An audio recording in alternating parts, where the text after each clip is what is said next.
On the question of the application of the rule, Right Honorable Speaker, you are the chief custodian of the rules of procedure, and the rules will normally be interpreted as they are, not as they ought to be, or as we wish it to be. So the rules, as stipulated, will definitely apply in this instant case you have quoted. Thank you. Thank you. Thank you. Thank you, honorable members. Let's follow our rules, and we handle that. And I am happy that the person is being taken to prison for the misconduct. I want to thank you so much. Mitoma.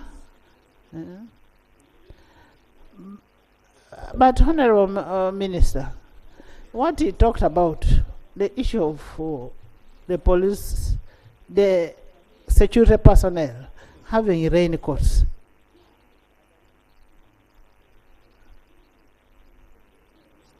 Internal affairs. Right Honorable Speaker, that issue, I believe, can be squarely responded to by the Ministry of Internal Affairs. But we are all aware, just like you, Right Honorable Speaker, you have police guards.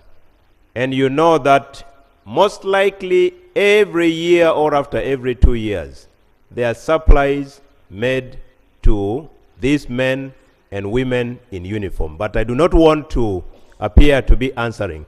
I am guarded by police. You are guarded by police. So let that issue of the raincoats, including the other logistical arrangements in terms of the dressing of our men and women, especially during rainy season, be answered by the Ministry of Internal Affairs. Thank you. Honorable Member Mitoma. Thank you, Right Honorable Speaker. But really, that gentleman did his job. He did his job, and he deserves to be brought to work here now, so that he can rest. So police should transfer that police officer to Parliament. Right Honorable Speaker, I wish to thank you for the offer you have made.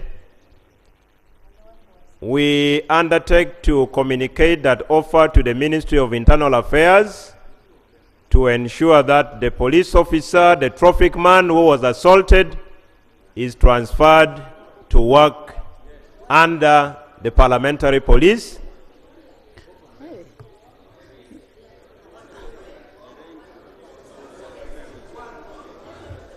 Honorable members, both of them. The speaker, okay, both of them. The speaker has ruled. Both of them. In the first case was one, but now she has said both. Both. So our duty is to extract and communicate the guidance and directive and commitment of the Right Honorable Speaker. Mitoma. Thank you very much, Right Honorable Speaker. Right Honorable Speaker, the matter raised by Honorable Sewungu concerning a minister that abuses the king, it's a very serious matter, Right Honorable Speaker. This is about a leadership of a king in this country. A minister of government goes with the public, he abuses the king today, tomorrow, the other day. And the matter is brought here. I expected the government chief whip at least to promise either the matter to be taken to cabinet or anywhere. It cannot just be swept under the table like that. It looks like it is it's a government policy. Honorable members, I have got the message. I am going to write to Honorable Mayanja to come to this floor.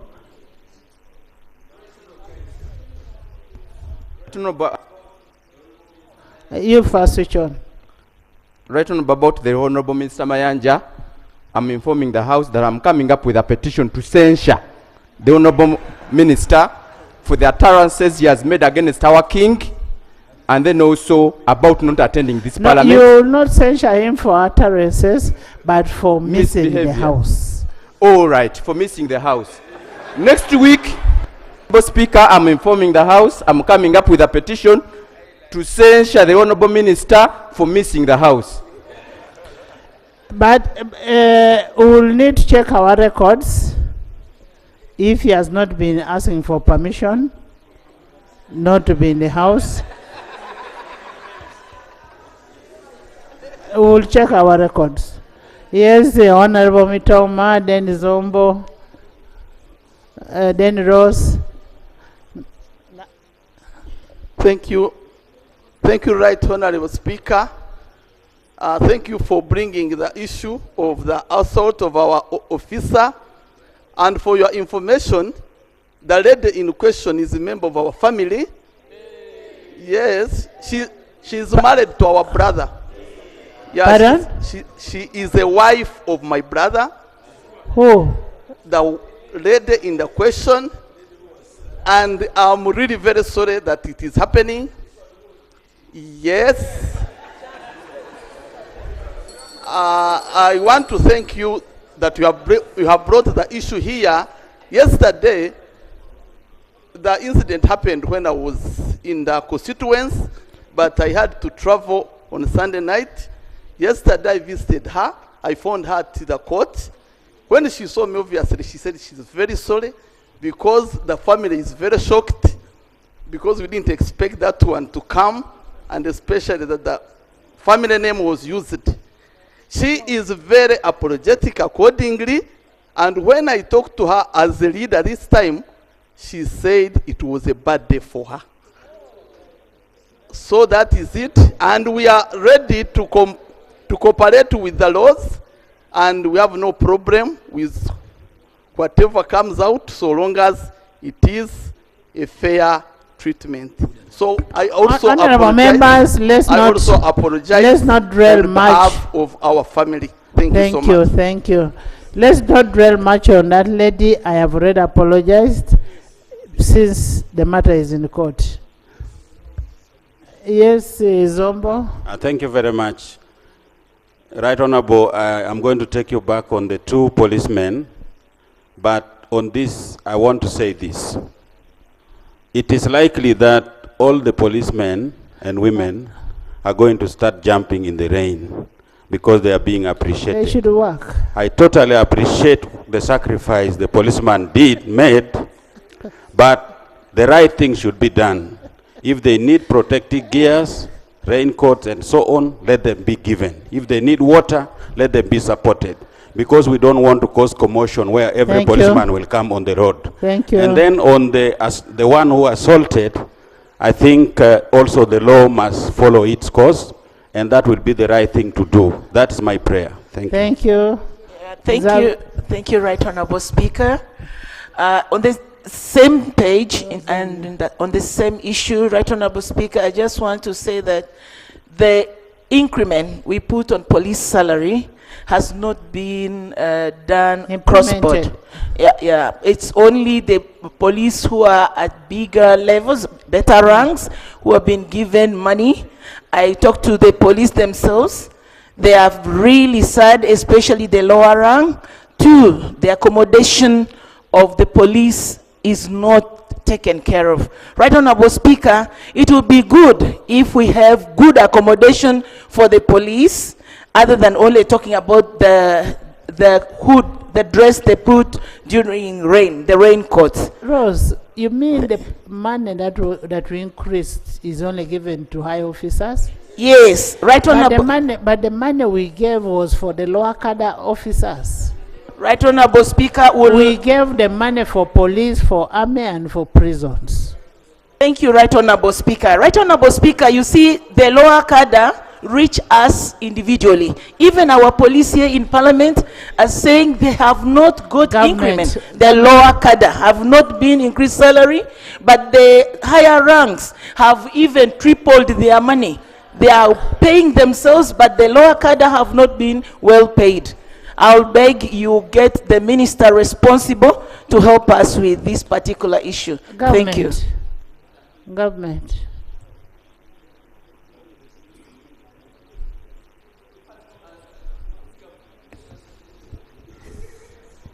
Right Honorable Speaker, the spirit of the increment of salaries to the men and women in uniform was meant to be across board. If there are disparities for Uganda Police Force, let the Minister of Internal Affairs come and brief Parliament as raised by Honorable Bigger through your directive on that. But the spirit was clear that every Ugandan serving in one of the three of our national armed forces should have been a beneficiary across board. Thank you. Thank you. We need a report from the Ministry of Internal Affairs. Xavier? Thank you, Right Honorable Speaker. Right Honorable Speaker, I join the rest of the colleagues to accept the apology. And I want to congratulate the traffic officer who was assaulted. Because despite the high level of provocation, he exercised the highest level of professionalism. Right Honorable Speaker, yes, the law is taking its course, but whoever watched that video, like I did, I want to believe that perhaps this lady could be having a mental problem. Yes, because I mean, you have assaulted a policeman, you've gone ahead, you've taken away his phones, you've taken away the other EPS gadget, and you are at the highest level of your voice. Our mental hospital is not very far, Right Honorable Speaker. Honorable, my lecturer, I'm sorry to cut you short. We said we should not discuss about that again since the matter is in court, but we want to thank the policeman for being patient enough and respecting the lady as a mother, as a daughter, as... So we can stop that discussion for... Much obliged, the Right Honorable Speaker. And I also want to congratulate the police, the traffic police officer who did his work despite the heavy rains. And like Honorable Rose has said, Right Honorable Speaker, it is true. The salary enhancement did not trickle to the lower cadres. Just on Sunday, I was up counter and the policeman was saying, we thanked you when you considered us, but we have waited in vain. No, we are going to handle that. Thank you, Right Honorable Speaker. Gerald, Faith, then Javi. Thank you very much, Right Honorable Speaker. Right Honorable Speaker, I admit the fact that the matter is in court, but we want to urge that we strengthen this country, the institution of counseling and mental health, because there's a lot of stress and bitterness in the community, and these institutions mean to be. That came to the limelight because there was a recording, but there are many things that are taking place behind the scenes. And so as an institution or as a government or as a country, those institutions must be strengthened where people can seek refuge in moments like that before they come to the public. I beg to submit. Thank you. Javi. Thank you, Right Honorable Speaker. This Parliament has been voting money for police uniforms. And as a member of Budget Committee, we have been passing it. Right Honorable Speaker, in my understanding, I thought that a full police uniform includes a jacket, a rain jacket. So I would request, because that's not the only money we have been voting as Parliament, we also voted the money for housing, for building houses for police. I think, Right Honorable Speaker, let the Minister responsible for Foreign Affairs give us a Internal internal affairs, affairs. sorry, give us a comprehensive report on the monies that we have been voting and what it has done. Thank you very much, Right Honourable Speaker. Procedure. Thank you, Right Honourable Speaker. The procedural matter I wanted to raise is the issues that have been raised concerning the police, their welfare, and how the Minister of Internal Affairs is handling the payments related to both police and prisons. And And the army, but specifically I want to talk about internal affairs, because if a recruit goes into the training school, they are supposed to be paid. From the time they report. Yes, I can inform you that the prison warders for the last 2 or 3 years who have been training, that 9 months, they have never been paid, and yet the money has been voted here. The same with the police. So the procedural matter I wanted to raise, whether it would not be proper to refer these issues to our committee of parliament here, to invite the ministry and interrogate all those and have physical examine the minister and the technocrats to give us evidence on these matters. Because if the Ministry of Finance has released the money to pay those trainees, and for 9 months the money has not been paid, who is eating that money? It has to be examined. I want to move.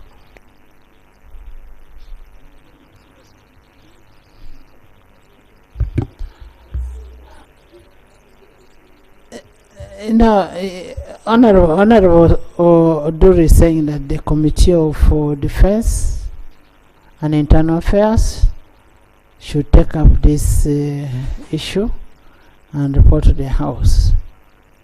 And I think that is a better way. They should take up this issue and report within 2 weeks. Chair is here. Mbabazi. That is human rights. Let the committee take up this issue and report back to the House in 2 weeks. Thank you, Madam Speaker.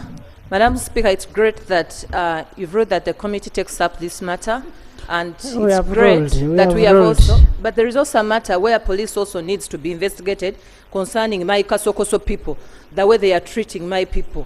And at this hour, Kasokoso maybe they are treating them like that because they don't have enough pay. Let's first sort out this. Those are the very things. Let's first sort out this, Ethel. Emma? Manuel? Thank you so much, Right Honourable Speaker. I know you had asked that we do not talk about this lady, but one aspect I want to bring are people is squeezed here? I want us to commend the mother. Extend. Because you're squeezing some people's wives.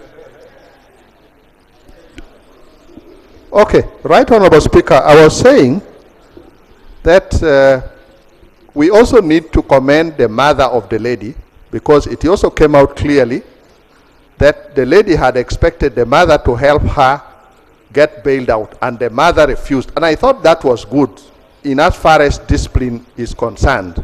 Secondly, Madam Speaker, I know that in this House we have ever talked about the Exodus, which is the police savings and credit society. And we know that that Exodus has had a lot of problems. And I want to believe up to now, the problem has not been solved. And these people could be bleeding internally because of that problem.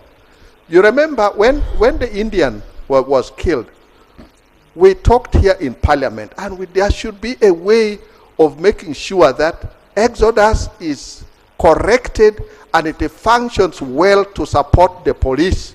Because when we talk about their welfare, they have been saving in that society, knowing that from that savings they can borrow, they can pay fees, they can do a lot of things. But now they are being frustrated. Madam Speaker, I pray that something is done indefinite terms for that exodus to function well for the welfare of the police. Well, thank you, Madam Speaker. We had asked for a report on exodus.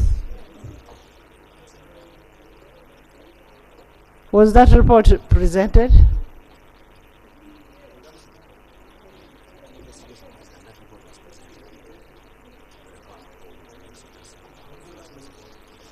I'm told the report was presented on the floor on exodus. Yes. Now, you don't ask me when. Okay? Don't ask me when. If it was presented, go back to the Hansard and check. Yes. Thank you, Right Honorable. Right Honorable, the police officer in the rain is a popular police officer in Ntinda and in Bukoto. We were surprised that police officer does his work with diligence. He's a hard-working officer. He only got a chance that this time the nation saw him in rain. But on daily basis, that police officer, his clothes, they are wet because of hard work, even in a normal day. Our surprise, Right Honorable Speaker, is that for a long time, this police officer has never been rewarded with a promotion. I appreciate your directive that is deployed at the Parliament, but I want to request that he should be considered for a promotion. He's a hard-working police officer, and for a long time, the people in that area, they know him very well. The eyes have it. Honorable member, yes, Honorable Naboth, Honorable Chivombi, Honorable Achut, and Honorable Minister. I'm coming. You will conclude. Thank you, Madam Speaker. Can we move faster? I think, Madam Speaker, it is very important that all members of this House, all members of UPDF respect the work of police. We recently had an incident where a traffic policeman in Chisas was shot by a UPDF officer by the names of Bangida Mango. That police officer called Mukebes Robert, for purposes of specificity, his leg was amputated. But the policeman called Mukebes Robert, who was on duty, a traffic man, up to date, he has not seen justice.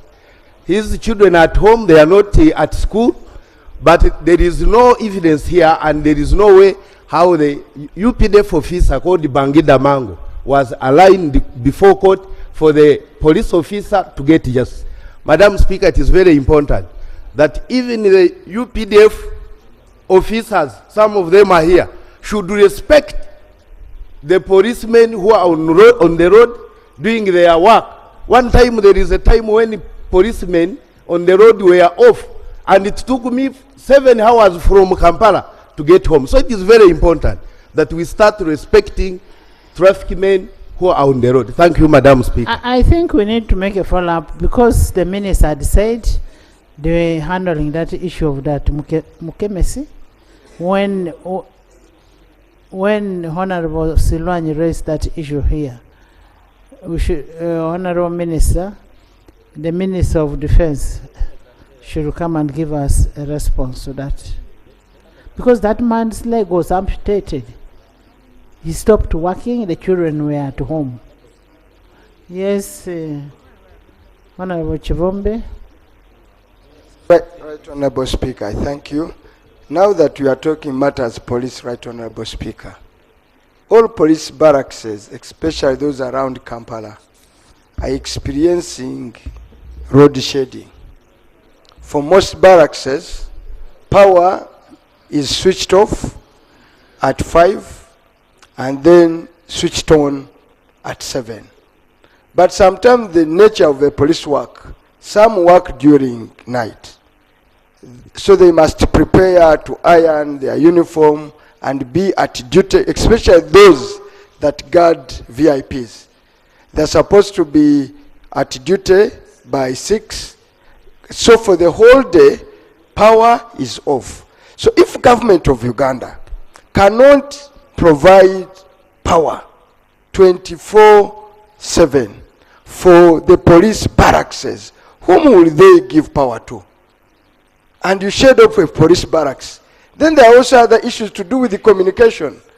If some officers can't receive their messages on order, so may we know and get a reason why police barracks, especially around Kampala and other country barracks, they experience road shading and water, I'm told and reminded, water at interval. Otherwise, these police officers cannot speak for themselves because that will constitute a mutiny.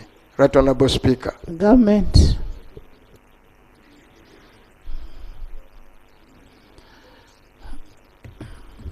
Right Honorable Speaker, we have already agreed in principle that all related matters incidental to Uganda Police Force be handled by the Committee on Defense and Internal Affairs. May I persuade the member raising through you, Right Honorable Speaker, that this forms part of those issues to be interrogated by our committee that will report back. But why barracks of police in Uganda are always not having electricity 24/7. That can be part of Honorable issues Minister, to be interrogated. But that is something that you can handle. It doesn't have to go to a committee. If it is true, ask. Right Honorable Speaker, we may not know what is contained therein, why these barracks are normally having blackout. The reasons could be budget related. So it would be important for our committee to interrogate such that it forms part of the basis of their report, Okay. Right Honorable Speaker. Okay. Yes. Achot. Thank you, Right Honorable Speaker. As we talk about the police officer in a raincoat, we also have the police officer in an accident scene where people have died in an accident, they are bleeding, but the police officers don't have the personal protective equipment True. to even help themselves. Even the gloves, they are normally the first respondent in an accident scene before even the ambulance and medical intervention has come in. So it's very, very important that the issue of personal protective equipment is addressed. But secondly, even during their duties, we've seen cases of police officers knocked dead, injured in accidents by vehicles. And the question of medical care for the policeman and the policewoman who has been affected in that accident is not very, very clear. We have military hospitals, we have hospitals for the prisons, but for the police, there's still a very big gap. So I really want to ask that even as the committee looks at their welfare, let them also look at medical care as one of the areas for them to be assisted. Thank you. Thank you. That should be looked at. Next, we've added a paper, order paper to get a report from Lop in a few minutes. Statement by the leader of the opposition.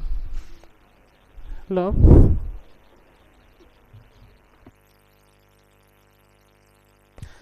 Thank you, Right Honorable Speaker. Honorable Speaker, in a minute I want to join you and colleagues to firstly appreciate that police officer called Abdallah Tusime.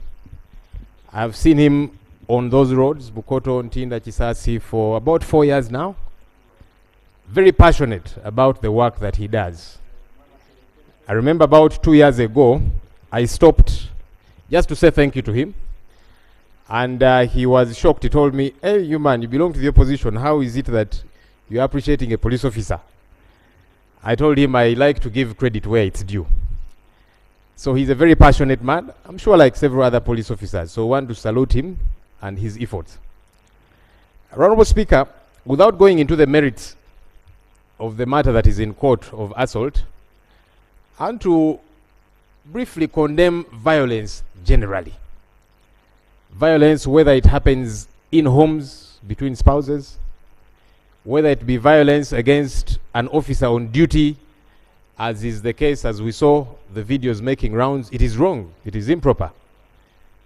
Whether it be violence, also by an officer on duty against a civilian, whether they are arresting them, conducting an arrest, as we have seen sometimes, they do it brutally, in a very violent manner.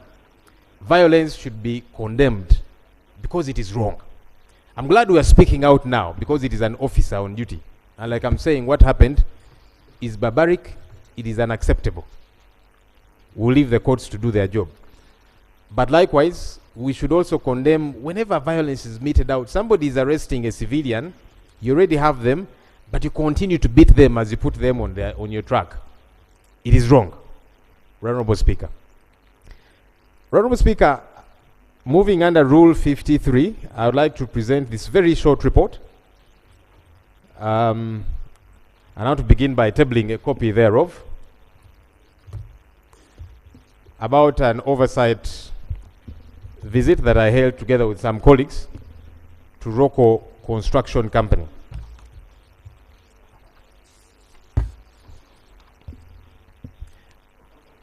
Governments world over have increasingly invested in private companies to stimulate economic growth, foster innovation, and address strategic national interests. These investments can take various forms, including equity shares, loans, grants, and subsidies. While the government investments can provide crucial support to private enterprises, they also raise important questions about the role of the state in the economy, potential risks to public finances, and the effectiveness of such interventions. In recent years, governments have invested heavily in private companies across various sectors, from technology and healthcare to infrastructure and energy.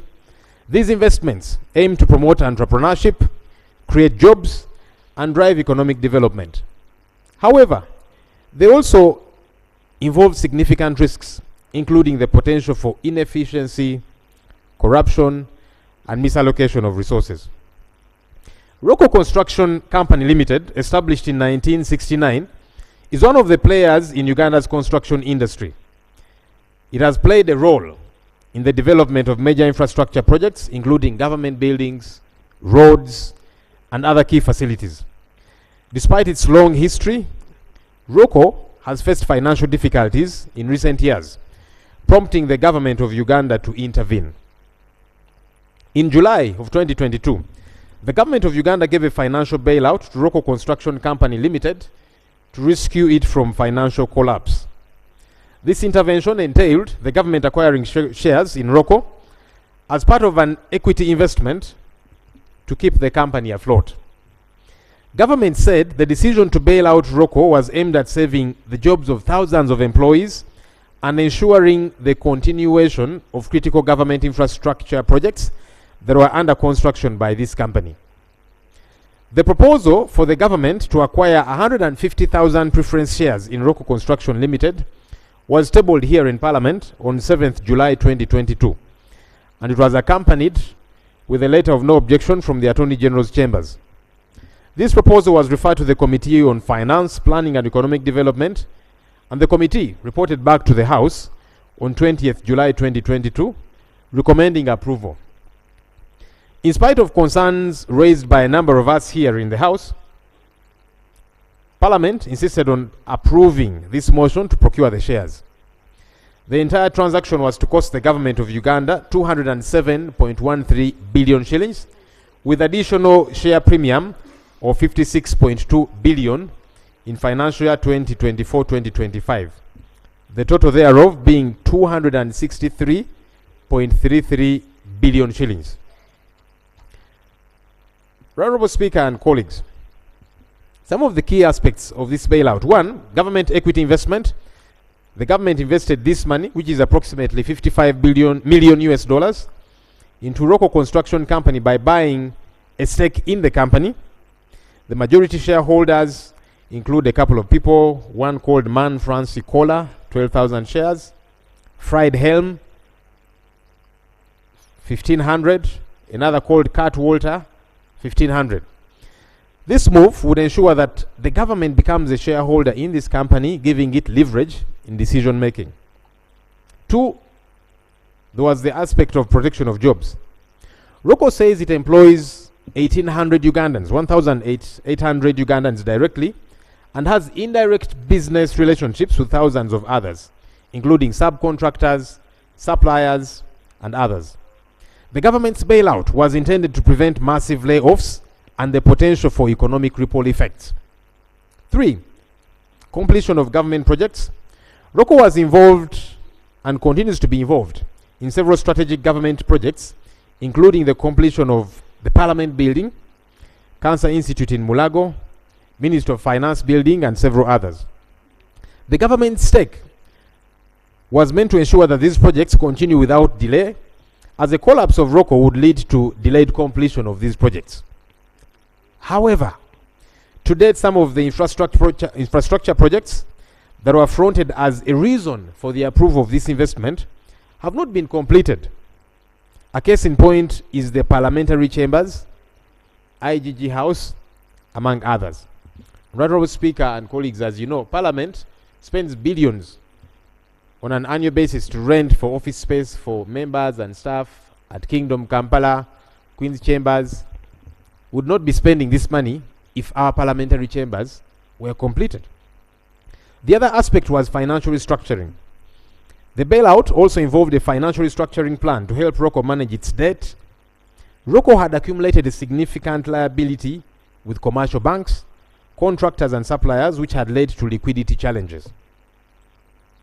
Let me briefly, as I begin to wrap up, talk about the oversight visit that we held to the office. In fulfillment of Section 6A and E of the Administration of Parliament Amendment Act of 2006, I led a delegation of some members of the Shadow Cabinet to visit this company's head office, but we were denied access. Aware that Roko Construction had received a bailout from Government of Uganda, the objective of the oversight visit was to ascertain whether the rationale for the bailout was achieved, and as well to establish if the governance and management challenges of Roko were being addressed.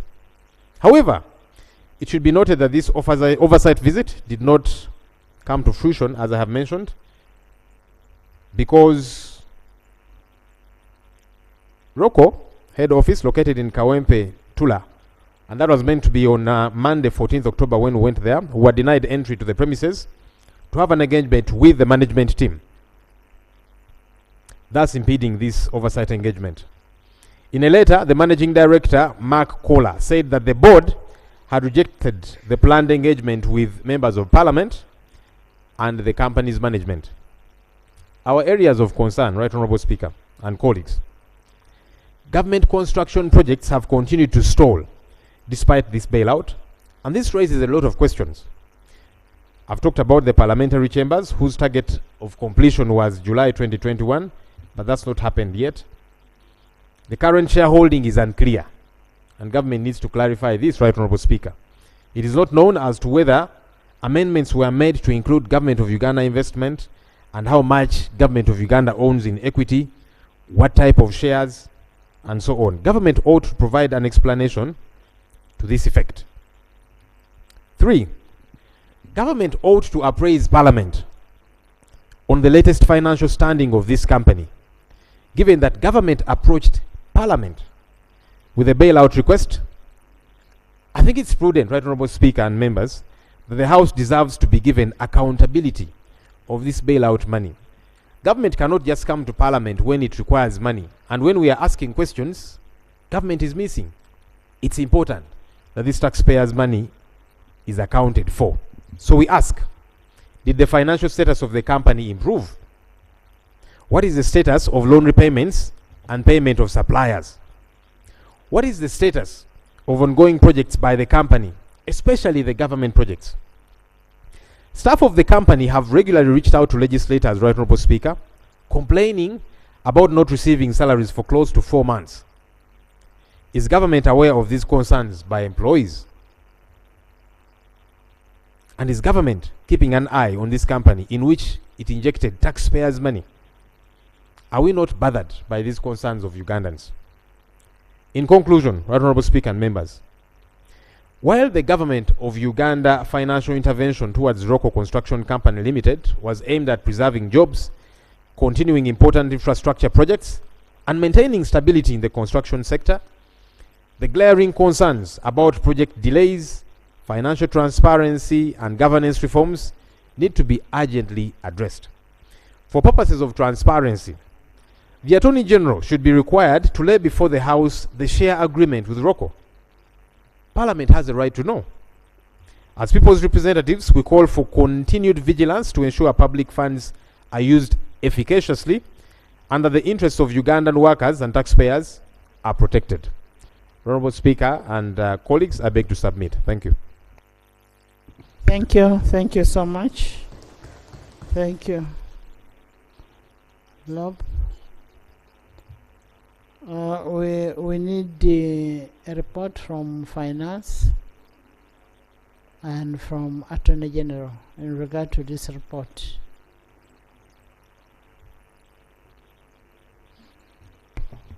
Thank you so much, Madam Speaker. And I do commit that we shall bring a report about the issues the ROP has raised. However, I have one clarification I would like to seek from him. Madam Speaker, I've been here long enough to qualify as a senior member of this House. I have done several oversights in this House as a backbencher. Did I hear properly from Rob that he went to do oversight at Roko head office? If that is the case, what kind of oversight do we do at headquarters of some of the entities which we have interest in? And number two, what is the procedure of doing oversight? I am wondering how someone representing this Parliament, because Madam Speaker, we leave this House, this building, officially, how would someone be denied access when this person has been officially? Therefore, Madam Speaker, I want to know what kind of oversight did the LOP go to do at the local head office? Honorable members, let's get a response. Thank you, Right Honourable He's going to bring a written response. I want a written response. He just wants a clarification. That's okay. Which is simple. Thank you, Right Honourable Speaker. And I want to acknowledge the Minister's commitment to bring a response. Hopefully it will come. Many times government commits to bring responses and they don't. Hopefully it will come. Honourable colleague, I want to encourage you to reread the Constitution, to reread the Administration of Parliament Act, and to reread our rules of procedure, which provide for the functions of the leader of the opposition. One is to keep the government in check. Ours is an oversight role. And as I have emphasized, Honourable Speaker, it's actually not just my role. It is the role of all of us as parliamentarians. We follow taxpayers' money. We have gone to several entities. 2 weeks ago, we were in Amuru at a Tiak sugar factory because the government has injected 553 billion shillings. Management of Atiak received us and we held an engagement with them. And we appreciated that and we raised concerns. And Honourable Speaker, as you guided, I will also be tabling that report. We went today Biopharma. It's also a private company. But government has injected 723 billion shillings. And they Biopharma received us. And we had an engagement with them. And we raised our concerns. They raised responses. We still have concerns. We did the same thing. We wrote to Roko. And as always, we informed the Honorable Speaker of Parliament. In fact, when we were going to Lubowa, just to take you a bit away, we did all the writings. The Minister of Health, who also received our letter, responded to my letter saying, Lopa, I have received your letter. Unfortunately, I won't be able to join you because I had requested that she joins us. But she signed off by saying, I wish you well in this oversight visit. Of course, that smelled a rat. No wonder when we went, we met what we met, because even the Minister of Health had previously been locked out at Lubowa Hospital. But anyhow, to do with Roko, same thing we did right. And when we got there, the, I don't know, Gateman or whoever gave us a letter saying, the MD has said the board has denied you access. We didn't go because we want to pry into the personal enterprise of this company. We wrote to them saying, we'd like to have an engagement with you. And when an entity does not have anything to hide, then you engage with legislators. We ask you questions that we do have, you respond, and then we bring a report. That's why we do this. And we don't go to entities which are entirely private. We go to entities where the taxpayer has injected billions of shillings. So please encourage Roko. If they have nothing to hide, they should be open to scrutiny. That's all that we had gone to do. Thank you. Honorable members. Honorable members, much as the Speaker is a custodian of the law in the House, she or he is also a custodian of the privileges of the members of Parliament. When you go out there, I want to request both the Leader of Opposition and the committees that you give us ample time, always when you want to visit an institution. Like when you're going to attack, I even had to make sure that the road was clear for you. Because they locked the road. I kept in touch with the Leader of Opposition. When he was going to they actually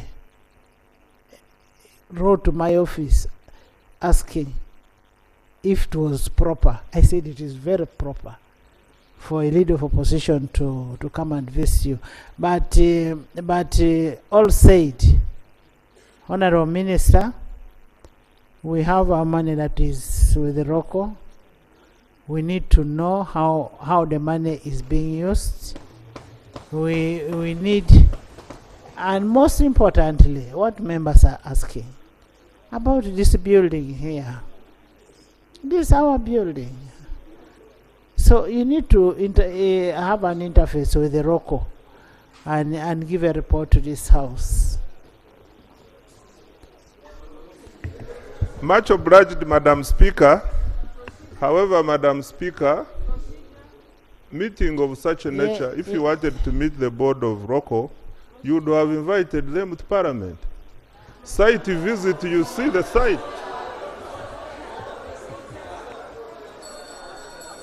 There is a procedural matter. There is a procedural matter.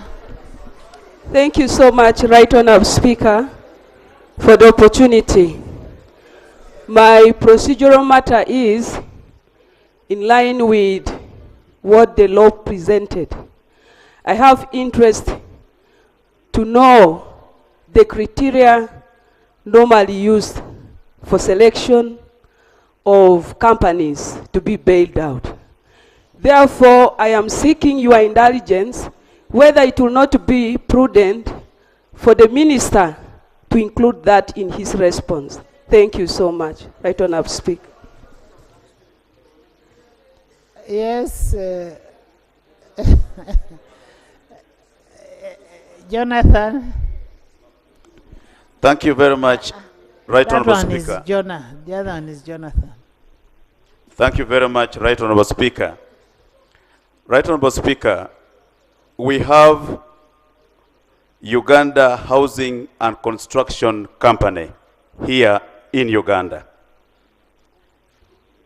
Why wouldn't government empower the Uganda Housing and Construction Company other than giving money to Roko, a Swiss company? We saw a number of our companies here in Uganda die. One, Zimwe, died. There was Sembule Empire, died. Honorable members, there is no problem giving Roko money. But we want to see the value for the money that has been given to him. Huh? Next item. I have already rolled on that. Item 3 on the order paper. Item 3. Item 3 on the order paper. Statement by Minister on the commemoration of the UN International White Cane Day. Honorable members, as you are aware, the world celebrates the White Cane Awareness Day every year on 15th October. Honorable members, a long white cane is a mobility aid. Most people who are blind or have low vision choose to use. As it is widely used, the white cane has become an internationally recognized symbol for the blind and the low vision. And pursuant to Rule 52, the Minister of Gender, Labor and Social Development will present the statement. Please, Honorable Minister.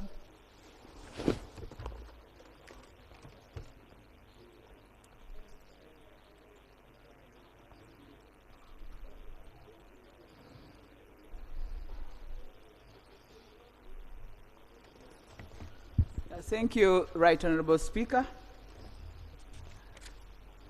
for giving us this opportunity to present this paper on behalf of the blind people. It is the first time that I present a paper on behalf of the blind, and I want sincerely to thank you, Right Honorable Speaker, for being very accommodative to all members of our society. I go to the paper. The Right Honorable Speaker, honorable members of Parliament, in 1964, the UN Assembly declared 15th of October every year as an International White Cane Day in Uganda. This year, the event will be celebrated on the 17th of November.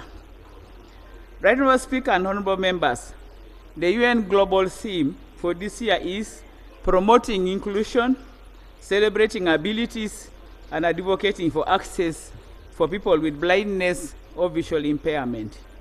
As a country, we have domesticated the theme, and our national theme for this year is a white cane for every blind stroke visually impaired person. And the speaker has already described the white cane. Some people call it a stick. That one usually see the blind people using. The theme highlights the need for commitment to create a more safe and inclusive environment for every Ugandan, including persons with visual impairment. The theme also calls upon Ugandans to prioritize meaningful inclusion of the community of persons with visual impairment in the social, economic, political, and other aspects of development through all forms of accessibility, but with a special emphasis on accessibility using a white cane. Right Honorable Speaker and colleagues, the key highlight of this year's event is a marathon codenamed Run for the Blind.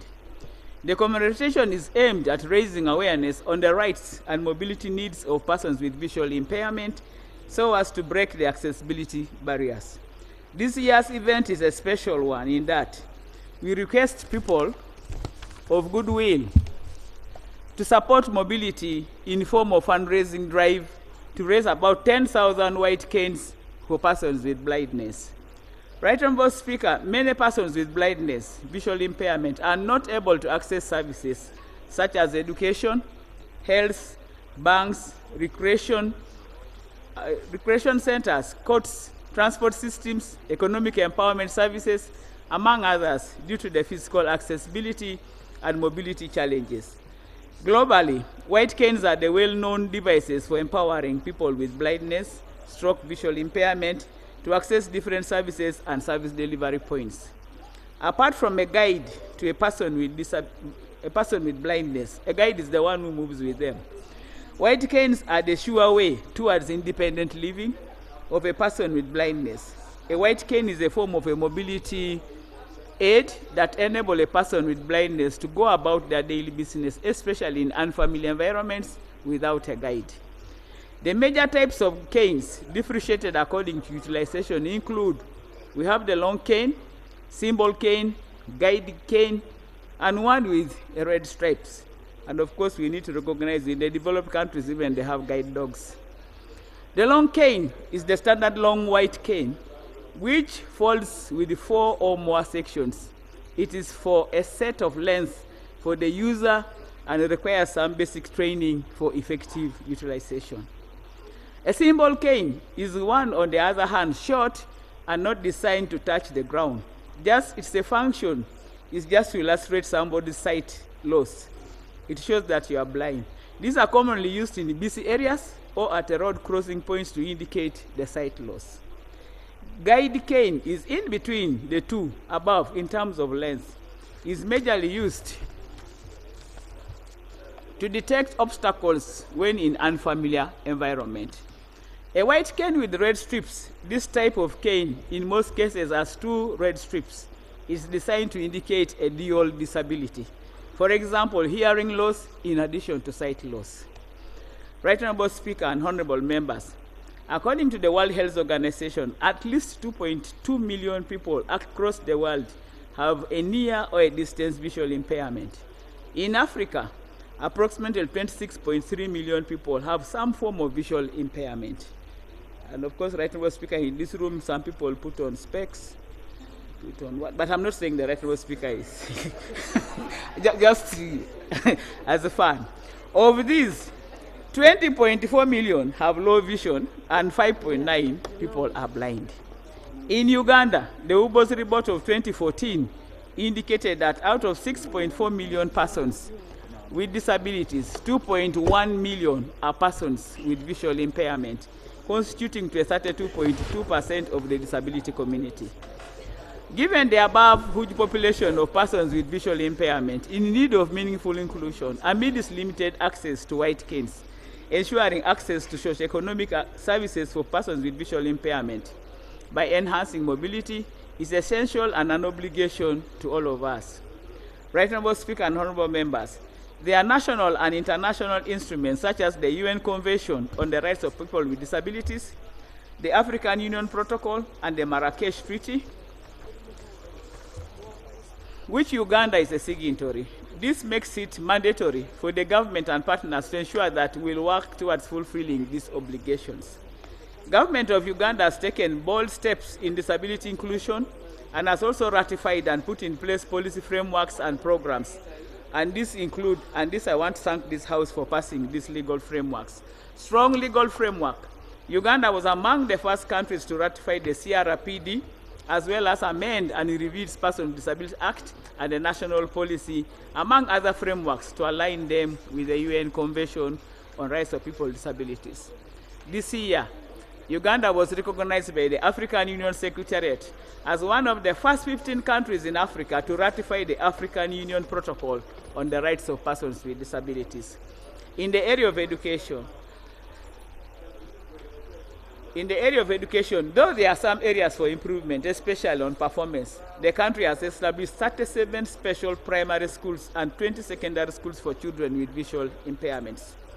According to the Ministry of Education and Sports Management Information System, as at the end of 2013, we had 6,249 children with visual impairments enrolled in pre-primary school, 36,792 in primary school, and 3,709 at secondary school.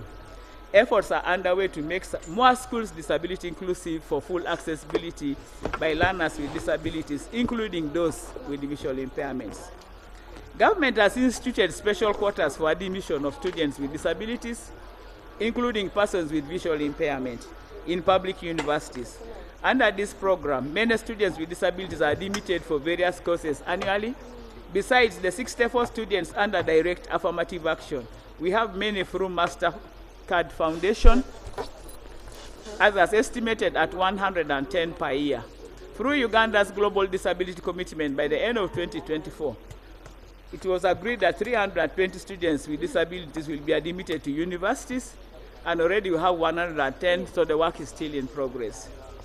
Uganda has promoted non-discrimination of persons with disabilities in employment, and I'm proud to report that for the first time, we now have a magistrate with visual impairment, in addition to a number of other officers in the ministries, departments, and agencies, including Parliament, of course. I'm aware that we have employed some of our people. Our country has also deliberately put in place affirmative action programs, including the Parish Development Model, a MIOGA, a National Disability Grant to promote inclusion of special interest groups, including persons with visual impairment. Under the National Disability Grant, alone so far, 55,805 persons with disabilities have benefited from the National Disability Grant across the 181 districts, cities, and municipalities. An average of 27% beneficiaries of this disability grant per year are persons with visual impairment.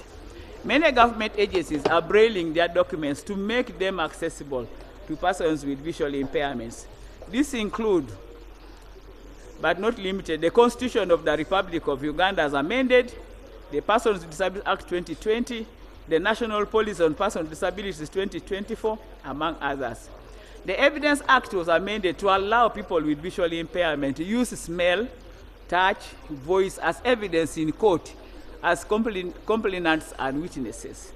To protect the rights of persons with visual impairment under the property rights laws in terms of waivers to braille different publications by different authors, Uganda Registration Services Bureau has been involving the persons with visual impairments in the property rights legal reforms.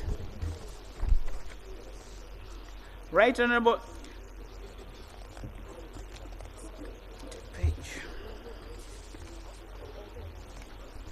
I would like to take this opportunity, therefore, to invite all Ugandans to this year's event marking the White Cane Day, which will include a run codenamed Run for the Blind. This run or marathon is being spearheaded by Uganda National Association of the Blind, an umbrella organization that takes care of all the persons with visual impairment across the country, under the guidance of my Minister of Gender, Labour and Social Development. Our own, the Right Honourable Speaker, and the Honourable members here, for registration participation in this mobile course, we should use MTN Momo code, and I beg to read 710075. You dial *165*3#. I repeat, MTN 7, that's the code 710075. Dial *165*3#. Or Airtel pay code. We have Airtel 437014. Dial *185*9#. I repeat the code again, 437014. Dial *185*9#, and then follow the prompts to buy a running kit at only 25,000. The kits can also be collected or purchased from Uganda National Association of the Blind, Chireka, Forest Mall, Katikati Grounds, and Garden City Mall. For donations through the bank, please use UBA bank account 0103017389. Again, 0103017389 in the names of Uganda National Association of the Blind. The Right Honourable Speaker, the love of sports, is expected to become the chief runner with the blind people and all of us in this Parliament to launch the marathon on the 17th November 2024 at Katikati Grounds, Lugogo, starting at 6 a.m.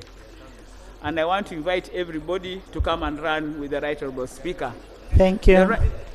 The Right Honourable Prime Minister, since we shall have a break of a discussion speeches, will also come in and close the celebration later on the same day.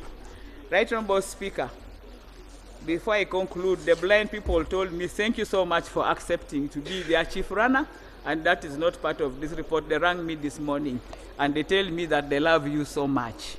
And thank you for loving them.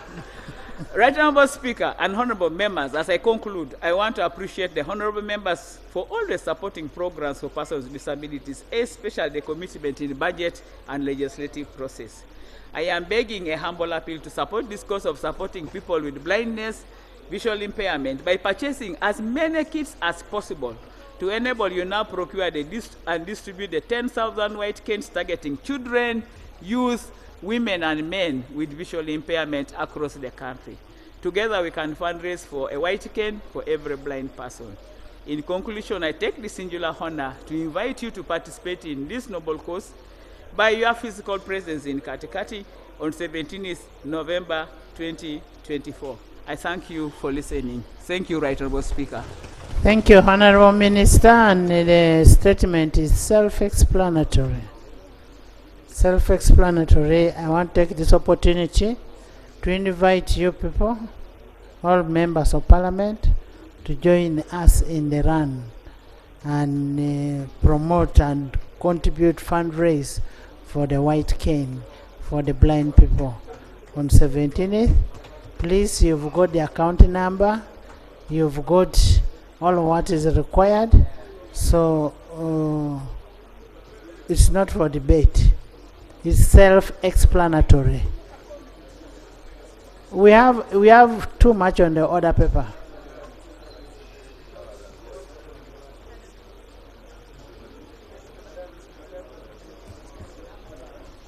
Honorable members, as I have said, Council, I've seen your hand, but I have said it is self-explanatory. We will make the speakers. My shadow minister, you will come on the 17th, and I will give you a slot to make a speech. On 17th, I will give you a slot to speak to these blind people. Item 3.3, statement by Minister. Shadow minister? The youth. Okay.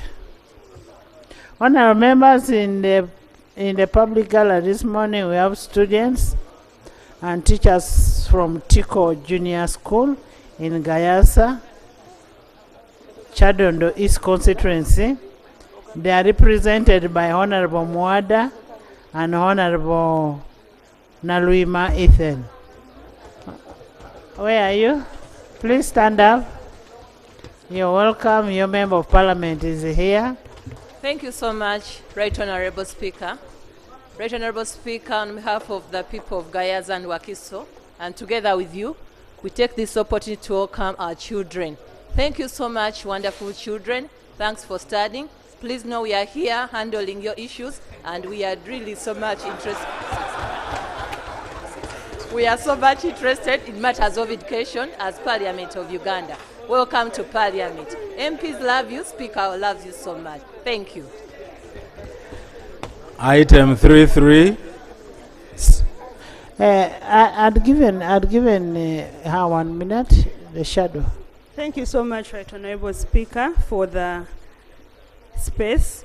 I want to thank the Minister for the statement as we celebrate the UN International White Cane Day. Right Honorable Speaker, according to the results, the Uganda Bureau of Statistics results for October 3rd, 2024, the disability prevalence was indicated to have declined from 12.4% to 5.7% since 2014. Right Honorable Speaker, we believe that these results are not accurate because the report did not actually indicate which disabilities were considered when making these results. And the PWD's Act indicates that disabilities that are provided for. Right Honorable Speaker, we are running a risk of under-budgeting for the persons with disabilities where the blind persons are part. So the government needs to come up and explain these results first of all, so that we do not run a risk of under-budgeting for the PWDs. Lastly, Right Honorable Speaker.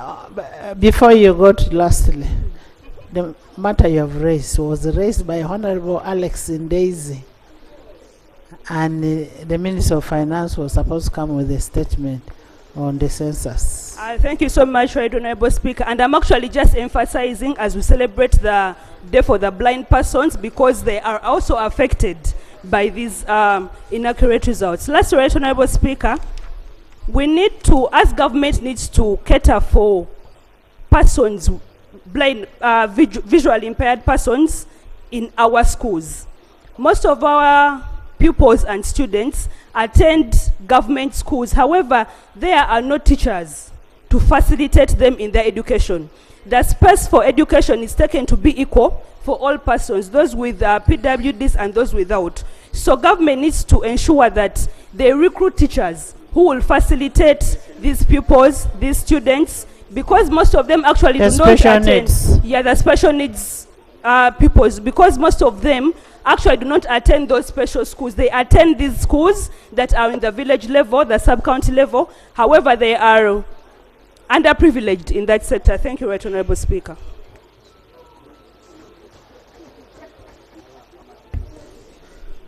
Item 3.3.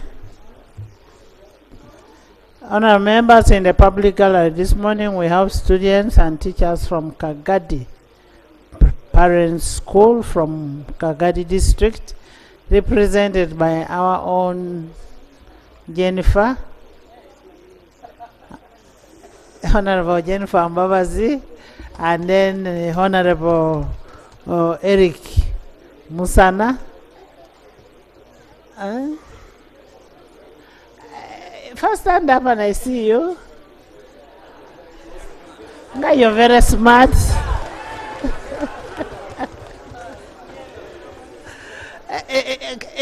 Mbabazi, first greet our children. Thank you very much, Right Honourable Speaker. I want to thank you so much for bringing Parliament closer to the people and always allowing our students to come and witness the proceedings. I thank you so much. I welcome my students, Kagadi Parents School. You're most welcome. And this is your Parliament. Thank you so much, Right Honourable. Thank you, Honourable Minister. Next. Item 3.3, statement by Minister in response to the report of the Public Accounts Committee, Central Government, on the report of the Auditor General on Treasury operations and the consolidated financial statements of the Government of Uganda for the year ended 30th June 2023. Thank you. Honourable Minister, while you are away, the chairperson of Park Central presented a report, Auditor General's report, a response to Auditor General's report from the committee regarding the consolidated fund account.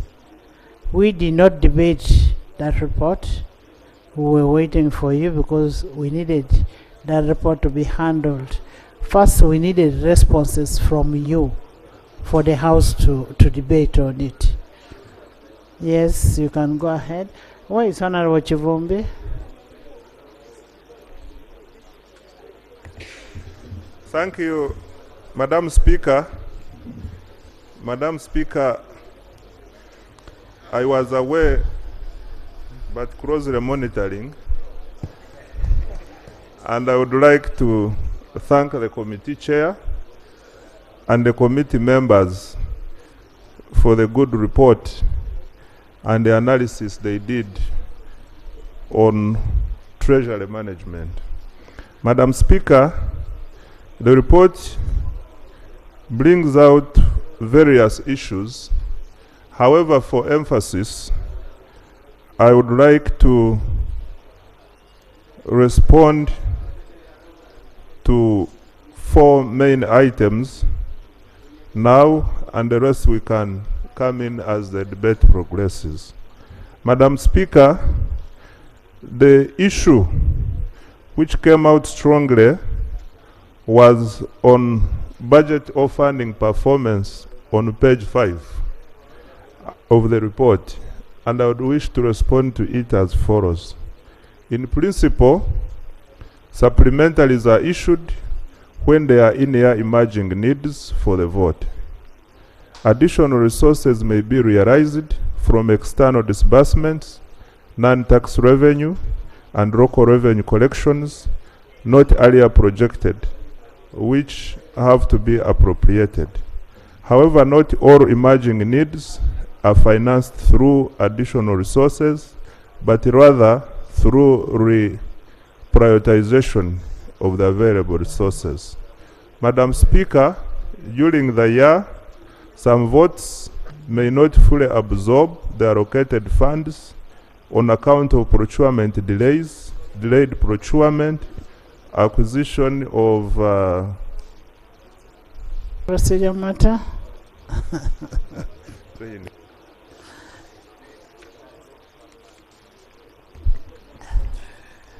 Thank you, Madam Speaker. Madam Speaker, when the Auditor General produces a report, and that report is referred to our committee to process it, the report from the committee comes on specific audit queries that were raised by the Auditor General. When our committee reports to this House, it is provided in our rules, and when you read the Public Finance Management Act, the interpretation clause, section 3, together with our rules 221, the only expected response from government and the minister is through a Treasury memoranda. And a Treasury memoranda is defined as a report by government in answering the resolutions or the recommendations of Parliament on the report of the Auditor General. The procedural matter I'm raising is whether the minister is at liberty to come and cherry pick the issues raised in the report without the Treasury memorandum. And that memorandum, when it comes to this House, Madam Speaker, you are obliged by the rules to send it to the auditor to audit and then report back to this House. The issue I have with this kind of approach is that it will make Parliament look very, for lack of any other word, very unserious, that a minister can then casually decide that I'm going to respond to this and not that. So the procedural matter I'm raising is that even this response will never negate what has been produced in the report. What is it that the minister is hurrying so much that he cannot wait for Parliament to take a decision and therefore respond to the resolution? Because his response now, supposing Parliament amends the resolution in the report, the recommendation, what would you have responded to? So you are responding in anticipation when Parliament has not yet taken a decision on a particular recommendation. If we do away with that recommendation, what are you going to respond to? Honorable Dur, when that report was presented, the report seemed complex, and members say they wanted the minister to come and explain on the issues that were raised on the report. So the report was not even debated upon. It was only presented, but it was pushed forward for the minister to be available in the House to make some responses before the report was adopted. That's why the minister is giving a response to what was raised as we await for the Treasury memoranda. But if you still want the Treasury memoranda, that is still fine. It is still fine. Because it is within 6 months, the minister can go back and bring a Treasury memorandum to the effect. Chair?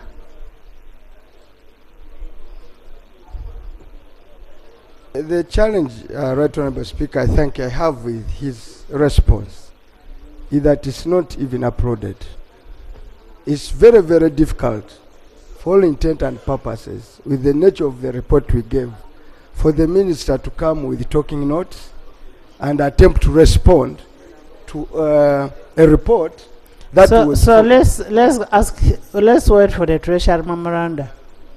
And you see, Right Honourable Speaker, the Treasury memoranda, that issue will only come when Parliament has debated and adopted the report.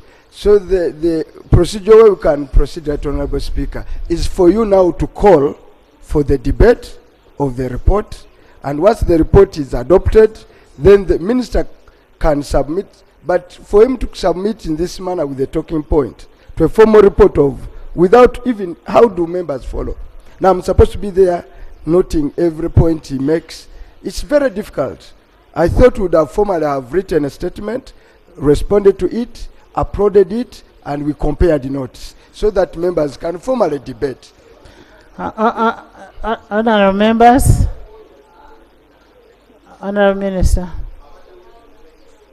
Madam Speaker, we are all on the same page in this. Normally what happens when Parliament has adopted the recommendations of the committee, we respond to them through a Treasury memoranda, which comes back to this House and is also audited. However, before we get there, I want to believe the spirit under which you are asking, the House asked me to be in the House and make some comments, is to inform debate so that we are able to arrive at informed conclusions. This is the purpose for which we are here. For the first time, Honorable Namuga is agreeing with me. Thank you very much. So, therefore, Madam Speaker, if it is in the wisdom of the House that I don't respond now and wait for the time for Treasury memoranda, I have no problem. That's also okay. And if the House feels I should give some information which will facilitate debate, I can also give it. Honourable members, there is a report that the Honourable Minister has given us. It looks at specifics, item by item. Maybe we could have this uploaded, you go through it, and then we have the report debated upon based on this, and then we adopt the report, if that can. I would have preferred a situation where a debate is opened and the minister submits as part of the debate. If there is a document meant for Parliament, it is important this document is introduced formally so that we know it is a He's document going to lay the document on the Parliament table. And it is on record and very accessible to He's everybody. going to lay the document on the table. We upload, you study it and look at the report so that you come with what you're going to debate on the House. Unless if you want to debate now, just. Right Honourable Speaker, dealing with audit issues are very different. They are specific. Yes. The reasons why, in the rules it is provided that when the government responds, it must be through a report which will first go straight to the Auditor General to audit. This Parliament, as we are constituted here, does not have capacity to audit. So any document in response to the findings of Parliament must be audited first by the Auditor General in accordance to our own rules. So the minister cannot bring a document here and expect us to start auditing them. Audit is a process. There are source documents that you must look at. He's responding to what we raised in the report. He's responding to the report of Honorable Chivumbi.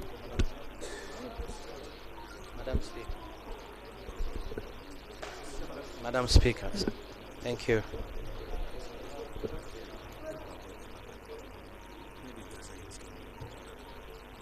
Can we schedule a date for report, for debate for the report? Can we debate for the report? Can we have a debate on this report on Thursday? We will have debate for the report on Thursday. Yes, Patrick? Thank you very much, Right Honourable Speaker. Right Honourable Speaker, I'm raising on a procedure matter. What the minister is presenting here, I think should come before the committee, and the committee processes it. No. Yes, because, Madam Speaker, when you're dealing with the audit queries go to the accounting officers, and the accounting officers answer them. accordingly.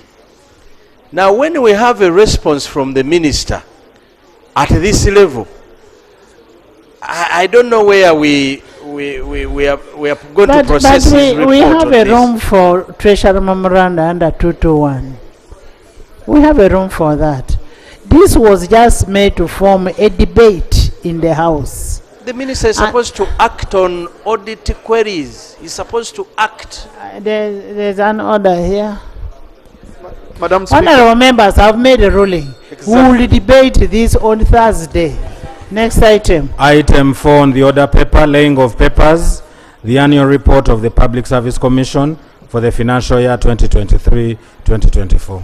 Honorable members, the Public Service Commission is established under Article 166 of the Constitution of the Republic of Uganda, 165, and Article 1663 of the Constitution requires the Public Service Commission to make a report to Parliament in each year on the performance and the functions of the Service Commission. And I received the Public Service Commission annual report for 2023-2024 last Friday, and pursuant to Rule 31 of the Rules of Procedure, I invite the Commissioner, Parliamentary Commissioner, to lay the report on table.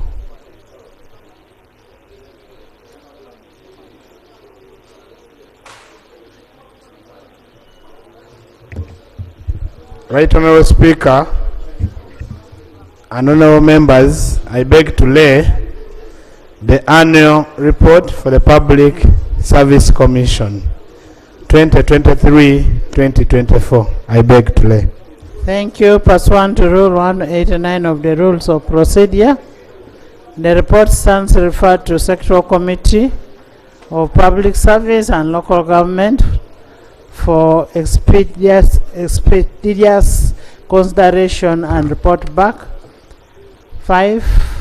Next. Item 5 on the order paper, Bill second reading, the Uganda National Kiswahili Bill 2023. We stood over this report, over this bill, pending reconciliation between the two ministries, and we have the two ministries here. We have gender and we have education, and the House had requested you to reconcile and see which ministry houses the bill. Honorable Minister. Right Honorable Speaker, in yesterday's cabinet sitting, 21st of October 2024, Cabinet reconsidered its earlier position on hosting the bill from the Minister of Gender to the Minister of Education. On this note, Right Honorable Speaker, I beg to withdraw the bill, the National Kiswahili Council Bill 2023. Thank you so much. Bill has been withdrawn. Procedure. I put a question. Why are you so fast?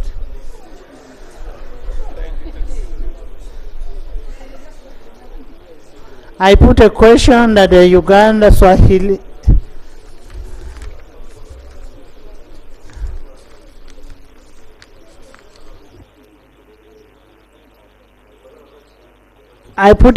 that the Uganda National Swahili Council Bill 2023 has laid on table for the second reading by the Minister of Gender, Labour and Social Development be withdrawn and referred to education. Those in favor say, and the contrary nay.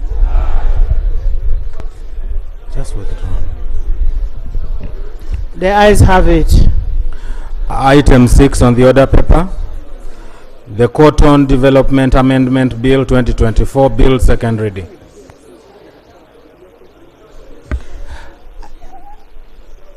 The bill has been withdrawn.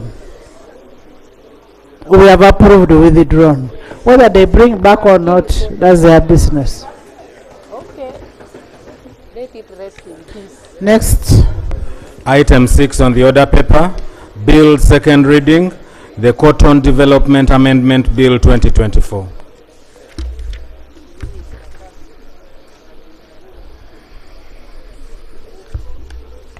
Right Honorable Speaker and Honorable Members. Okay. Right Honorable Speaker and Honorable Members, I beg to move that the bill entitled the Cotton Development Amendment Bill 2024 be read for the second time. Seconded. Seconded by the Prime Minister, the Government Chief Whip, the Minister of Finance, Gender, Education, Public Service, Elders, Honorable Guang, Honorable Commissioner Shatis,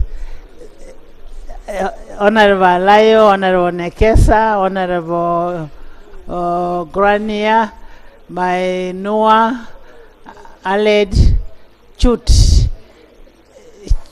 Honorable Chut, and Honorable Peya, Professor Busia, Achayo, Opolot, Davis, Dr. Isamat, by most of,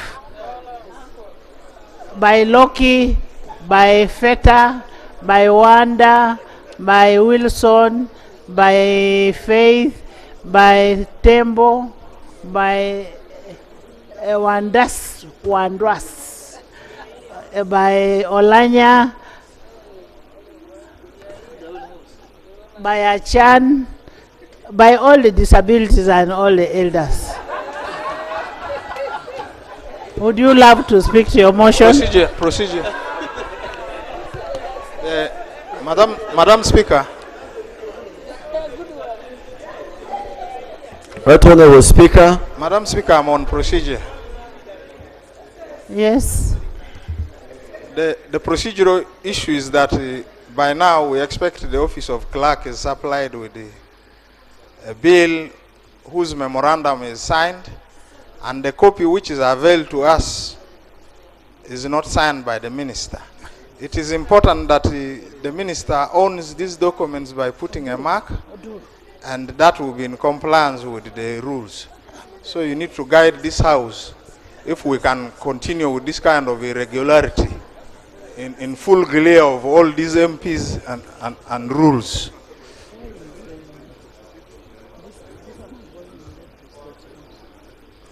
The issue of signing was discussed last week, that once a memorandum is signed, that is sufficient.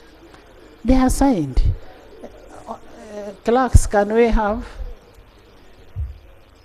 Under the rules, when we ask to examine, we should be availed with. Yeah, we are getting for you the signed copy.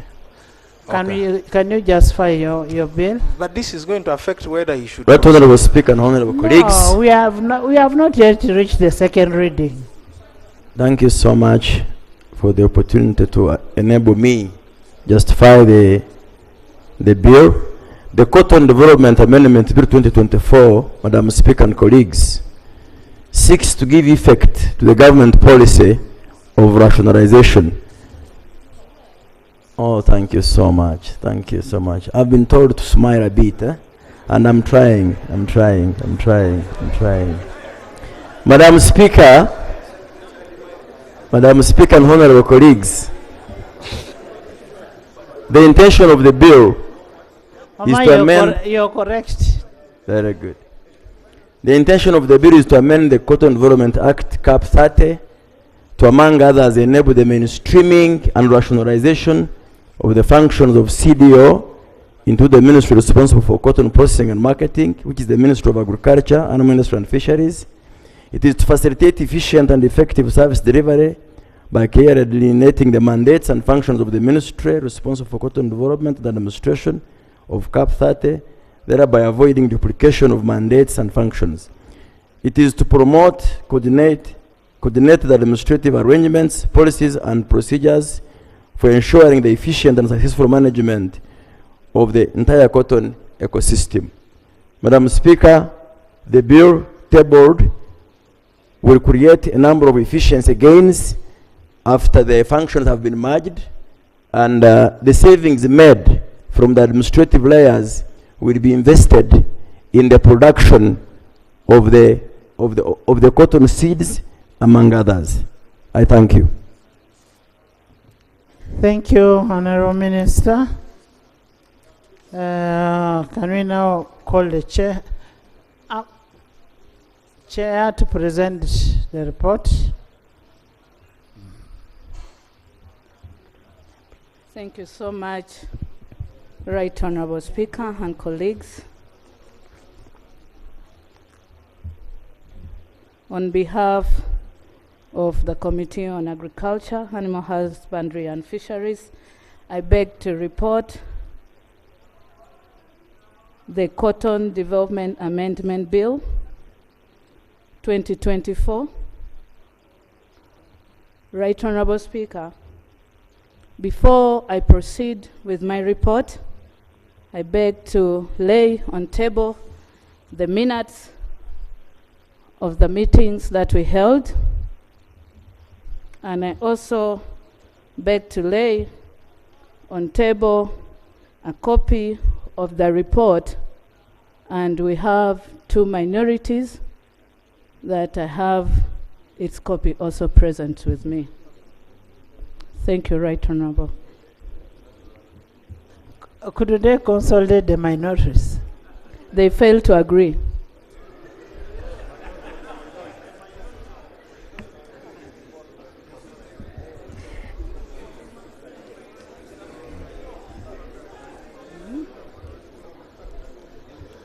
Thank you so much, Right Honorable Speaker.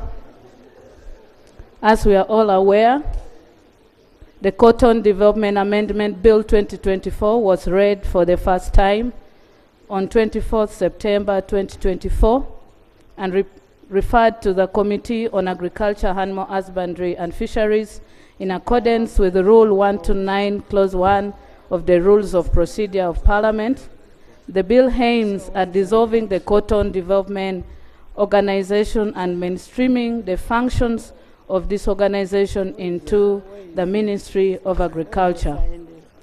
Right Honorable Speaker and colleagues, the committee scrutinized the bill in accordance with the rules of procedure, and I now beg to report. Right Honorable Speaker and colleagues, we are all much aware about the background of rationalization, and for time, I beg that I move to another. We are also aware, as I presented, the Cotton Development Organization, which was formed and established by the Development Act Cap 36 of the 7th edition of the laws of this country. Right Honorable, the organization is a statutory body responsible for promotion, monitoring, production, marketing, and processing of cotton in Uganda. It further carries out general inspections, certification, and give guidance to farmers and GINAs on seed cotton and lint quality, as well as on packaging requirements as provided by the Cotton Development Act Cap 36. Right Honorable Speaker, the justification of this bill is also in the bills that all the colleagues are having, and I beg that I should move on. The methodology, we held meetings, received various relevant documents, including petitions from stakeholders and cotton farmers from Lango, Acholi, West Nile, Midwestern region of this country. Findings, observation, and recommendations. Right Honorable, as a committee, we came up with a guided question that would help us in answering our findings and help in the observation. Honorable colleagues, we came up with a question whether there are mandate overlaps between CDO and MAIF. The CDO is mandated to set standards for Uganda Seed Cotton and Lint Organization against international standard, that is the International Cotton Association, Liverpool and Bremen Cotton Exchange, as provided for under Section 5 of the Act, and is responsible for determining the farm gate prices at the commencement of the cotton market season. The committee notes that there is need to regulate the cotton industry under liberalization. We also ask another question, whether the CDO has served the purpose of which it was established. CDO is charged with monitoring the production, processing, and marketing of cotton. It is also responsible for developing cotton planting seeds. Honorable colleagues, cotton is not like our seeds that we normally plant. Planting needs a long process for us to get the seeds. It is, and maintaining the quality of the seeds through strict regulations. The entity put in place third-party ginnery monitoring system to ensure that the quality of seeds cotton entering the ginnery meets the requisite standards. CDO has put in place a cotton classing laboratory equipped with 2 high-volume instruments, testing machines for computerized fiber testing to carry manual classing of cotton lint, prepare a fair average quality standard for cotton seed to guide ginners during the marketing period, and to provide technical advice on cotton quality issues for the cotton stakeholders. CDO carries out cotton seed development, which is a seasonal activity. Right Honorable Speaker and colleagues, the committee observed that monitoring cotton production, processing, marketing, plus quality control requires swiftness and high level of efficiency, which can only be provided by a specialized and accredited body. Right Honorable Speaker, the third question we raised was whether the CDO cost of administration drains the Treasury at the expense of service delivery. Right Honorable, CDO over the years has built the cotton quality system through rigorous training of staff and investment in cotton laboratories. It has also built its staff expertise over time. During the financial year 2023-2024, CDO was allocated 5.37 billion, and it contributed through non-tax revenue 4.1 billion to the consolidated fund. The committee observed that rationalizing CDO into MAIF will result in cost saving while maintaining the NTR, which will boost the consolidated fund. Recommendation, Right Honorable Speaker and colleagues, the committee recommends that MAIF be strengthened by integrating and absorbing the staffing, expertise, and system built by CDO over time.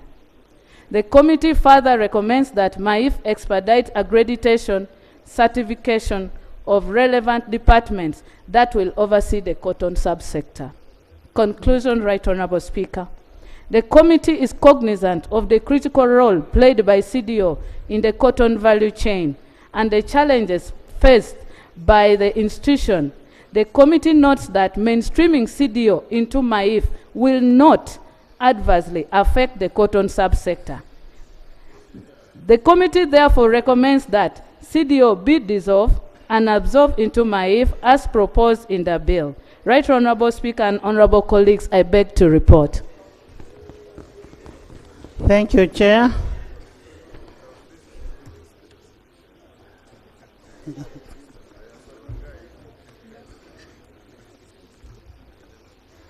Honourable members, yes, minority.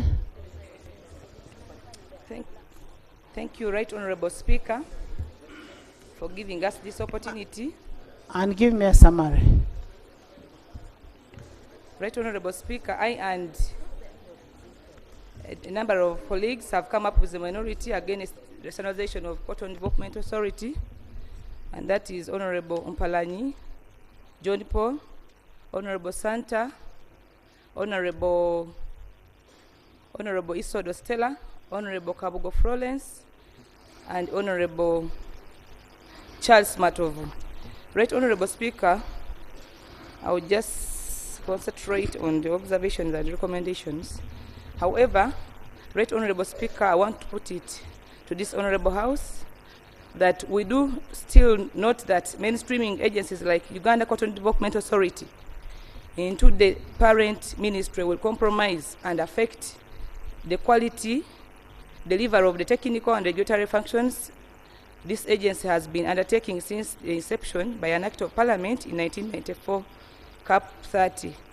Right Honorable Speaker, the main objective of this bill under Clause 4 of the bill is to dissolve Cotton Development Organization and transfer the mandate to the Mother Ministry.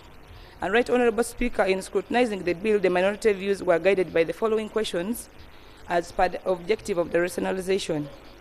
And one of the questions which arose was whether the funding of the Cotton Development Authority is a wasteful expenditure or whether it causes financial drain. Right Honorable Speaker and colleagues, not at all. The funding to the CDO is not a wasteful expenditure. Right Honorable Speaker, the government of Uganda during financial year 2023-2024 allocated only Uganda shillings 5.3 billion to the Cotton Development Organization. The CDO has been underfunded entity, yet over 250 households, over 1.5 million Ugandans survive on it. Besides the underfunded allocations, Right Honorable Speaker, and being a marginalized subsector, the CDO was able to contribute 4.1 billion as non-tax revenues to the consolidated fund in the financial year 2023-2024. Right Honorable Speaker, here there is a table showing the investment in the cotton production vis-a-vis the cotton contribution to the economy. Right Honorable Speaker, the table below, there is where the allocations of government of Uganda and the private sector, but also the total investments and the total returns for the last 6 years, that is financial year 2018-2019 to financial year 2023-2024. And Right Honorable Speaker, in the last 6 years, government of Uganda has only contributed 50.726 in the budget allocations. And the private sector, Right Honorable Speaker, has been able to submit to allocate 104.476 billion to the Cotton Development Authority, and giving it a total of 155.200 billion Uganda shillings in billions. And Right Honorable Speaker, given this underfunding of the CDO has been able to bring returns of 1,653 billion 0.105 shillings. Right Honorable Speaker, the savings from rationalization of CDO is estimated at only 1.8 billion in 2024-2025, according to the Certificate of Financial Implication. There will be no terminal benefits which will be incurred because the contracts of all the 39 CDO staffs have expired.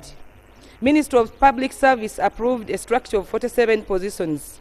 It also noted that a staffing gap of 8 positions were realized. However, the bill under Clause 29(3) and 4 do not give assurance of job continuity to the CDO staff and board members, thus misleading this Honorable House. Right Honorable Speaker, the minority report notes that the Certificate of Financial Implications provided by the Ministry of Finance only focuses on savings calculated based on non-tax revenues contributed by the sector without valuing the technical expertise, the quality assurance, and the ready market fixed at international prices provided by CDO. Right Honorable Speaker, the other question as per the objective of rationalization was whether the mandate of CDO overlaps with the mandate of the ministry. Right Honorable Speaker, the mandate of the two entities do not overlap at all. Right Honorable Speaker, the Ministry of Agriculture's mandate is to formulate, review and implement national policies, plan, strategies, regulations, standards and enforce laws, regulations and standards along the value of crops, livestock and fisheries. While the Cotton Development Organization was established by an Act of Parliament in 1994 to monitor the production, processing, and marketing of cotton so as to enhance the quality of lint exported and locally sold, to promote the contribution of high-quality cotton seed, and generally to facilitate the development of the cotton industry. Right Honorable Speaker and colleagues, in short, CDO is mandated to set standards for Uganda cotton seed and lint against international standards as provided for by Section 5 of the Act. Right Honorable Speaker, CDO is also a member of the International Cotton Association, ICA, Liverpool and the Bremen Cotton Exchange for purposes of setting quality standards for Uganda's cotton. Without this, cotton would not be traded. Right Honorable Speaker, every after 2 years, CDO presents its standards to the two bodies for approval and accreditation. The approved standards are used for trading Ugandan cotton on the international market. Right Honorable Speaker, CDO helps in determining the farm gate prices at the commencement of the cotton market season based on the market price analysis. Right Honorable Speaker, this function of setting the standards requires a specialized body accredited internationally to be able to monitor the production, processing, and marketing of cotton and development of cotton industry. Right Honorable Speaker, the other objective as to why CDO should be centralized was the question of whether the Cotton Development Organization has served the purpose for which it was established, whether it has served efficiently and effectively. Right Honorable Speaker, the Minority Report noted that Cotton Development Organization has effectively and efficiently served its purpose. Right Honorable Speaker, Cotton Development Organization is charged. Thank you very much, my honorable colleague Panado. Right Honorable Speaker, Cotton Development Organization is charged with monitoring the production, processing, and marketing, developing cotton planting seeds, and maintaining the quality of the seed through strict regulations. The entity has also put in place third-party generic monitoring system to ensure that the quality of seed cotton entering the ginnery meets the requisite standards. Right Honorable Speaker, in order to ensure that the ginneries comply with the standards, CDO has put in place a cotton classing laboratory located at Cotton House in Kampala, which is equipped with 2 high-volume instrument testing machines for computerized fiber testing to carry out manual classing to cotton lint. Right Honorable Speaker and members, CDO prepares fair average quality standards for cotton seed to guide giners during the marketing period and to provide technical advice on cotton quality issues for the cotton stakeholders. CDO is currently carrying out cotton seed development under the value addition chain component from which seeds are supplied to certain oil millers. Cotton seeds are so unique that are not easy to get on the market and are developed by specialized teams. This is a continuous activity season after season. Therefore, the two entities' mandate not only differ, but are also too unique and do not overlap. Right Honorable Speaker. Right Honorable Speaker, we must note that the ministry does not have the capacity. It has insufficient budget funding. It is also struggling with too much bureaucracy, which will affect efficiency and effectiveness. Right Honorable Speaker, the above is coupled with the laissez-faire syndrome of permanent and pensionable staff that has seen the ministry to date fail to come up with the fisheries and aquaculture regulations to protect our fishermen, even after this 11th Parliament passed the bill. Right Honorable Speaker, the Ministry of Agriculture, MAIV, has failed to come up with the tea regulations up to date, even when Parliament did resolve that the Minister in charge of Agriculture come up with the tea regulation. Right Honorable Speaker, the Ministry gave out tractors without plows and other spare parts in northern Uganda and in other parts of the country. Right Honorable Speaker, MAIF has occasionally failed to regulate the fake agricultural input on the market, like pesticides, fertilizers, the agrochemical inputs. Equally important to note is the fact that MAIF has failed to guide government on the long-delayed genetically modified organisms which are flooding our market, the GMOs. Right Honorable Speaker, MAIF has failed to implement water for production projects in most parts of the country. Technically, the ministry has been launching these projects and failed to complete them, and they end up not handing over anything to local governments. This has been evidenced in Moroto, Karamoja sub-region, and other parts of the country. Right Honorable Speaker, MAIF has failed the mechanization centers across the entire country. Right Honorable Speaker, they are dysfunctional wherever they were established.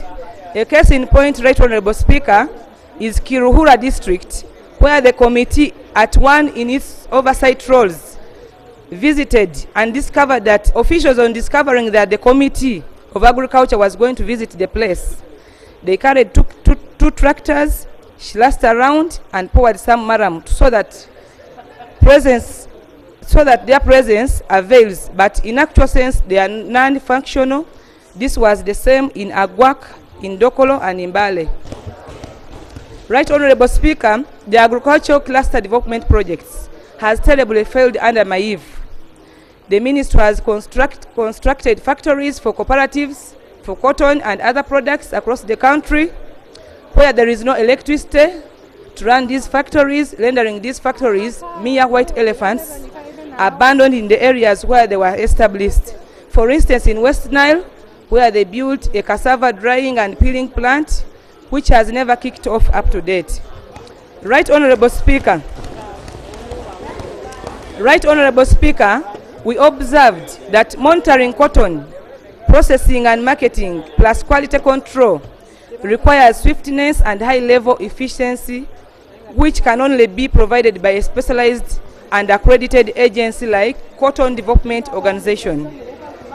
Right Honorable Speaker, with the overwhelming demand of textile products in Uganda and abroad, the task ahead is so enormous and that it requires empowering and supporting Cotton Development Organization to mobilize farmers to grow more cotton, quality assurance, consolidated, and build on its achievements. Mainstreaming CDO into MAIF will lead to failure to promote quality and loss of market. The minority report notes that in the countries like Zambia, Zimbabwe, and Malawi, which liberalized their cotton industry without setting up a regulator like CDO, the subsector collapsed. Right Honorable Speaker and colleagues, the minority report also observes that regulating on-farm and off-farm cotton activities in a function that requires full-time attention by a specialized agency that is internationally accredited. Such a role is not duplicated anywhere in the mandate of MAIF or any other government agency. Accreditation can only be done by a body corporate. That's the need to maintain Cotton Development Organization. Right Honorable Speaker, in the spirit of the main objective of rationalizing the Cotton Development Organization, the minority report observes with concern the Food and Agriculture Authority Bill that the Minister of Agriculture brought before Parliament. This bill is aimed at creating another authority. This contracts government objective for rationalization. Right Honorable Speaker, in conclusion, the minority report is alive to the government's intention to revive the cotton production value chain, invest in a parallel for export and garment production in the country. The minority report further appreciates the role played by CDA in promoting quality, quantity, cotton production, quality, technical expertise, and market access to the cotton farmers. Right Honorable Speaker, to be a member of these cotton standard bodies, it is a requirement for a country to have cotton regulatory body for purpose of standard enforcement. CDO is a member of international cotton standard bodies, namely International Cotton Advisory Committee, the International Cotton Association of Liverpool, and the Bremen Cotton Exchange. Without cotton regulatory body, it will be difficult, Right Honorable Speaker and colleagues, to sell Ugandan cotton on the international market at a premium price.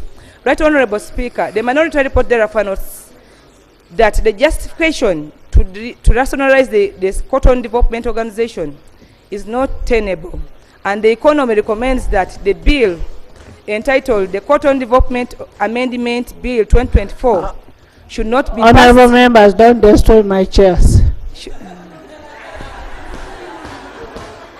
Right Honorable Speaker, I want to re-echo this. The minority report therefore notes that the justification to rationalize the Cotton Development Organization is not tenable, and the economy demands that the bill entitled the Cotton Development Amendment Bill 2024 should not be passed. It should be rejected by this Honorable House. And finally, Right Honorable, finally, the minority report also recommends that the Food and Agriculture Authority Bill 2024 that was presented before this committee by the Minister of Agriculture. There is an order. Honorable members. Honorable Speaker, the bill being referred to, named by the member presenting the minority report entitled the Food and Agricultural or Food Authority Bill, has never been presented.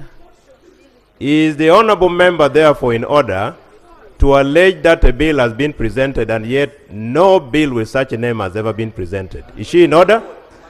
And make it part of our minority report. Honorable member, I don't have that bill with me. The bill I have is for cotton, not for food. So she's not in order. Right Honorable Speaker, I want to And honorable members, when I see you clapping, we are not adopting any report.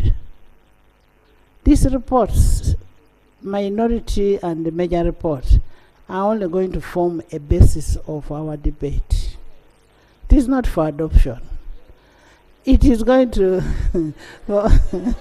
it's going to form a basis of our debate for us to go for the second reading. Right Honorable Speaker, I want to thank you very much for your wide guidance. Honourable members, can you listen? However, I want to clarify. Right Honorable Speaker, in this... Now that you don't want to listen, let me first introduce my visitors.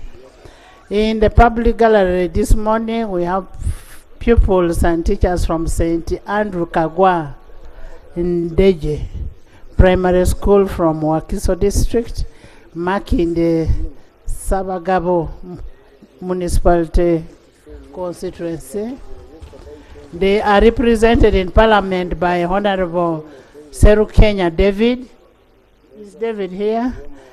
And Honorable Naluima Ethel. Naluima Ethel is there. Thank you so much. And most welcome. Members, join me in welcoming them. In the public gallery this morning, we have a team of editors of Hansard from Kenya and Tanzania.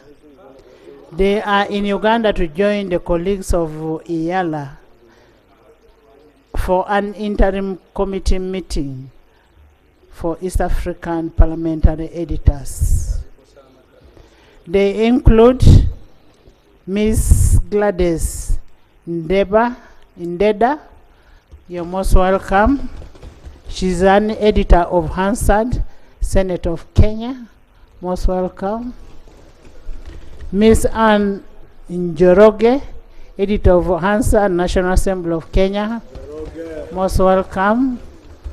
Ms. Lweli Lupondo, Hansard editor, Parliament of United Republic of Tanzania. Most welcome.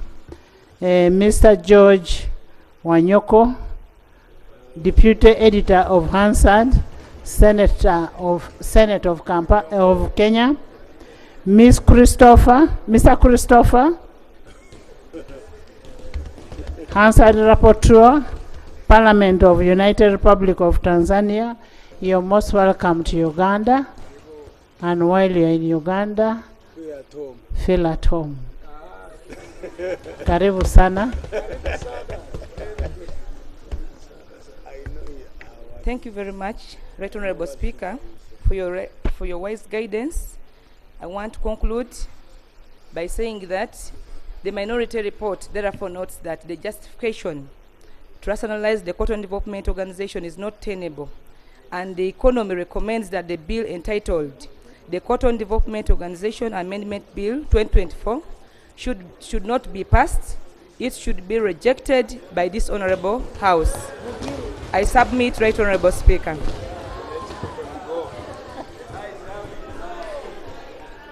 Honorable members, you've heard the reports.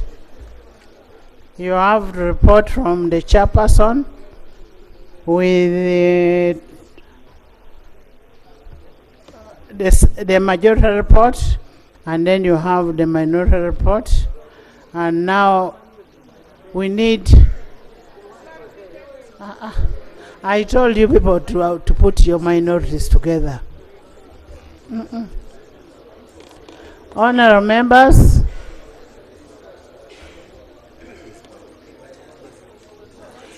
is it a point of departure from what has Nancy raised? Right, Honorable, allow me to speak our position ourselves. Okay. On the Cotton Development Organization, we have harmonized with the report that has been read, and it is okay for us to move forward. With the minority report that has been read by Honorable Asnas. Thank you. Yes.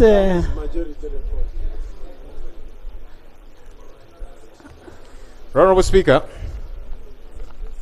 I want to appreciate the two colleagues that have read their reports. I would like to be advised procedurally, because the chairperson of the committee, in the report she read, she indicated that the committee interacted with some stakeholders. I thought it would have been a good thing for her to appraise this house with what they discovered or what they got from the stakeholders. What did the stakeholders tell the committee? Because we don't want stakeholders out there to keep thinking whenever we invite them to have an input into bills, we are doing it for purposes of formality, that their views don't matter. Sometimes they will give position A, and then the committee completely disregards what stakeholders have said. So I think it's important that the House is updated. These particular stakeholders who the committee interacted with, this was their view. I think it's important that the House gets to know what did those stakeholders get to say, and why did the committee agree or disagree, if at all, with those particular stakeholders, because they're very important. That's why they're invited to have an input as stakeholders. Thank you, Right Honorable.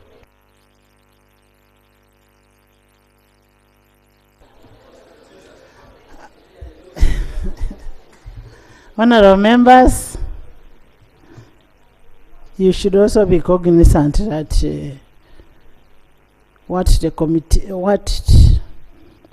people you invite in the committee say is not binding on the committee. It is just informative.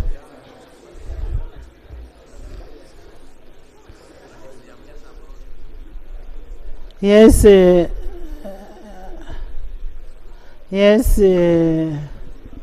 Yes, Madam Speaker. Yes. I wish to appreciate the chairperson of the committee, and I associate myself with the findings of the committee, because the reasons given by the minority opinion, I will sample one, that the Cotton Development Organization was underfunded. MAIF is underfunded. Therefore, the question of funding is not an excuse. It doesn't explain anything, whether it is a reason for not rationalizing. Secondly, that there is non-functionality of equipment that was given by MAIF on account of utilities it is not the mandate of Ministry of Agriculture to put electricity to districts. We cannot castigate the Ministry of Agriculture when we haven't given them a chance to do work, and for work which is not their mandate. Madam Speaker. Yes. It is my hope that this House will allow the Ministry of Agriculture a chance to handle the Cotton Development Organization. Honorable members, there is one thing we need to understand. What this rationalization means is they are taking cotton to be a department in the Ministry of Agriculture. And it will remain functioning the way it has always functioned. Yes, thank you so much, Right Honourable Speaker. Right Honourable Speaker, supplementary to what my colleague has said, I remember the minority report saying the people working in the Cotton Development Organization are going to lose jobs. No, they are going to move with MAIF, because there is already scarcity of human resource and there is a gap of 4 more people. Then they will be able to be absorbed. There is no excuse. We must be able to move on, and we move on with the committee report. Thank you. Madam Speaker, I had not finished when you... Madam Speaker, the issue of quality, the issue of seed, the minority opinion has not given evidence. Honourable members, I did not open the debate. I thought you were raising a matter of procedure. We cannot open the debate before we suspend a rule on 204.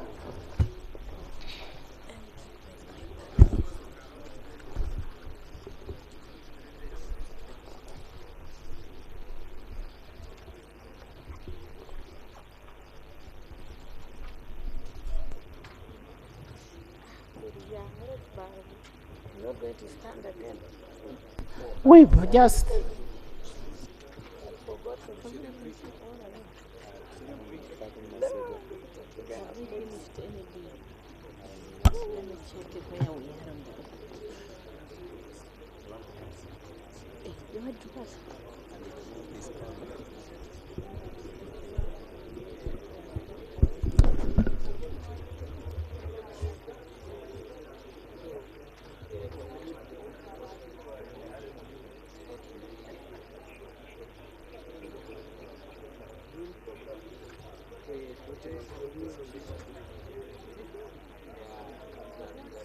Chief Whip.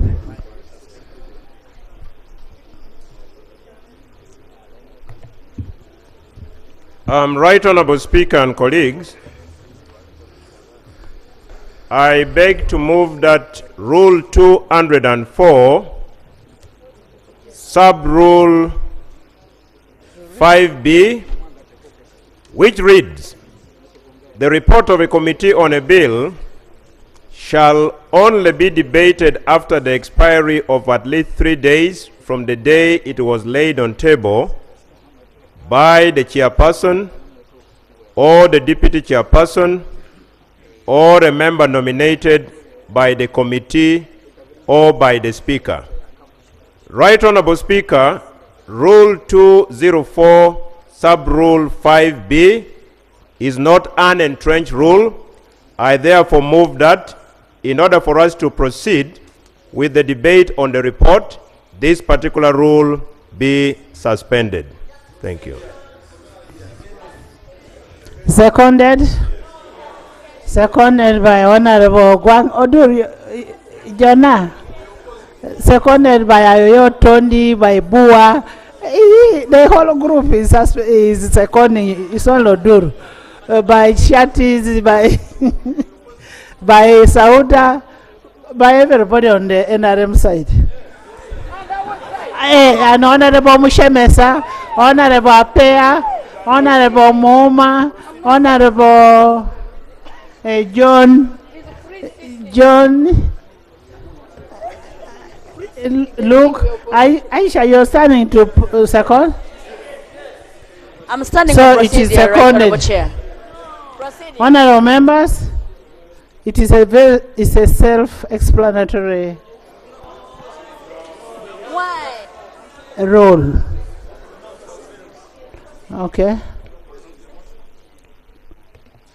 Thank you, Right Honorable Speaker. I would like to debate against the motion by the Government Chief Whip to suspend Rule 204 for the following reasons. If you look at the history for the provision of the 3 days, it is because a document laid before this Parliament must be interrogated by the members. When reports are presented here, we only have access to the reports. We do not have access to the submissions, the minutes in detail to be able to follow up. Unless the person presenting the report will tell us, and this is in reinforcement to the point raised by the leader of the opposition, that the House is therefore denied the opportunity to interrogate and understand what took place behind the scenes. So the 3 days was provided so that members of Parliament would even go to the library and extract the minutes, look at the different submissions of the stakeholders, and therefore come to a conclusion that the report can be supported or not. In the absence of access to those documents, Madam Speaker and members, I wanted to persuade you that, first of all, the mover has not justified any time constraint at all. There is absolutely no justification for us to rush, and therefore we might end up crashing. Secondly, Madam Speaker, we have not had access to all the details. If that has to be carried a day, Madam Speaker, I therefore ask that you provide us with an opportunity to get copies of those documents, which are not uploaded, by the way. It's only the report that has been uploaded here. The rest of the accompanying documents laid by the chairperson, that these are the minutes and the proceedings, has not been provided to us. So if you are persuaded to take that, Yes, Madam Speaker. Thank you. Thank you. Madam Speaker, in all this, we should not forget that the guardian of our rules of procedure is the Speaker, Right Honourable Speaker of Parliament. And it is upon the Right Honourable Speaker's judgment to decide, after weighing all the submissions we have been given, whether the Speaker can suspend any rule. And I think the Speaker is within her mandate to decide whether it is right to suspend this rule. And if she makes that decision, it is not upon us as members. Yes, we can give our justifications, but I feel the Speaker can, the Speaker's decision on this matter should be obeyed. Thank you. Procedure, additional procedure. Madam Speaker, the committees of this House do business on behalf of the House. When they submit a report, the majority report and the minority report, it is on trust that the House gave them that responsibility, and we trust the findings of the reports. For us to go and investigate in detail the minutes one by one, we are giving a vote of no confidence to the basic work of the committees. Madam Speaker, are we proceeding right to castigate the committee that we trust to do the work on behalf of the House?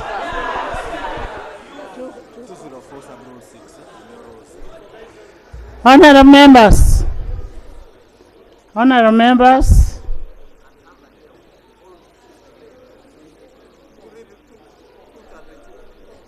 honourable members,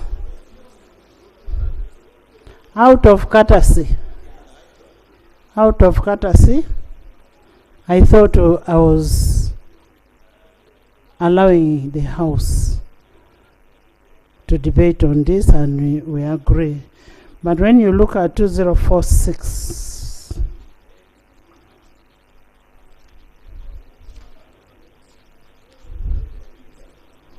notwithstanding sub-rule 5, debate on the report may, in discretion of the Speaker, ensure.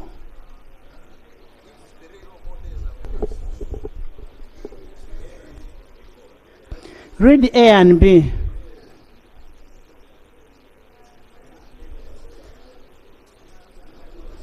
Don't read A alone. Now, read both of them, but I can move under B. But all the same, I want to put a question that Rule 204 5B be suspended as proposed by the government chief whip. Those in favor say on the contrary, nay. The ayes have it. Yes. Thank you, Right Honourable Speaker. Patrick. Right Honourable Speaker, 204 1 and 2 requires that we confirm the signatures, members of the committee that signed the report. Honorable members, the report is here. The signatures, you know, how many members of, Right, who are the Speaker. members of agriculture here? Members of agriculture who are here? They don't have to be here. Honorable members, I am still a custodian of your signatures. Where you sign when you come, when you're entering here. The signatures are here. There are 22 signatures. Madam Speaker, the reason why I was raising that, Order. I was trying to access that report.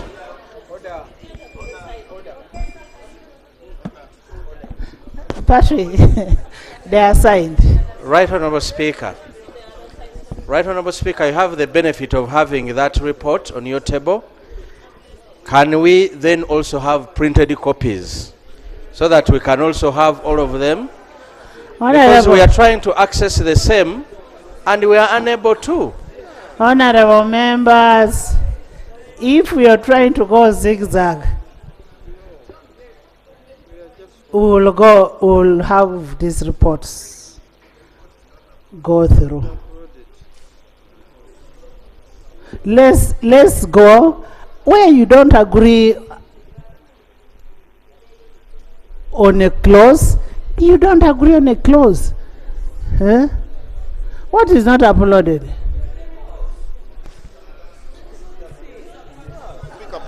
Clerk. Procedure, Madam Speaker. Honorable members, I don't know whether we are using the same system. IT, you know, we can all have the iPads, but we may not know how to switch on them.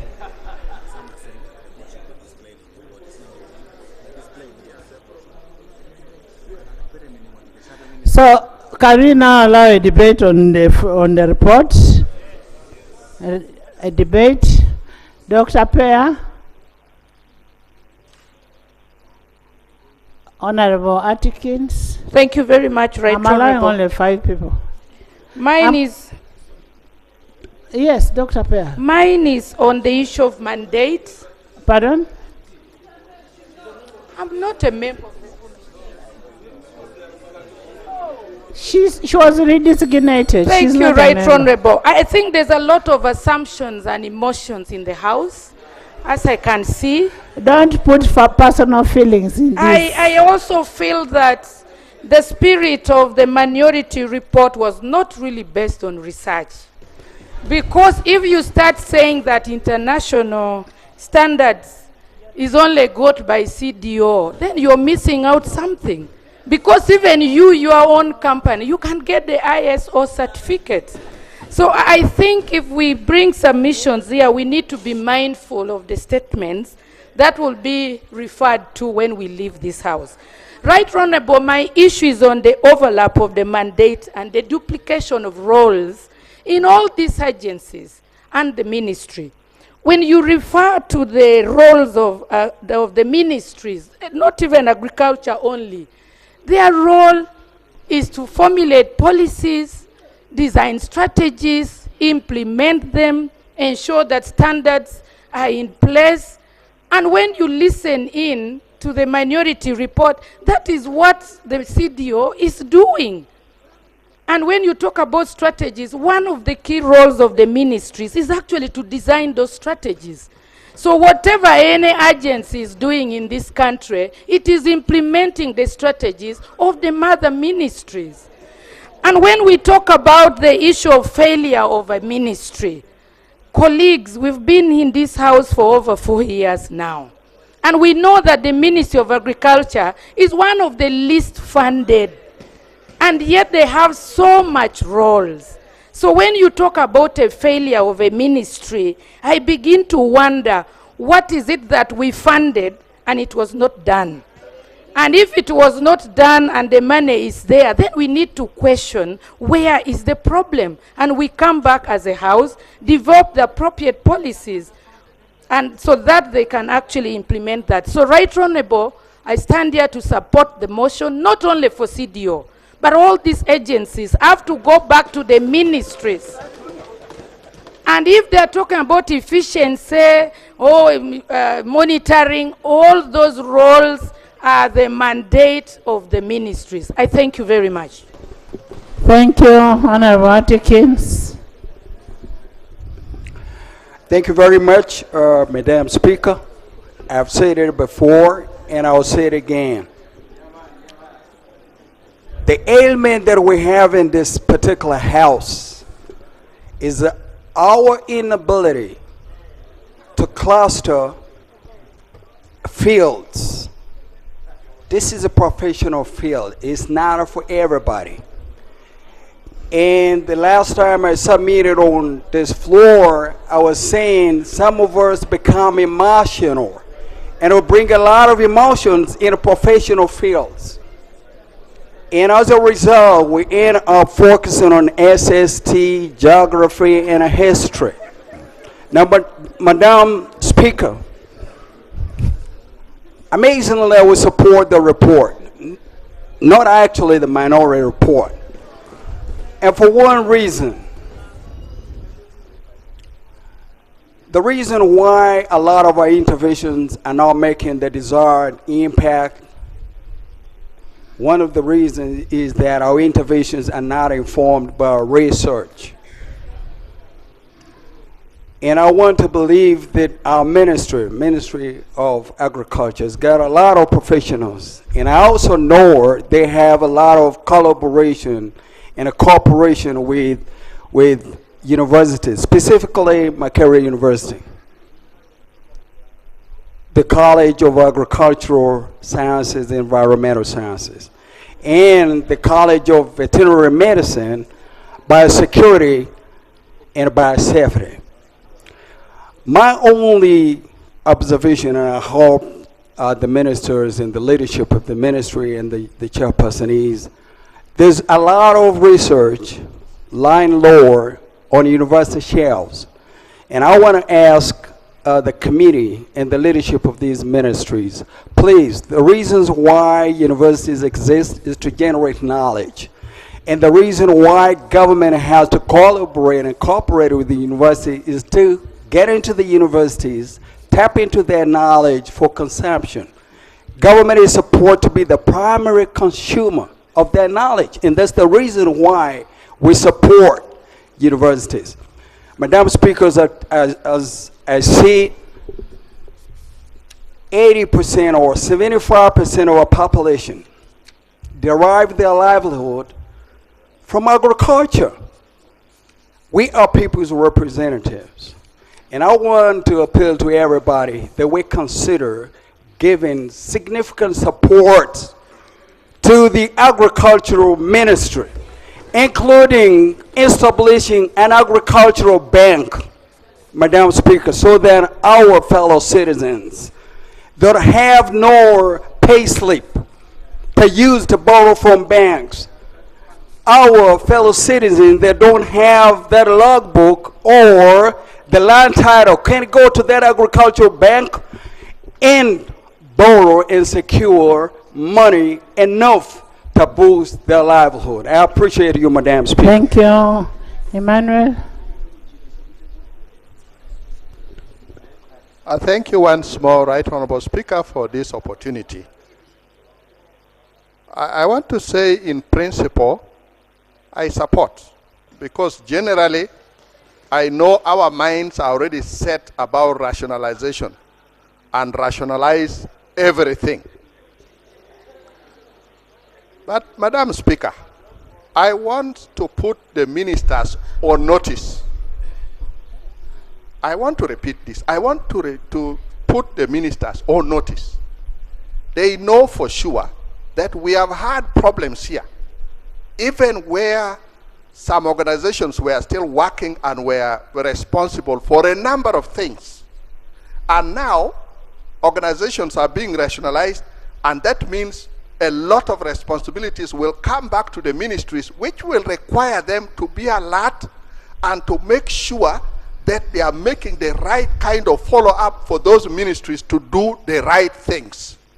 And that is why I'm putting them on notice. And colleagues, I want to beg that let's rationalize, but also let's be alert and make sure that every ministry, every minister must perform and make sure that the gaps that were being done by those entities are now being done by the ministries and being done very well. If they are not, then we will get back at them. Thank you, Right Honorable Speaker. Thank you, thank you. Honorable Aisha. Aisha. Thank you so much, Right Honorable Speaker. I support the minority report.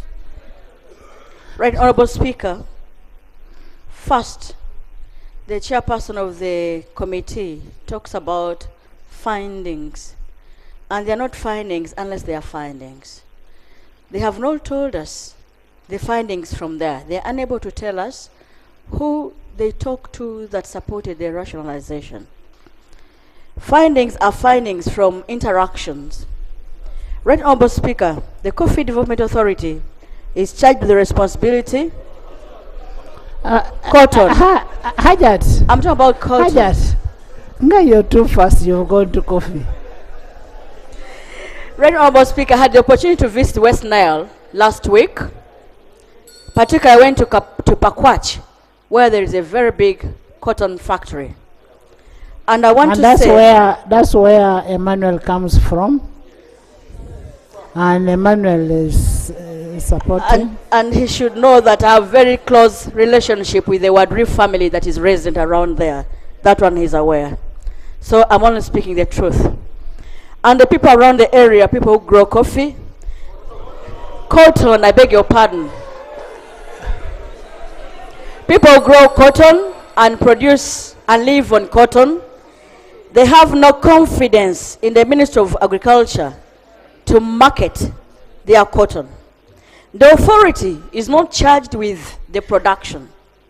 The authority goes beyond production, goes to quality and marketing for external market, that is export. Our people, and inclusive of myself, have no confidence at all in the Ministry of Agriculture as a marketing agency. They can only do agriculture very well, that one I know, but they cannot do marketing because there's nothing actually they've been able to market.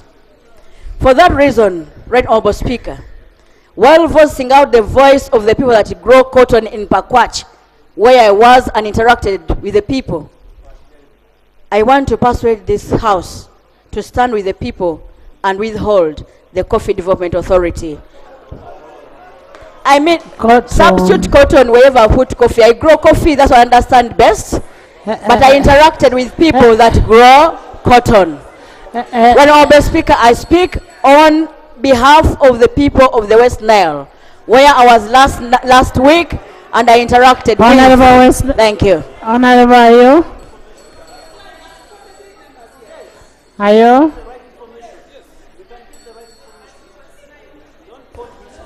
Thank you. Right Honorable. I need a response from West Nile first. Yeah, thank you so much, Right Honorable Speaker. Right Honorable Speaker, we West Nile MPs are alive and kicking and we're in the house. Before rationalization, cotton in Rhino Camp was fully in full gear and operating well. But after we moved to rationalization, cotton has totally phased out from West Nile. It is now trickling. There's no much production. That's why we're saying we want to go under MAIF so that we improve on production. Thank you. Honorable Ayo. Thank you. Order. Order. James. Honorable Ayo. Right Honorable Speaker. Honorable members, please. Thank the Chair, Committee on Agriculture. Honorable members, please. And I rise to support the majority report on mainstreaming or rationalizing Cotton Development Authority. Right Honorable Speaker and Honorable members, I come from northern Uganda, where at one time cotton was one main cash crop. But today, even with the Cotton Development Organization, the main team driving the cotton agenda are the gleaners and exporters. The private sector is the one leading the production and exporting of cotton. And Cotton Development Authority at one time would determine the price that was lower and the farmers were not accepting with them. Until the private sector came open competition and prices would go up a little bit. Right Honorable Speaker, what should be our main debate here is on the Ministry of Agriculture. Have Cotton Development Authority rationalized, organization rationalized, we get back to the Ministry of Agriculture. Then as this Parliament, we push for funding the sector. Under the Maputo Declaration, where 10% of the national budget was supposed to go to agriculture, this would be our main debate. Then on all these commodities, we only need to move for strong cooperative organization that would give command and ownership to the farmers and the people engaged in this production, to have control, to have command, and engage government. Otherwise, the CDO, these things, they are there also trying to survive and not creating any great impact. Cotton was better before CDO. Even me as a farmer, when I used to trade, I used to trade in cotton and produce cotton, I never saw CDO anywhere. You would only hear them come at the time of price fixing and disagreeing with the farmers. So, right Honorable Speaker, I support the motion. CDO have got no great impact on cotton production in the country. Thank you, Right Honorable Speaker. Jessica. Thank you, Right Honorable Speaker. James, then Jessica. Thank you, Right Honorable Speaker. Right Honorable Speaker, I want to support the motion, and I want to totally concur with the Honorable Ayoton. Right Honorable Speaker, I come from West Nile, and in West Nile, I want to be open that Cotton Development Authority is not known by our farmers. And all we are saying is Cotton Development Authority is working under Ministry of Agriculture, Animal Industry, and Fisheries. As of now, the debate should have centered in area where we said Ministry of Agriculture is saying, yes, you are under us, but we want you in our compound. That is the only thing. Because as of now, Cotton Development Authority is still under Ministry of Agriculture. So now, what I'm saying is, Right Honorable Speaker, we need assurance from the minister. The minority report is saying the contracts for the staffs in UCDA is expired. But for this, Cotton Development Authority, but for this to work better still under ministry, we want some of those experts who were in those authorities to still be working the Ministry of Agriculture. That is the only thing we want. Otherwise, taking Cotton Development Authority in the ministry is not a problem. We want this to sign. Thank you, Right Honorable Speaker.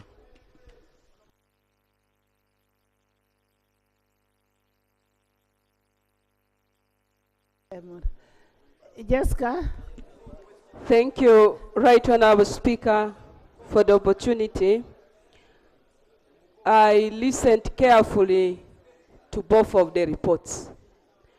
And my understanding is both of the reports are harmonizable. What the minority report presented can be accommodated in the functions and the roles played by the ministry, because the authority falls under the ministry. Therefore, I have never seen a contentious matter that cannot be handled under the ministry. But this harmonization is going to handle one major issue, that is the reduction of the administrative cost. Because if we move the authority to the ministry, that means we are going to mainstream and reduce on the overhead costs. And the functions which are being done by the authority can still be done under the ministry. Therefore, I don't see any contentious issue in this matter. I support the majority report. Thank you so much. Motion from Isaac. Motion from Thank you, Right Honourable Speaker. Right Honourable Speaker, as you opened the debate, you guided that you are giving a position for only 5 members to debate, and you have been actually confident enough to give more people. I feel we should, I want to move that, let us go to the committee stage where members are able to still make the necessary changes if needed, because we do have a number of bills to process today under rationalization. So I move a motion that we proceed to the committee stage. Thank you. Seconded. Seconded by the whole side. I see Ogwang, I see elders, I see agriculture, Honorable Bright, Honorable Frank, Honorable Chris, Shatis, by the whole side. But Honorable Minister, before we go to committee stage, can you clarify the issues that are being raised? Thank you, Right Honourable Speaker. Honourable colleagues, I acknowledge your submissions, and if you can give me a minute, I want to summarize them in about 3 issues. Colleagues, you hear the word agencies. Agencies do work on behalf of their mother ministries. From the agent principle, there is no agency that is implementing a mandate that is not aligned to the policy of the ministry. So the decision of government was mainly to remove duplication at administrative level, procurement, transport, HR, and so on. My assurance to this House, and which we gave to the committee, is that yes, under CDO, there's some commodity-specific expertise. Yes, under CDO, under UCD, any other, there is some commodity-specific expertise the staff there have acquired. We have accordingly been allowed by the Ministry of Public Service. Those commodities will be having commodity-specific departments. All the scientists under those agencies will be absorbed into the ministry. There will be no expertise lost. So I want to make that clear. The second point, the duplication will be removed at, I beg to be protected, Madam Chair, and I give information to the House. Minister. So the second clarification I like to give, accreditation, membership. Catholic, why are you crying more than the bereaved? Minister, go ahead. So the second clarification I want to give is on the accreditation and membership to international organizations. Colleagues, first and foremost, membership to international organizations is by the country. The Minister of Foreign Affairs allows every agency of government to be a member to any organization. If the Minister of Foreign Affairs doesn't allow, there is no agency that can seek any membership. So it's up to the country. When you change domestically your arrangement, CDO will be replaced in that membership organization by the successor department or agency. So there will be nothing lost. Okay, I take it. I have not. Can you finish? Clarification he has given. Madam Speaker, the Speaker has ruled otherwise. My sister, we shall discuss later on. Finally, Madam Chair, cotton production, and it's of interest that people from the cotton growing areas know this. Let me tell you how the duplication of mandates affected cotton production. Nasari, the Serere Research Institute, traditionally was for cotton seed production. Nasari, Serere. So when UCDO came in, it encroached on the mandate of NARO. So they were pushing who produces cotton seed or who should not. NARO gave away the mandate to CDO. Yet we know that the real competence of research in seed production is with NARO. So all the NARO institutes, be it for coffee, be it for fisheries, be it for cotton, are staying. They are not being rationalized. So the foundation of seed, be it for cotton or any other crop, is protected. So the rationalization of CDO, colleagues, is for gaining at efficiency level, removing layers of duplication at management, transport, HR, accounting. So I pray that the House finds merit in the submissions made. I thank you. I put a question that the Cotton Development Amendment Bill 2024 be read for the second time. Those in favor say on the contrary, nay. The ayes have it. The Cotton Development Amendment Bill 2024, Bills Committee stage.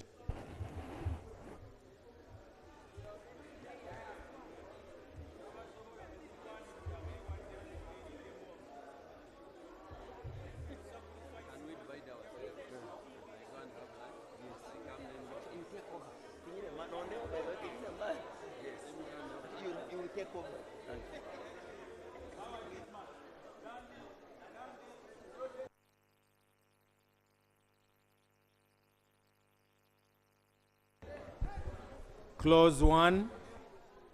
Honorable members, I have 198 members, both in virtually and physically. Clause 1.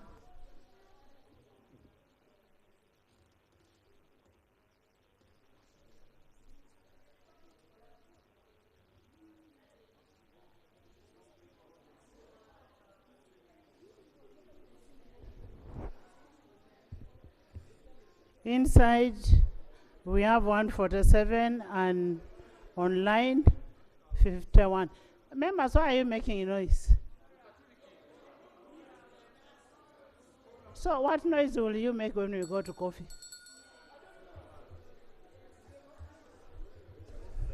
Clause 1. I put a question that clause 1 stands part of the bill. Those in favor say on the contrary, nay. The ayes have it. Clause 2. I put a question that clause 2 stands part of the bill. Those in favor say on the contrary, nay. The ayes have it. Clause 3. Chair. Thank you so much, Chair.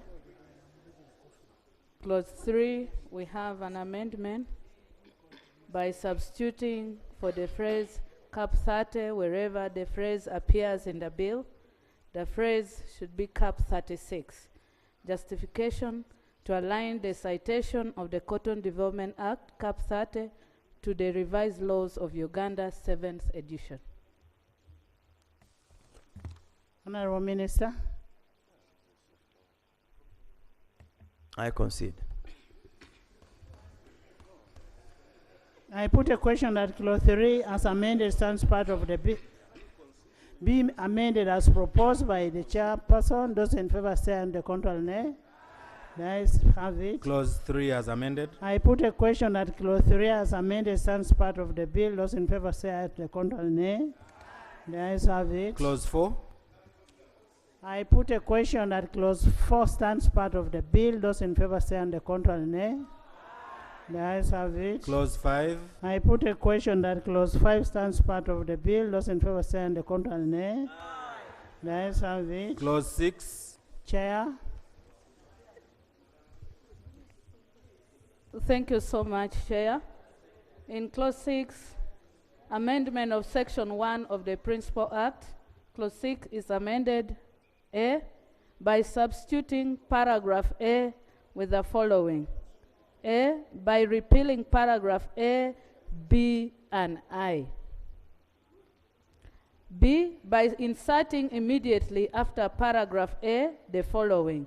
By substituting for the definition of the word minister, the following minister means the minister responsible for agriculture and animal industry and fisheries.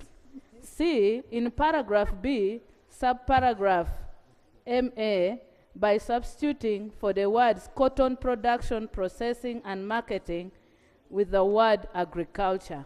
Justification: 1, to delete the definition of the word organization since it is being or proposed to be repealed by the bill.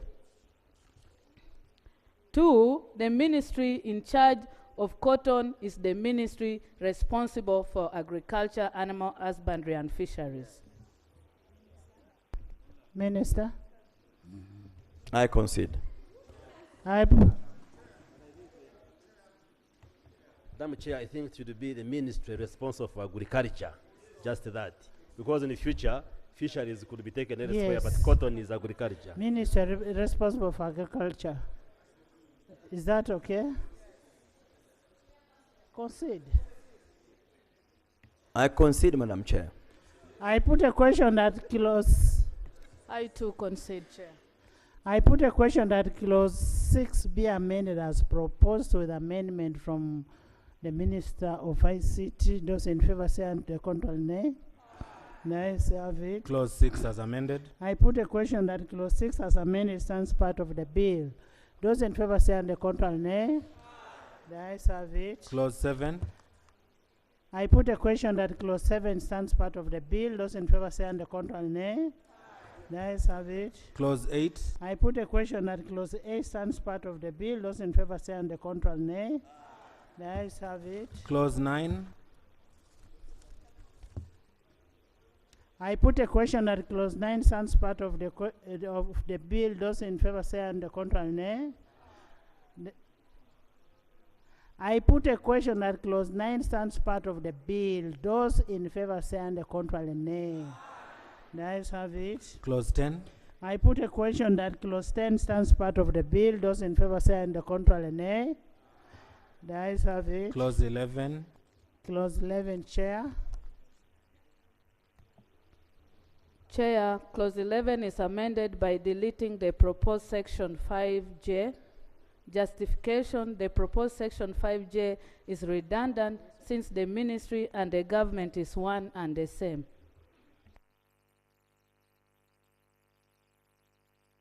Minister. I concede. Government.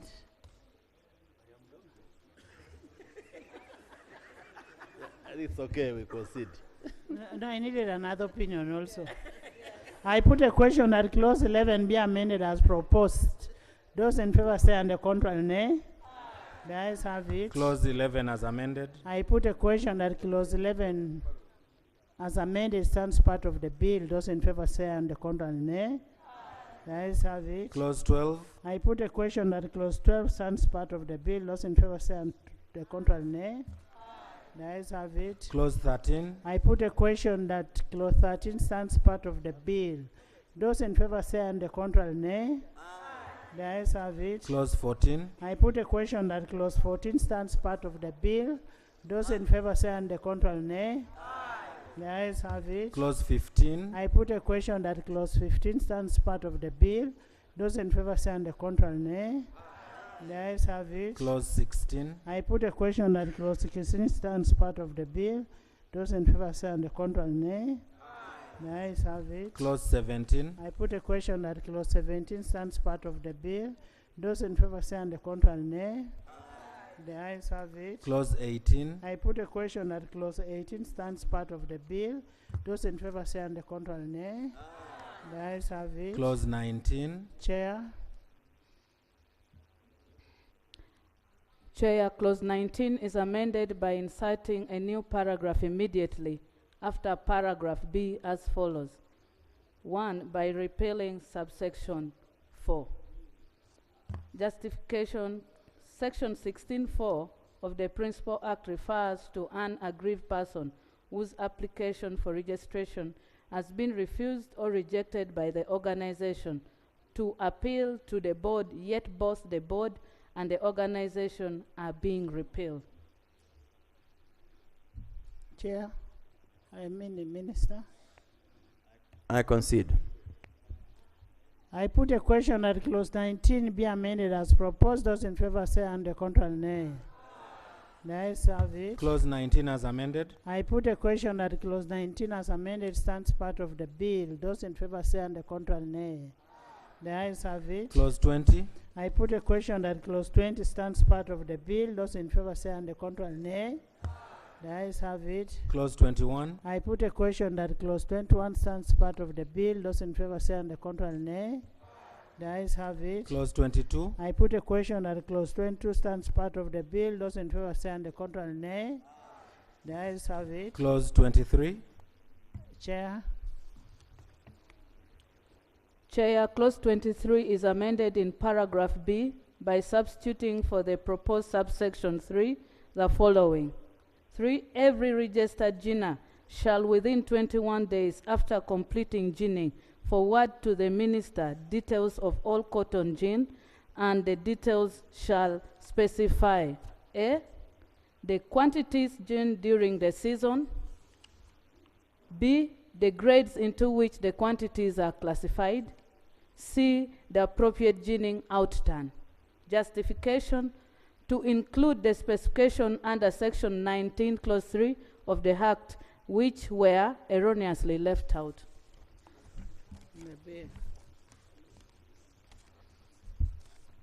I concede. I put a question that clause 23 be amended as proposed. Those in favor say on the contrary, nay. The ayes have it. Clause 23 as amended. I put a question that clause 23 as amended stands part of the bill. Those in favor say on the contrary, nay. The ayes have it. Clause 24.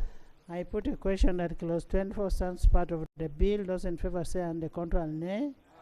The ayes have it. Clause 25. I put a question that clause 25 stands part of the bill. Those in favor say on the contrary, nay.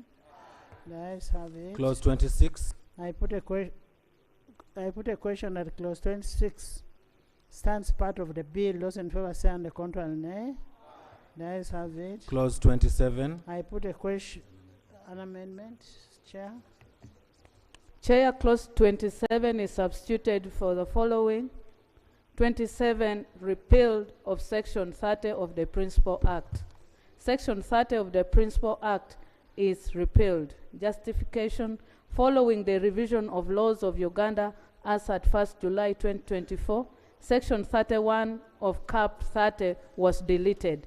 Since the section is no longer on the statute book, it's redundant to have a proposal to repeal it. Chair. No objection. It makes sense. I put a question that clause 27 be amended as proposed. Those in favor say on the contrary, nay. The ayes have it. Clause 27 as amended. I put a question that clause 27 as amended stands part of the bill. Those in favor say on the contrary, nay. The ayes have it. Clause 28. Chair. Clause 28 is amended by substituting for the word schedule wherever the word appears, the phrase schedule 2. Justification. After the review of the laws of Uganda by the Law Reform Commission, a second schedule was created, hence the need to be specific which schedule is being repealed.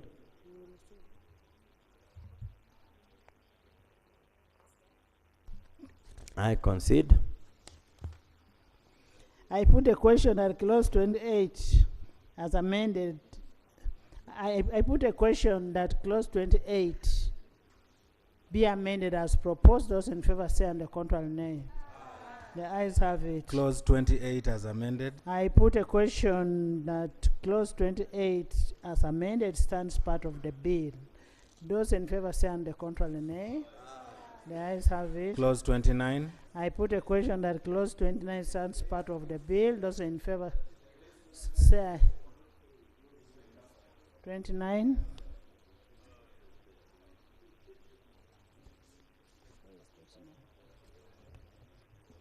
Chair, clause 29, I seek some clarification from the minister.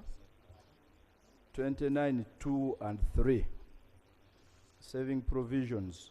In 2, you are talking about board members and staff being paid terminal benefits in accordance with terms and conditions, and in 3, you are talking about compensation is not payable to any member of the board of Cotton Development Authority for loss of office resulting from dissolution.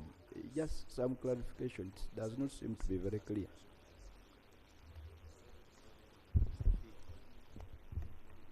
Well, I don't know what clarification you need, but the point is, when the rationalization process started, Cabinet guided all ministers when appointing boards to be mindful of the process and include in their appointment letters terms and conditions that provide for termination when the process happens.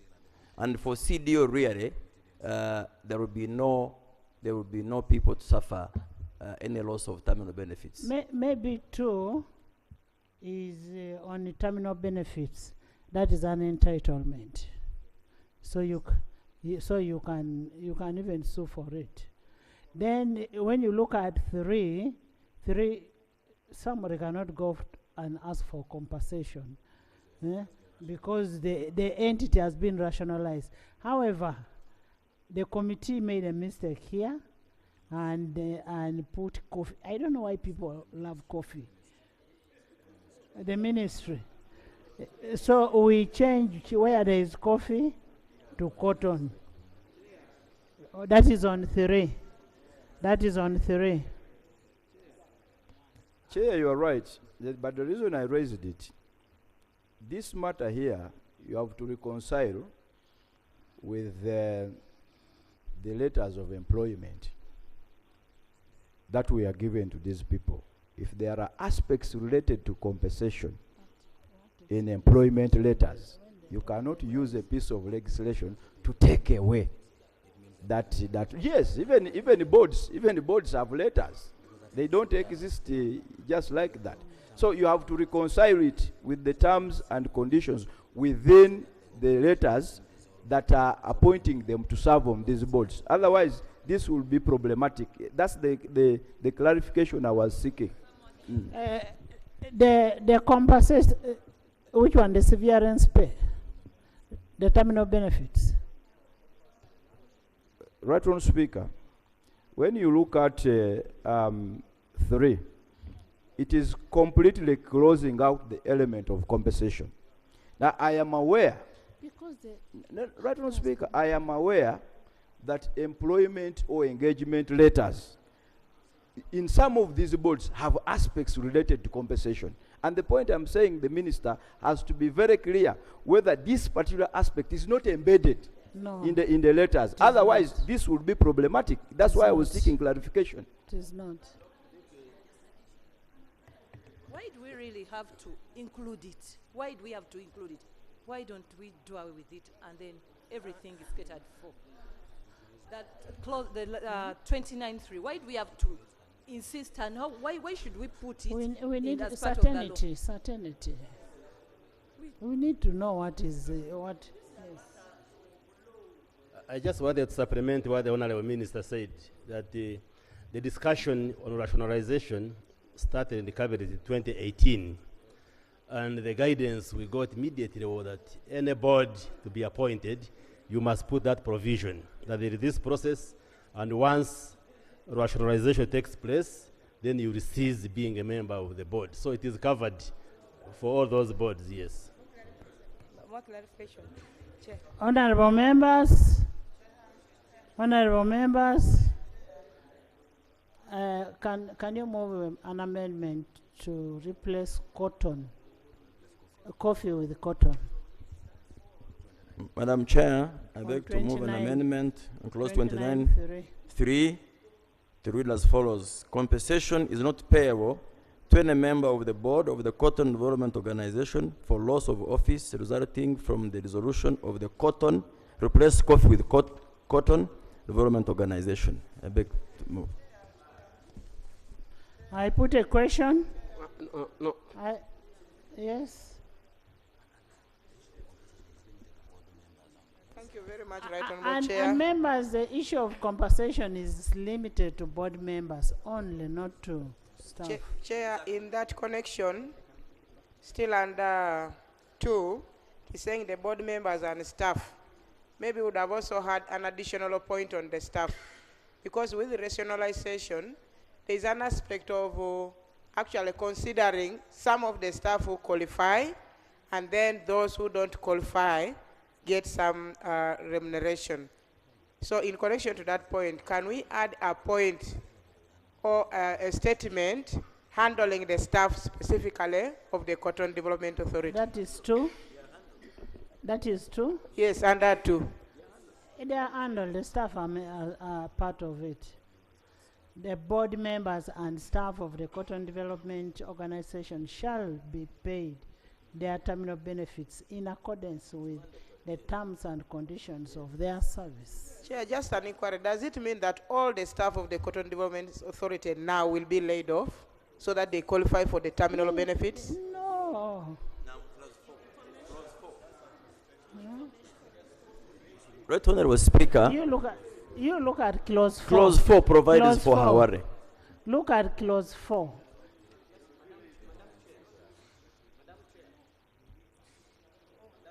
Yes. To me, I now understand. I withdraw. Okay, Thank you. Yeah. Thank you, Madam Chair. On this clause 29.4, which you are referring to, Madam Chair, if it remains like this, again, to bring more confusion. Because the staff of the Coffee Development Organization, the cotton, yes, cotton, I've corrected that. Because the staff of Cotton Development Organization cannot be redeployed to serve in the public service, subject to availability of position. The justification is, Madam Chair, that these people are being paid under different salary structure. And therefore, if it's going to be a saving, once these people have been terminated, those who qualify can apply for absorption in the new structure. It says subject to availability of positions and may. If you don't want because the money is less, then you go. Chair, just one. Maybe, Madam Chair, to make a general comment that rationalization is not a retrenchment exercise. No, it's not. Why? Our thinking as a government and what we are doing is that the staff members, public servants who are affected, will be as much as possible be absorbed in the public service, both at the central level. Just hold on. Just hold on, I will allow you. At the central level, but also in the local governments. It will only be those who cannot fit anywhere that they will be paid a severance package. That's the thinking of this rationalization. So that's why Section 4 is speaking to that members affected from the CDO will be absorbed in the wider government as much as possible. Yes. Brother, clarification. You're running away, yes. Right Honourable Speaker, and Chair, Right Honourable Chair. The Minister for Agriculture, when he was giving us assurance here, he said all the technical people in these agencies are going to be absorbed in the ministry. Okay? And there are two issues. This 29.4 does not speak to that assurance. This 29.4, first of all, is general. And for him, he was specifically alluding to experts. He's talking about staff. That's one. Number two, his assurance is not in tandem with this provision, because the assurance was couched in mandatory terms. When you look at this, it is couched in discretionary terms. So I think, Minister, we have to be very clear. Are you absorbing all technical people as they are? Right, Honourable Speaker. In which case, right, Honourable Speaker, this must speak to that. Honourable members, the minister said that they will absorb all the technical people and the technical who are willing. It's about willing people. But however, if there are other people who cannot work in that entity, then they can be taken up in other public service, under public service. That's what the clause is saying. Now, just imagine if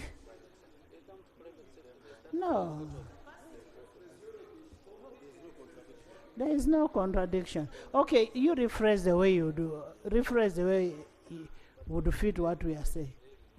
You rephrase it.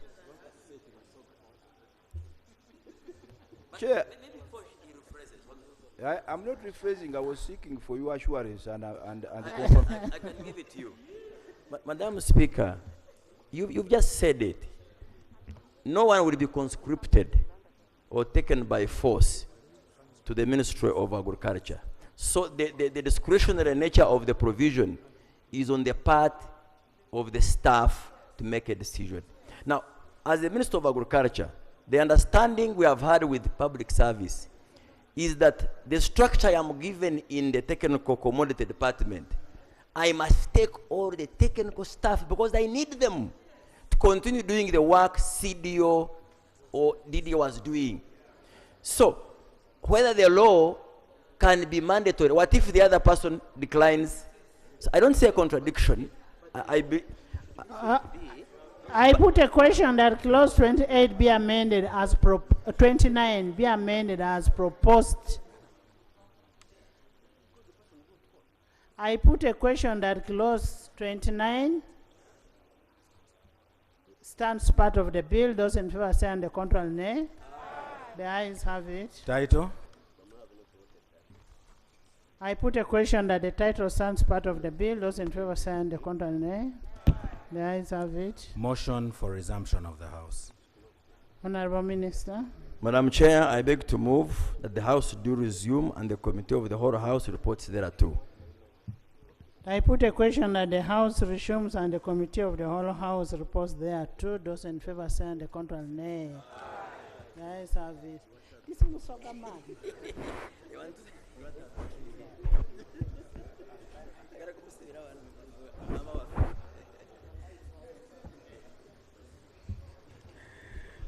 Report of the Committee of the whole House. Honourable Minister. Madam Speaker, I beg to report that the Committee of the whole House has considered the bill entitled the Cotton Development Amendment Bill 2024 and passed with amendments. Motion for adoption of the report of the Committee of the whole House. Honourable Minister. Madam Speaker, I beg to move that the report from the Committee of the whole House be adopted. I put a question that the report of the Committee of the whole House be adopted by this House. Those in favor say and the contrary nay. The ayes have it. Bills third reading. The Cotton Development Amendment Bill 2024. Honourable Minister. Madam Speaker, I beg to move that the bill entitled the Cotton Development Amendment Bill 2024 be read the third time and do pass. I put a question that the Cotton Development Amendment Bill 2024 be read the third time and do pass. Those in favor say and the contrary nay. The ayes have it. A bill for an act titled the Cotton Development Amendment Act 2024. Title settled and the bill passed.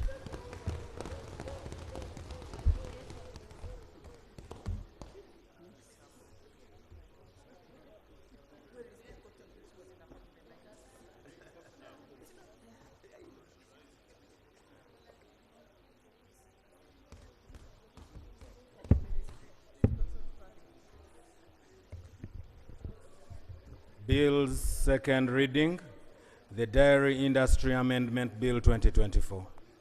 Honorable members, as part of the rationalization of public entities and expenditure, the Dairy Amendment Bill 2024 was tabled on 24th September 2024. The committee is ready to report. However, to begin with, I will invite the Minister of Agriculture to move a motion.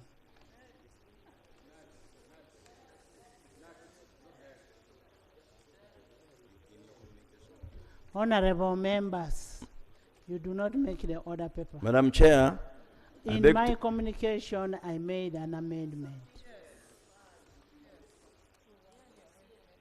If you've rationalized cotton, then why not DDD? Exactly. Next. Madam Speaker, I beg to move that the bill entitled the Dairy Industry Amendment Bill 2024 be read for the second time.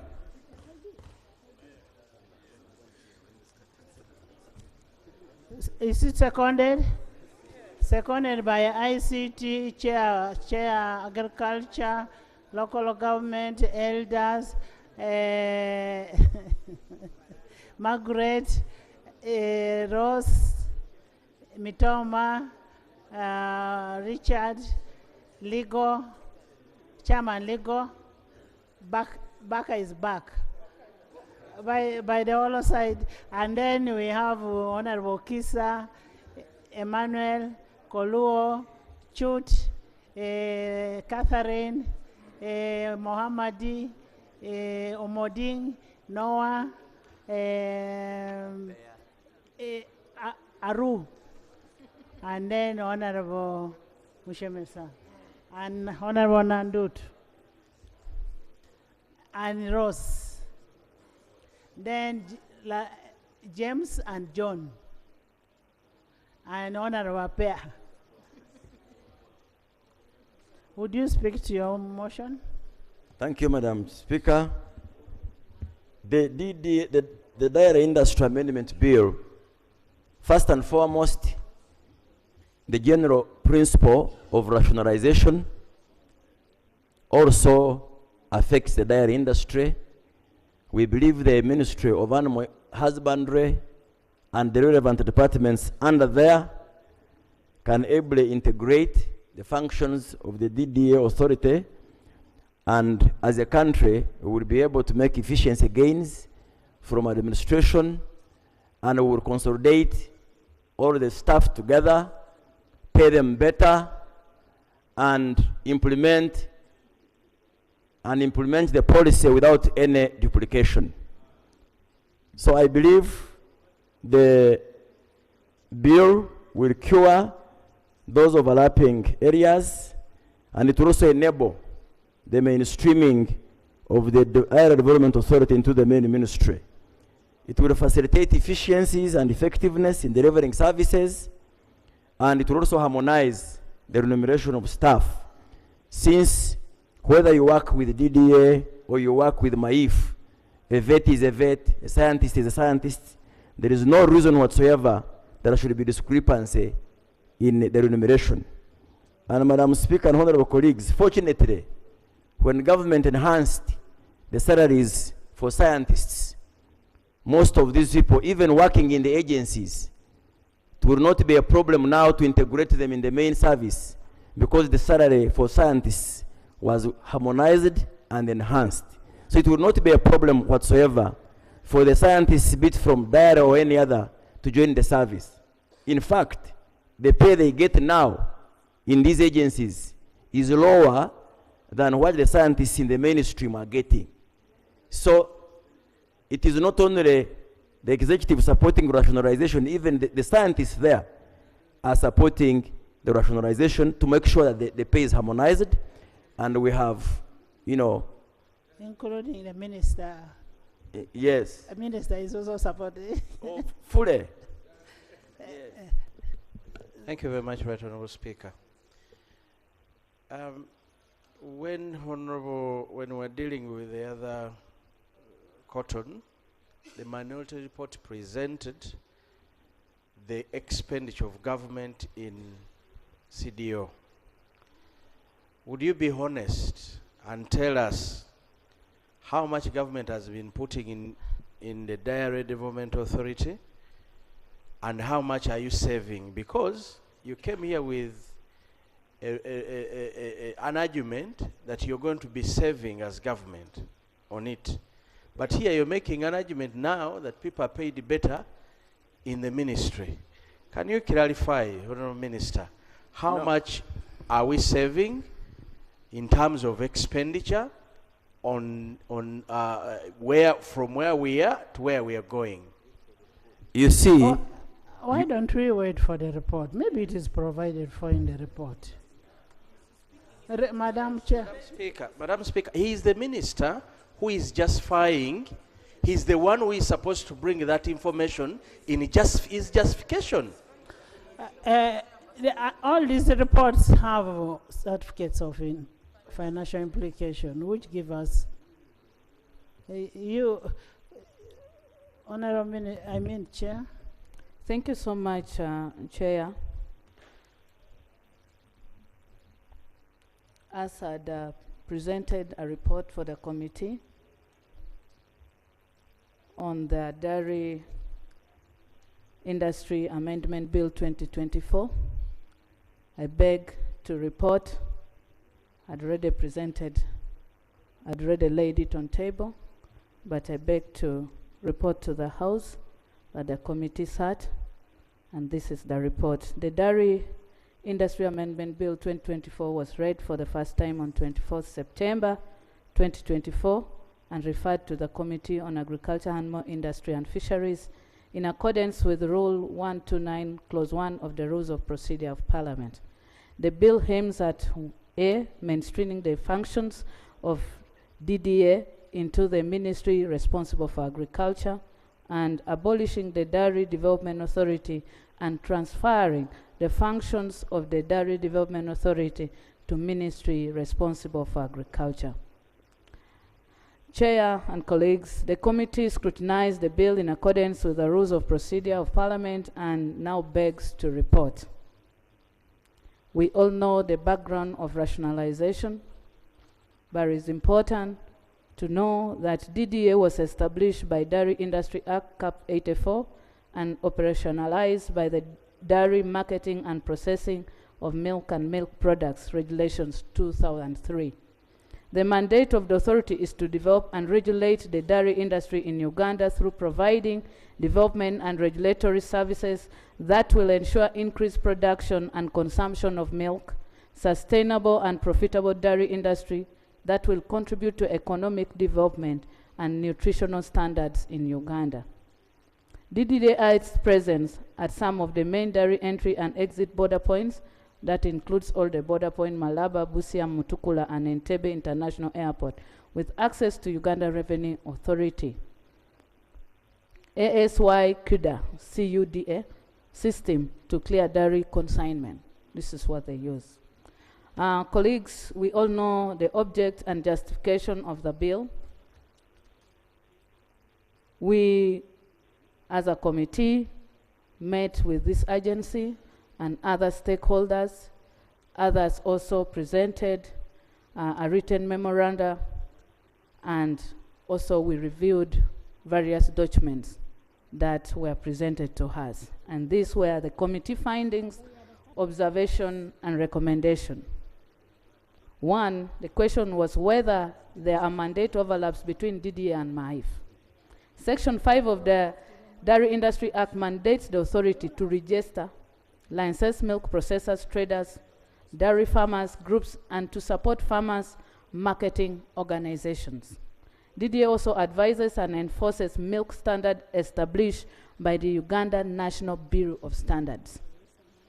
The committee notes that DDA has fulfilled the above mandate through registration of dairy businesses and issuance of registration certificates. 2, inspection of milk handling premises like equipment, milk tankers, processing lines, cleaning facilities, and related dairy containers. 3, sampling and analysis of milk and milk products for chemical and microbiological analysis for adulterants and contaminants in accordance with international standard. DDA also carries out sensory evaluation of milk and milk products. It has also set up a national analytical laboratory, which is in Logogo, and the agency has on-spot milk testing and mobile laboratory vans. DDA also rehabilitated milk cold chain infrastructure and collection centers across the country, and value addition training and scaling at the Entebbe dairy training schools. Furthermore, DDA established milk and milk products traceability system, whereby if you move and sell a bad milk, it can be traced to the source. Market access through promotion of domestic milk consumption, and access to regional and international market. The committee notes that while DDA has restored the dairy sector, which had collapsed following the dissolution of Dairy Corporation, MAIF has at the same time maintained a dairy division over the years. However, the committee has not been able to establish performance of this division under the ministry. 2, whether DDA has served the purpose for which it was established.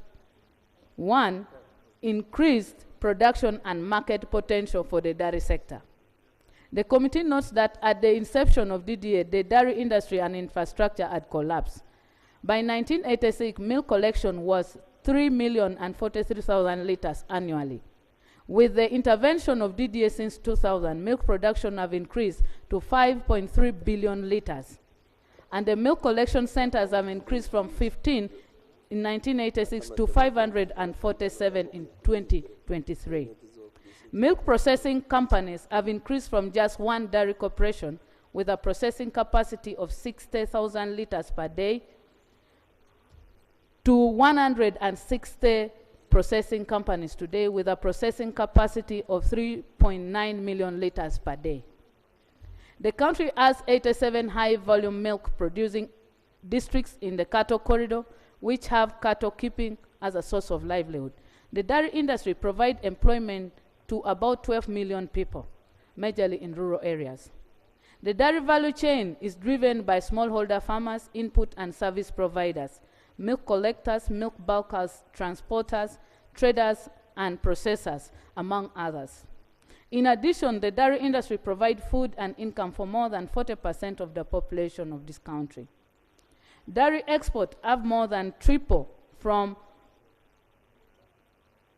287.4 billion to 976.4 billion from 2019 to 2023. Uganda is now poised to enter the Algeria market, estimated at USD 500 million annually. The export market required routine inspection by competent and autonomous regulatory department to ensure safety and quality of the dairy product. International accreditation. The National Dairy Analytical Laboratory under DDA is in the final stages of attaining full accreditation. I want to mark this, final stages. It haven't yet got accreditation. Having been awarded recognition certification under ISO 17025, which certifies all dairy export test results from the export market. The accreditation facilitates trade in dairy product and reduce the cost of doing business to make the country dairy product competitive. The committee notes that rationalization of DDA may affect the regulatory gains already achieved and adversely affect the market. But government needs to ensure, I want to re-echo on this. Government needs to ensure mainstreaming DDA into MAIF. It shouldn't jeopardize the ongoing processes of recognition, accreditation that are critical for market access, meaning that MAIF should take this as a serious matter, since milk is a perishable good.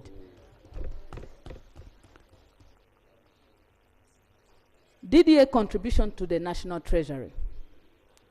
1, wage bill on DDA. This is what was being asked. DDA has an approved staff establishment of 140 positions with 91 positions filled. 63% of DDA staff are scientists, earning less than approved government science scale. The budget for for 2024-2025 stands at 10.9 billion, of which 3.7 billion is the wage component.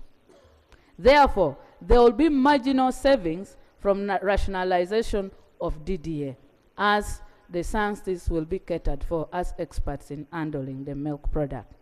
The committee notes that rationalization of DDA will not lead to anticipated savings, as stated by CFI Certificate of Financial Implication, because it was misleading. But this does not stop the aim of government for mainstreaming DDA. Yes, because this was what was anticipated, but since majority, 63% of the DDA staff are SANSTIS, and these are experts that the ministry have assured us that it will be absorbed into the ministry. That one you will respond later. Value of dairy export. The committee notes that Uganda processes several dairy products which are exported to various countries. The committee notes that the dairy industry has been able to access international market as a result of quality assurance and certification. The committee recommends that these gains needs to be secured once DDA is mainstreamed into the mother ministry. Privatization of dairy industry. The committee notes that when government liberalized the dairy sector and privatized the collection, transportation, processing, marketing of milk and milk products, which requires robust, efficient, and effective regulatory framework. As a result, the dairy industry has attracted many investors, both local and foreign. The committee observed that rationalization of DDA may, in a way, compromise quality assurance if not taken care of. And we have to deal with this, because you know a report has to be both positive and also give option for gaps that have been identified. Therefore, MAIF must immediately establish a robust regulatory unit to ensure quality of dairy product, of the dairy product that should not be compromised. This is a perishable good that we are dealing with on a daily basis. That's why we need immediate action on that. Whether international accreditation attained by DDA is transferable to MAIF. The committee was informed that DDA Analytical Laboratory is in its final stage of attaining full accreditation, having been awarded certification under ISO. As I stated earlier, the accreditation facilitates trading and competitiveness of international market. The committee observed that mainstreaming DDA into MAIF requires that accreditation process is fast-tracked to protect market access and competitiveness. In conclusion, Chair and colleagues, the committee recommends that DDA be mainstreamed into MAIF subject to the following conditions. 1. MAIF should develop capacity to deliver services including animal disease control and prevention in line with accreditation and certification requirements for the dairy sector. Right Honorable and honorable colleagues, I beg to submit. Thank you so much. Thank you. Minority. Thank you very much, Right Honorable Chair. Once again, I want just tell me the points of departure. Right Honorable Speaker, the main object of this bill is to dissolve Dairy Development Authority today, if the majority numbers say aye. Right Honorable Speaker, in relation to the objectives of rationalization, one of the questions was whether the funding of Dairy Development Authority is a wasteful expenditure. Right Honorable Speaker, the minority report says no, it is not a wasteful expenditure.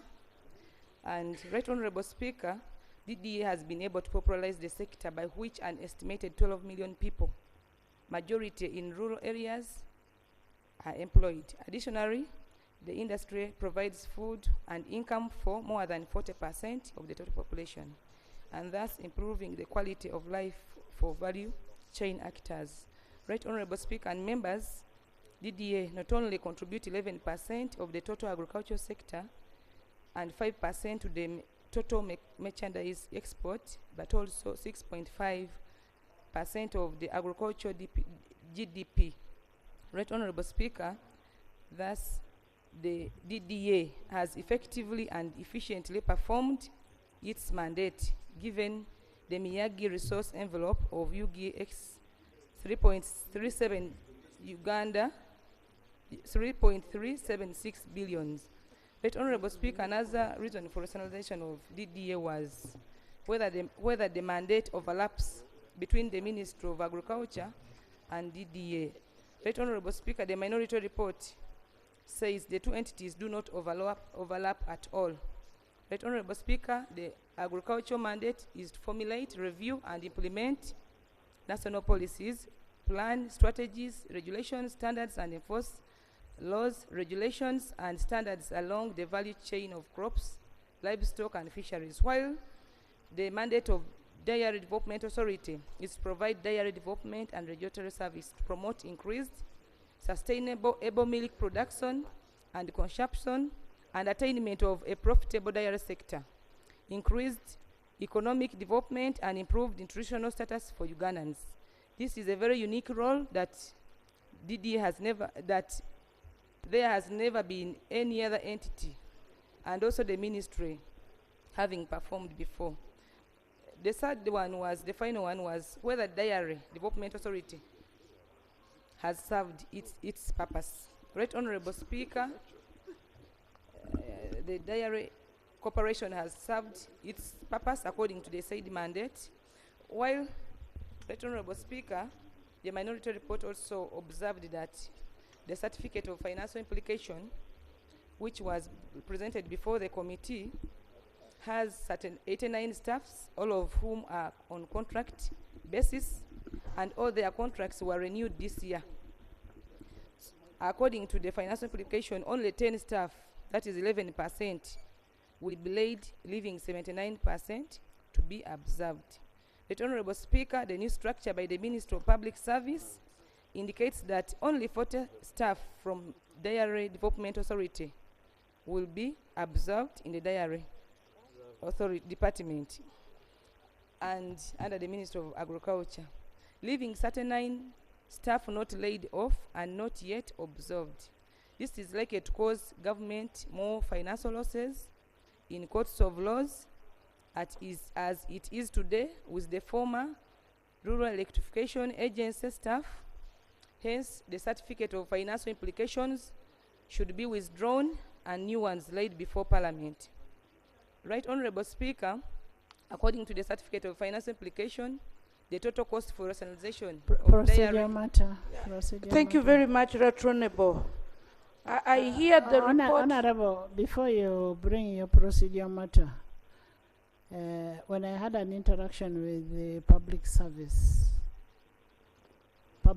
Commission, I was informed that the staff of REA, most of them have been absorbed in the Ministry of Energy, and those who were not eligible to go to the ministry were taken up by projects. So thank you, Right Honorable.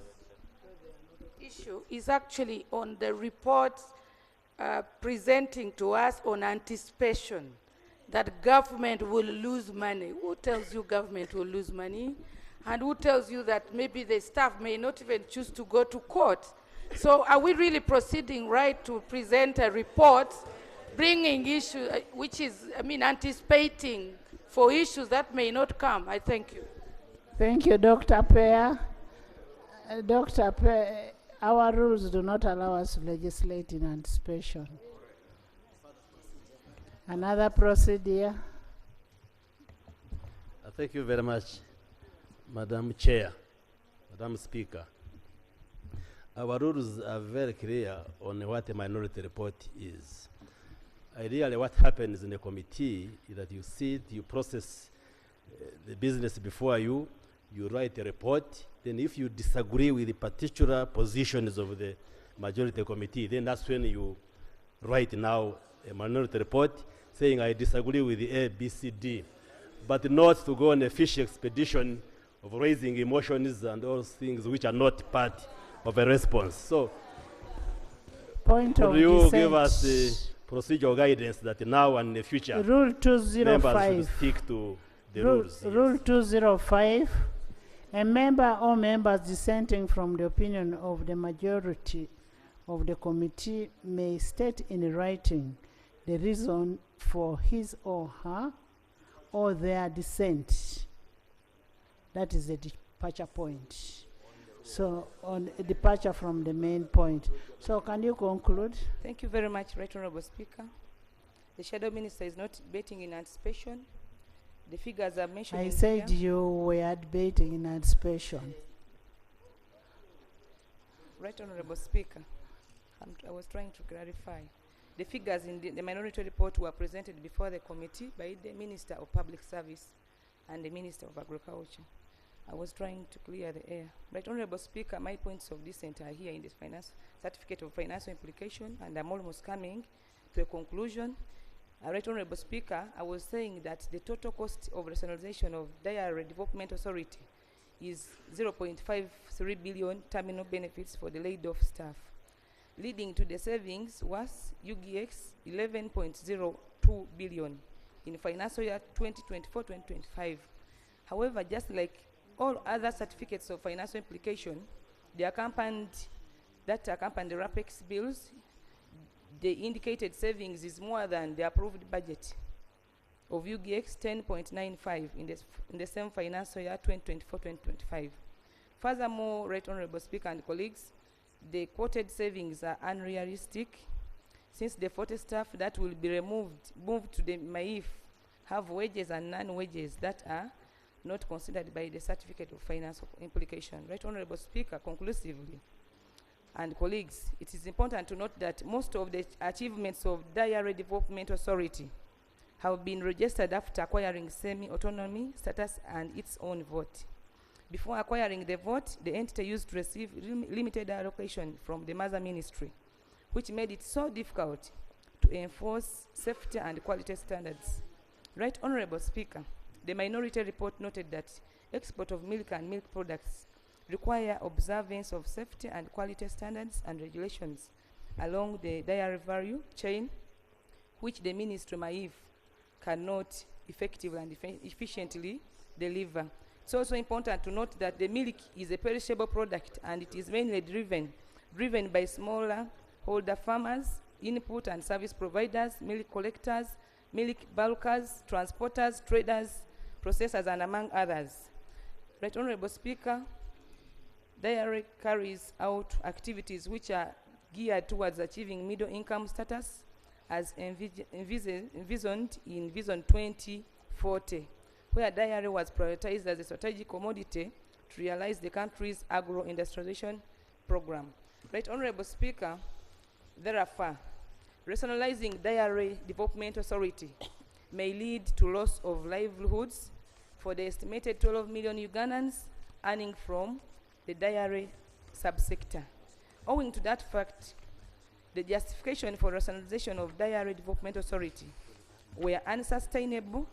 Therefore, the minority report recommends that the Diary Industry Amendment Bill 2024 be withdrawn. I submit, Right Honourable Speaker and members. Thank you, Honourable Asinansi. Christine, now we open the debate. Christine. Right Honourable Speaker, I thank you very much. Right Honourable Speaker, I've listened to both reports, and I'm getting worried that when you perform well in this Uganda, then you are rewarded wrongly or poorly. No. Because the authority, the Diary Development Authority, is one of the best performing institutions. Yes, based on the little that we invest in it. And I'm wondering now what is going to motivate people to perform well. Because the background to rationalization is relieving government of wasteful expenditure. But the authority has showed us that it can, actually we are proposing that government should relieve, should stop funding, and we see if DDA cannot stay with its own performances. Thank you. Right, Honorable Speaker, the other issues on staffing, there is also some misunderstanding on staffing. We are told scientists are going to be taken to the ministry, but at the same time, they are showing us the salaries in the authority are lower compared to the ministry. And now, how do you say we are going to make a saving when somebody is coming from little salary to higher science salaries in the ministry? Thank you. And then there are availability, Right Honorable Speaker. Right Honorable Speaker. There's information from Honorable Pair. Thank you, Right Honorable. I would like to inform my colleague that rationalization is not only about saving money. There are a lot of other reasons of rationalization.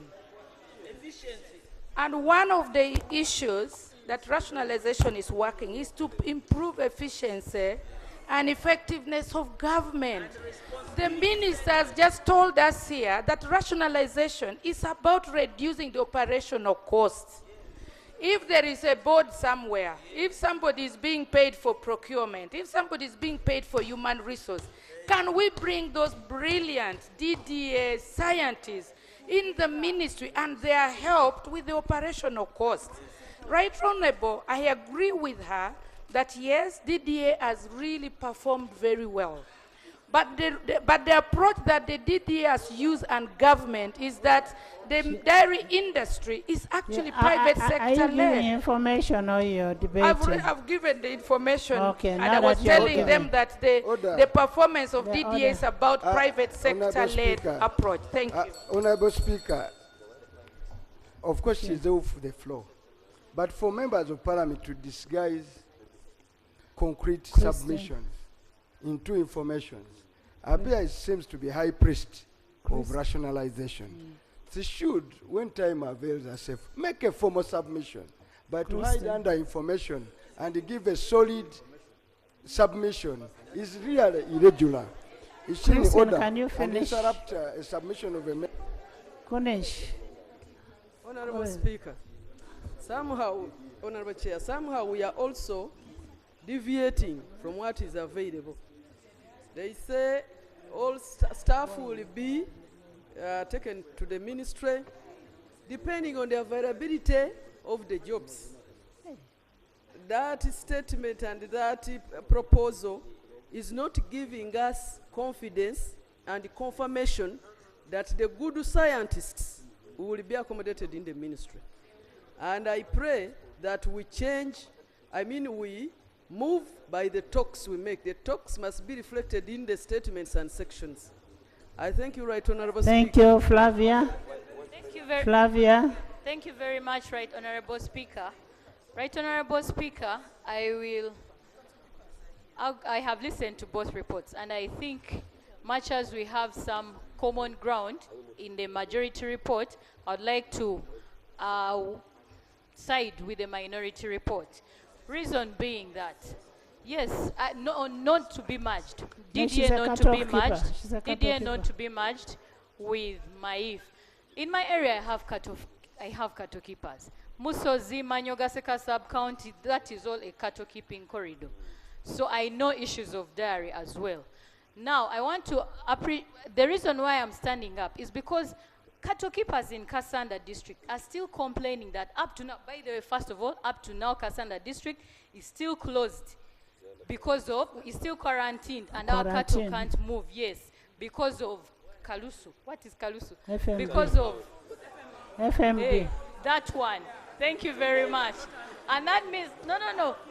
And that means that we still have challenges. But the farmers, the cattle keepers in my area, complain that up to now, Ministry of Agriculture has failed to get for them the right medicine for washing their cows, to take away for spraying the ticks. Up to now, they have failed to get the right medicine for dipping their cattle in. Honorable Flavia. Yes. They call it dipping. for dipping, I said it eventually, for dipping their cattle in. Thank you very much. This language for the vets is not easy.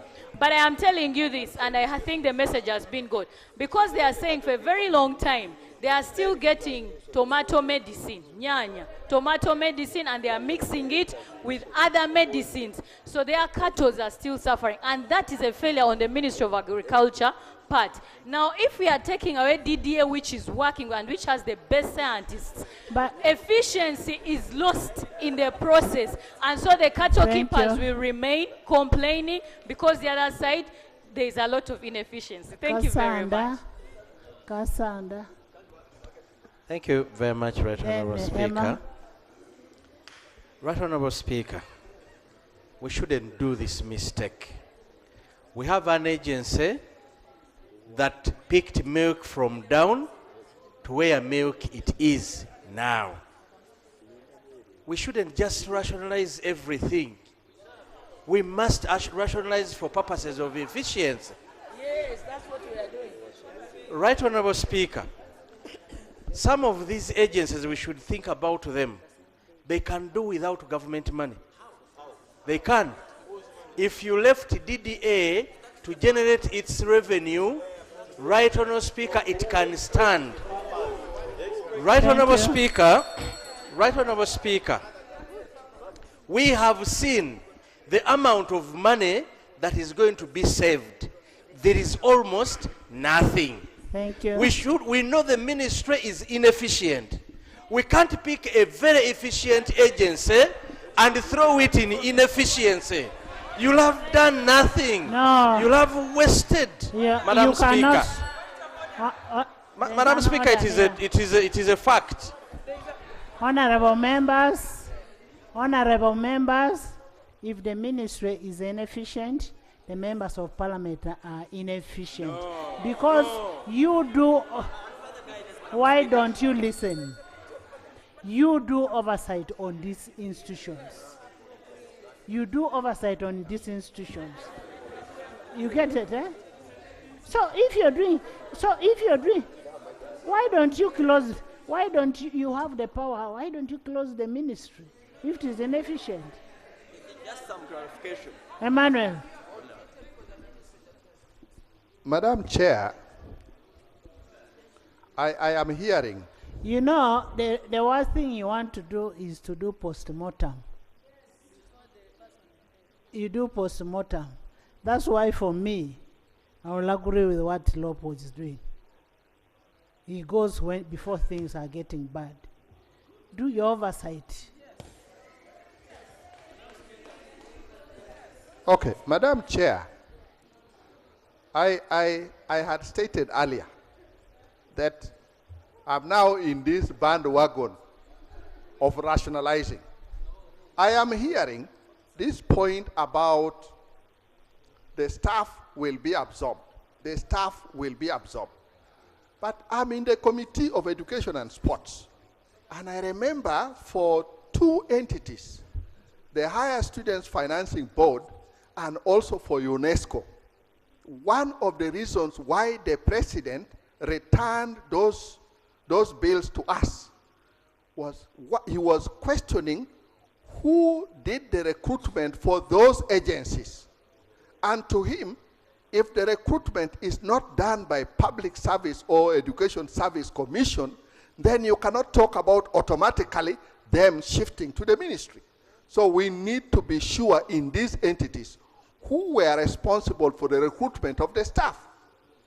Because if the reasoning which the president brought in those entities apply here, it then means you cannot talk about that automatic unless they were recruited by public service. Thank you. I beg to submit.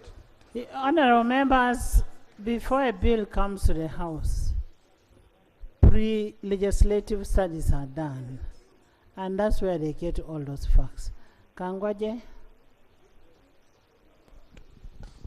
Thank you, Right Honourable I want to Speaker. look at cattle keepers. Yes, we are here. Thank you, Right Honourable Speaker. Right Honourable Speaker, to be brief and precise, I support the majority report. Right Honorable Speaker, when you see the stepmother of a child crying much more than the real mother of a child, you know that there is a problem. Right Honorable Speaker, I am a cattle keeper, and we are the sole beneficiaries in this sector. Right Honorable Speaker, when you see the real role of Minister of Agriculture is to formulate laws, regulations, but also set clear quality standards along value chain of livestock. There is an order from Hajat. Thank you so much. By the stepmother. Thank you so much. Thank you so much, Right Honorable Speaker. I know, Right Honorable Speaker, members of Parliament, for being national leaders here to legislate on all matters in this country. Is the honorable member right to describe members of Parliament that do not come from cattle areas, cattle rearing areas, as stepmothers? Is he in order? Honorable members,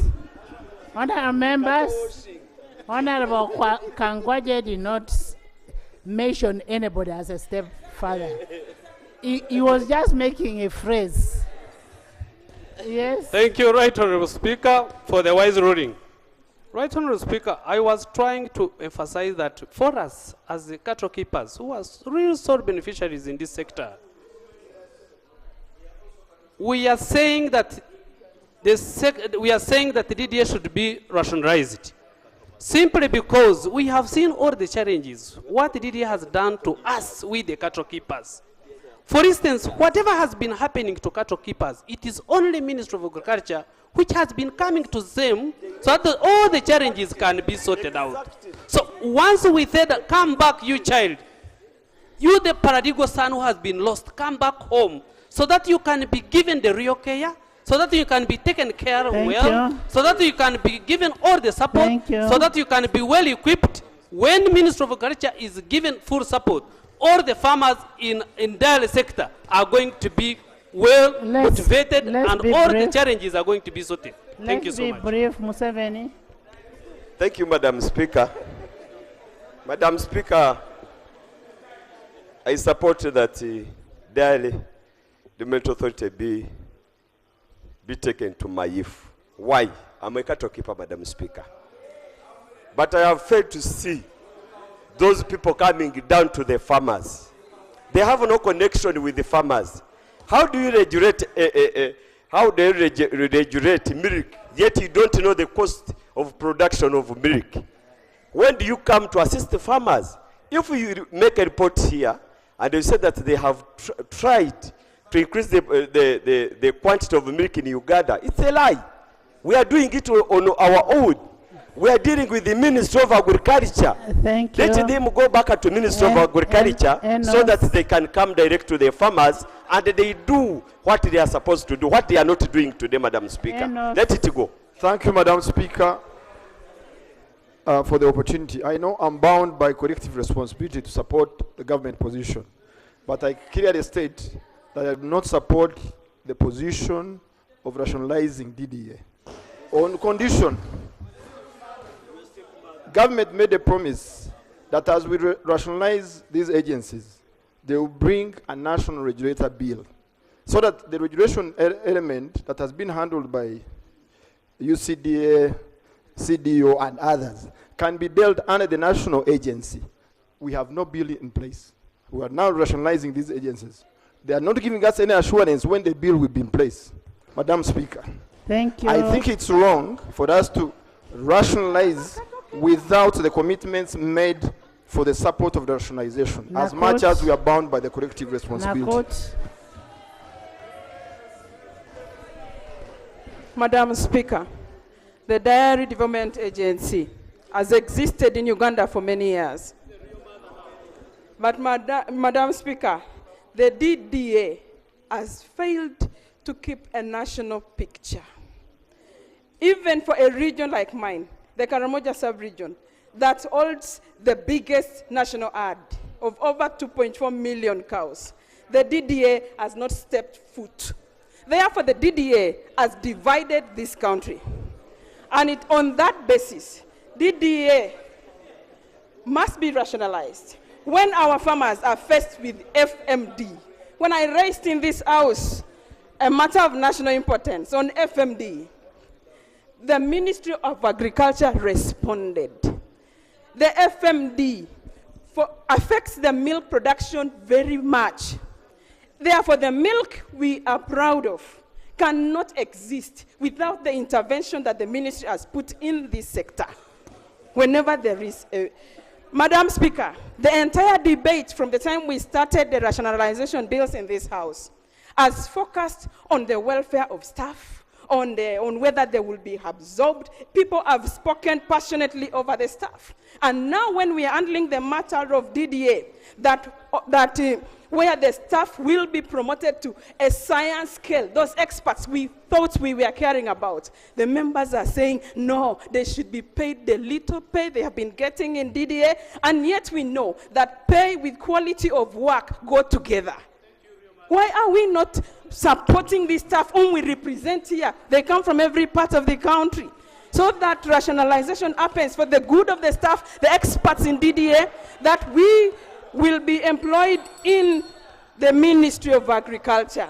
Therefore, Madam Speaker, I move to second the motion so that DDA be rationalized to the Ministry of Agriculture to improve efficiency and the quality of work and to bring the national picture. Dr. Kefa.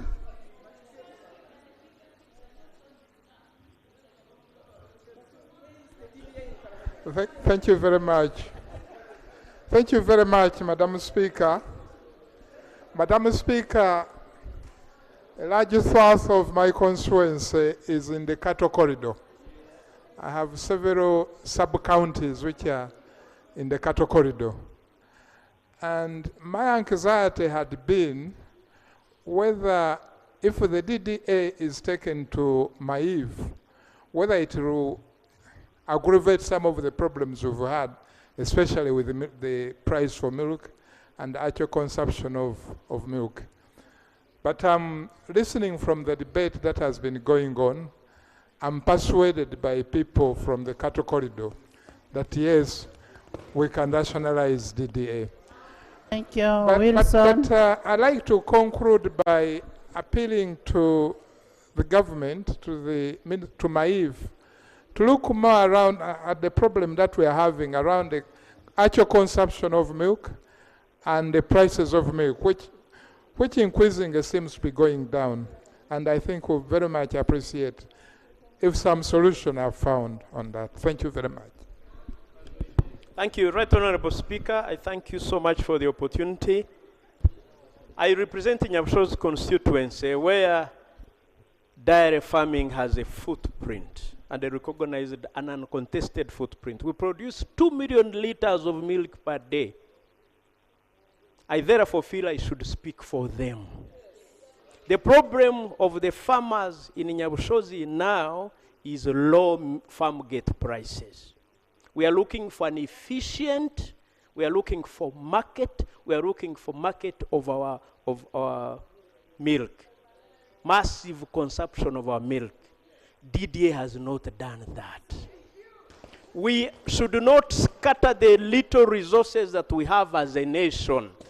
Let us consolidate the resources under Ministry of Agriculture, and we demand from them that they must produce market, they must produce better prices for our milk. I therefore support this bill. I support that we consolidate our resources in one, because, Right Honorable Speaker and Honorable colleagues, what belongs to all belongs to none. Let us give what Maiv needs and stand here and demand from them accountability of what we have given. Thank you. Thank you. I submit. Laura. Thank you, Madam Speaker. Thank you so much for the opportunity. I come from, I'm a cattle keeper first of all, and all my school fees was paid from cattle keeping, milk and everything. Myself, I am a cattle keeper. Right Honorable Speaker, I am hearing people saying we should allow DDA to generate income. Where have they been? Why were they not generating income before? I have never heard of DDA all my life.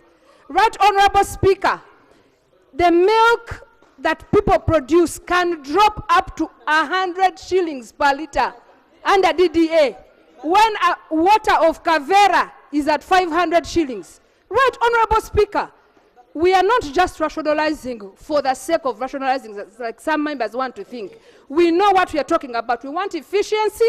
We want the people who produce those products to earn, because that's their only source of income.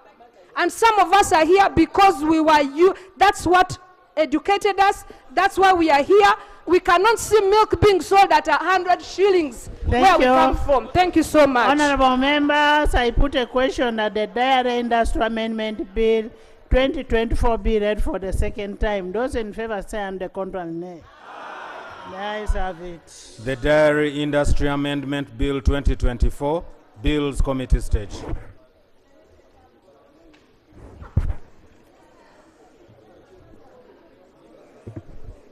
The same quorum stands.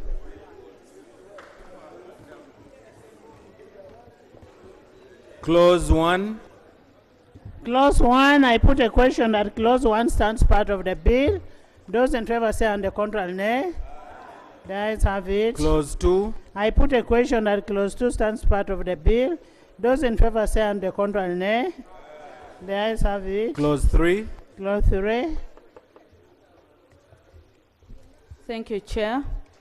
Clause 3 is amended by substituting for the phrase cap 30 wherever the phrase appears in the bill, and the phrase cap 36.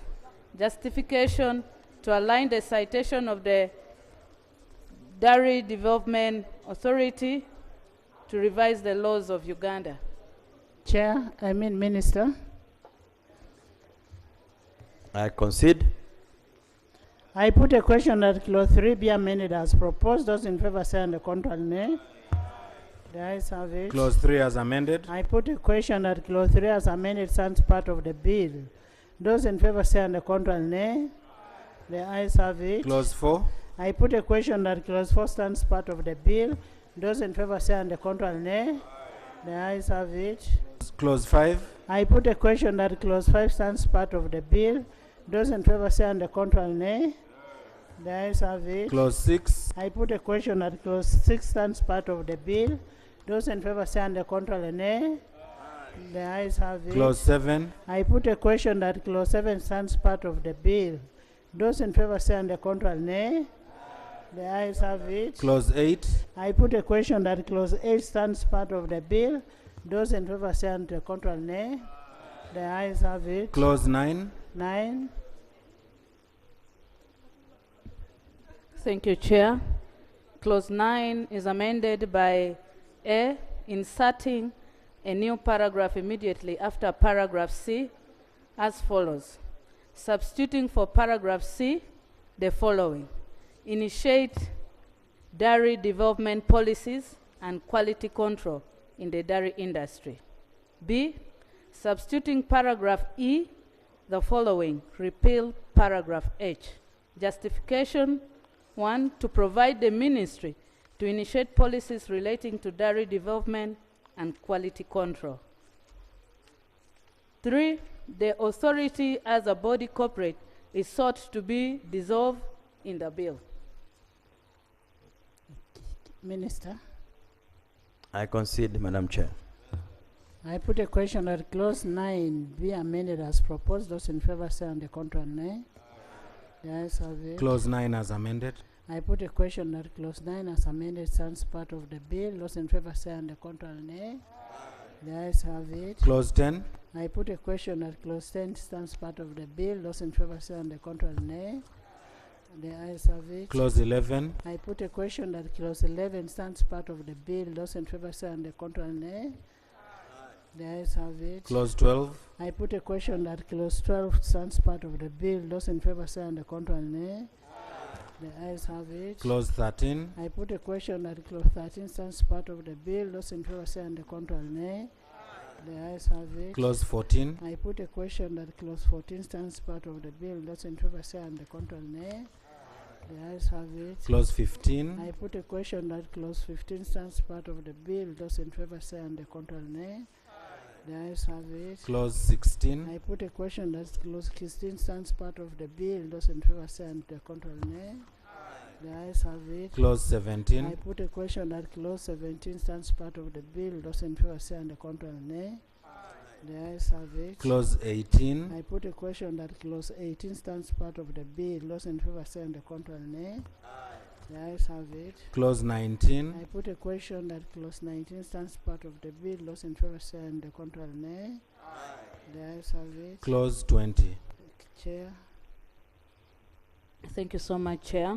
Clause 20 is amended by inserting a new paragraph immediately after paragraph B as follows. By substituting for section 25, clause 1H of the Principal Act, the following: prescribing fees or charges payable under this act. Justification for clarity. Minister. No objection. I put a question that clause 20 be amended as proposed. Those in favor say and the contrary nay. The ayes have it. Clause 20 as amended. I put a question that clause 20 as amended stands part of the bill. Those in favor say and the contrary nay. The ayes have it. Clause 21. I put a question that clause 21 stands part of the bill. Those in favor say and the contrary nay. The ayes have it. Clause 22. I put a question that clause 22 stands part of the bill. Those in favor say and the contrary nay. The ayes have it. Clause 23. I put a question that clause 23 stands part of the bill. Those in favor say and the contrary nay. The ayes have it. Clause 24. I put a question that clause 24 stands part of the bill. Those in favor say and the contrary nay. The ayes have it. Clause 25. I put a question that clause 25 stands part of the bill. Those in favor say and the contrary nay. The ayes have it. Clause 26. I put a question that clause 26 stands part of the bill. Those in favor say and the contrary nay. The ayes have it. Title.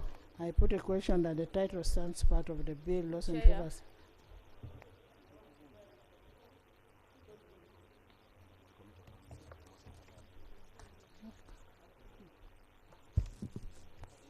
Thank you. I'm recommitting the first amendment on the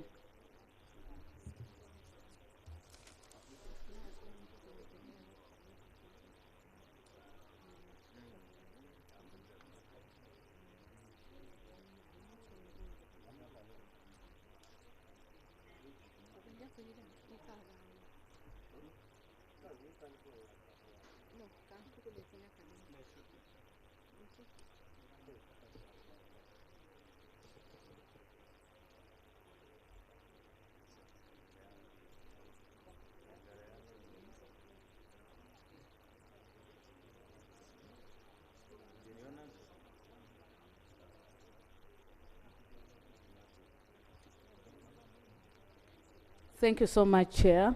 I would like to clarify in the first amendment, that's clause 3. It was supposed to be amended by substituting the phrase cap 85. Wherever the phrase appears in the bill, the phrase cap 67. Thank you. Title. I put a question that the title stands part of the bill. Those in favor say and the contrary nay. The ayes have it. Motion for resumption of the House. Honorable Minister. Madam Chair, I beg to move that the House do resume and the Committee of the whole House reports thereto. I put a question that the House resumes and the Committee of the whole House reports thereto. Those in favor say and the contrary nay.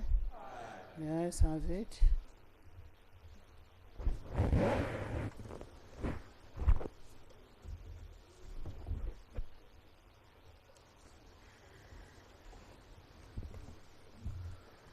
Report of the Committee of the whole House. Honorable Minister. Madam Speaker, I beg to report that the Committee of the whole House has considered the bill entitled the Dairy Industry Amendment Bill 2024 and passed with amendments. Motion for adoption of the report of the Committee of the whole House. Honorable Minister. Madam Speaker, I beg to move that the report from the Committee of the whole House be adopted. I put a question that the report of the Committee of the Whole House be adopted by this August House. Those in favor say and the contrary nay. The ayes have it. Bills third reading. The Dairy Industry Amendment Bill 2024. Honorable Minister. Madam Chair, Madam Speaker, I beg to move that the bill entitled the Dairy Industry Amendment Bill 2024 be read the third time and do pass. I put a question that the Dairy Industry Amendment Bill 2024 be read the third time and do pass. Those in favor say and the contrary nay. The ayes have it. A bill for an act titled the Dairy Industry Amendment Act 2024. Title settled and the bill passed.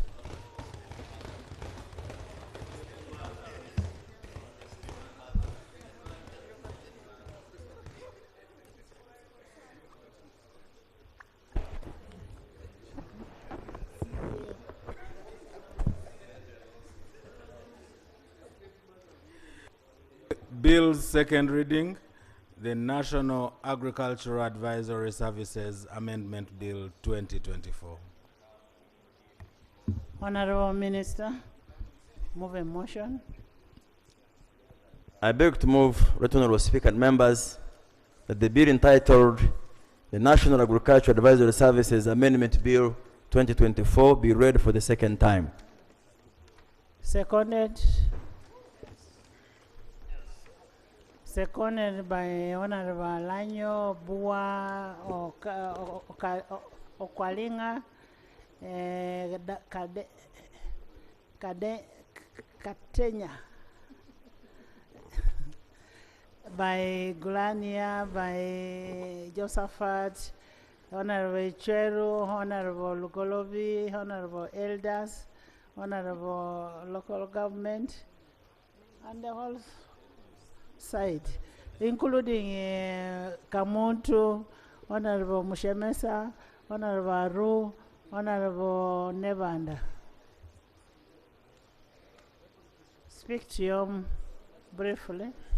Madam Speaker and honorable colleagues, first, the bill seeks to rationalize NAADS, as abbreviated, to be part of the Ministry of Agriculture and give effect to the objectives of the rationalization policy.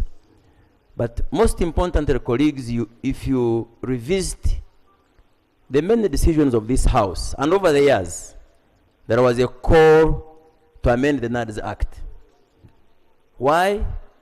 The NAADS Act, if you look at it, was to create a framework for offering extension to the country.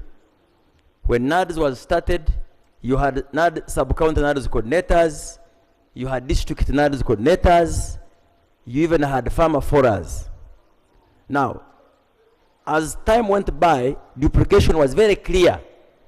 We had the NAADS coordinators at the various local governments, and we had the agriculture extension officers at the sub-county. Even before rationalization, Cabinet sat and adopted a policy of merging extension to adopt what is called a single spine extension policy. So effectively, though the NAADS Act has been there, the NAADS coordinators, the district NAADS coordinators were all abolished as a result of the change of policy.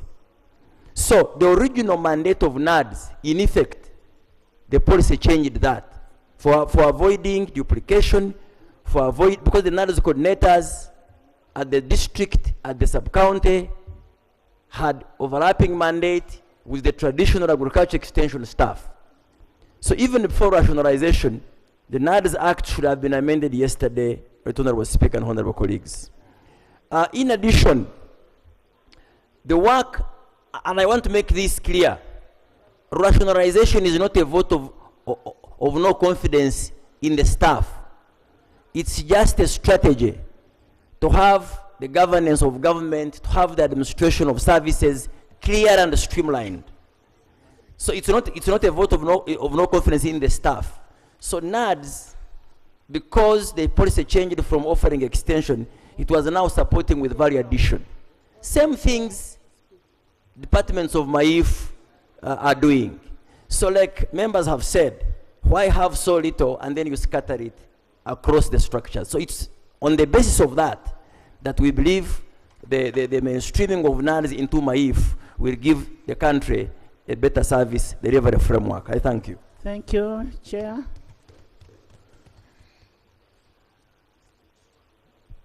Thank you so much.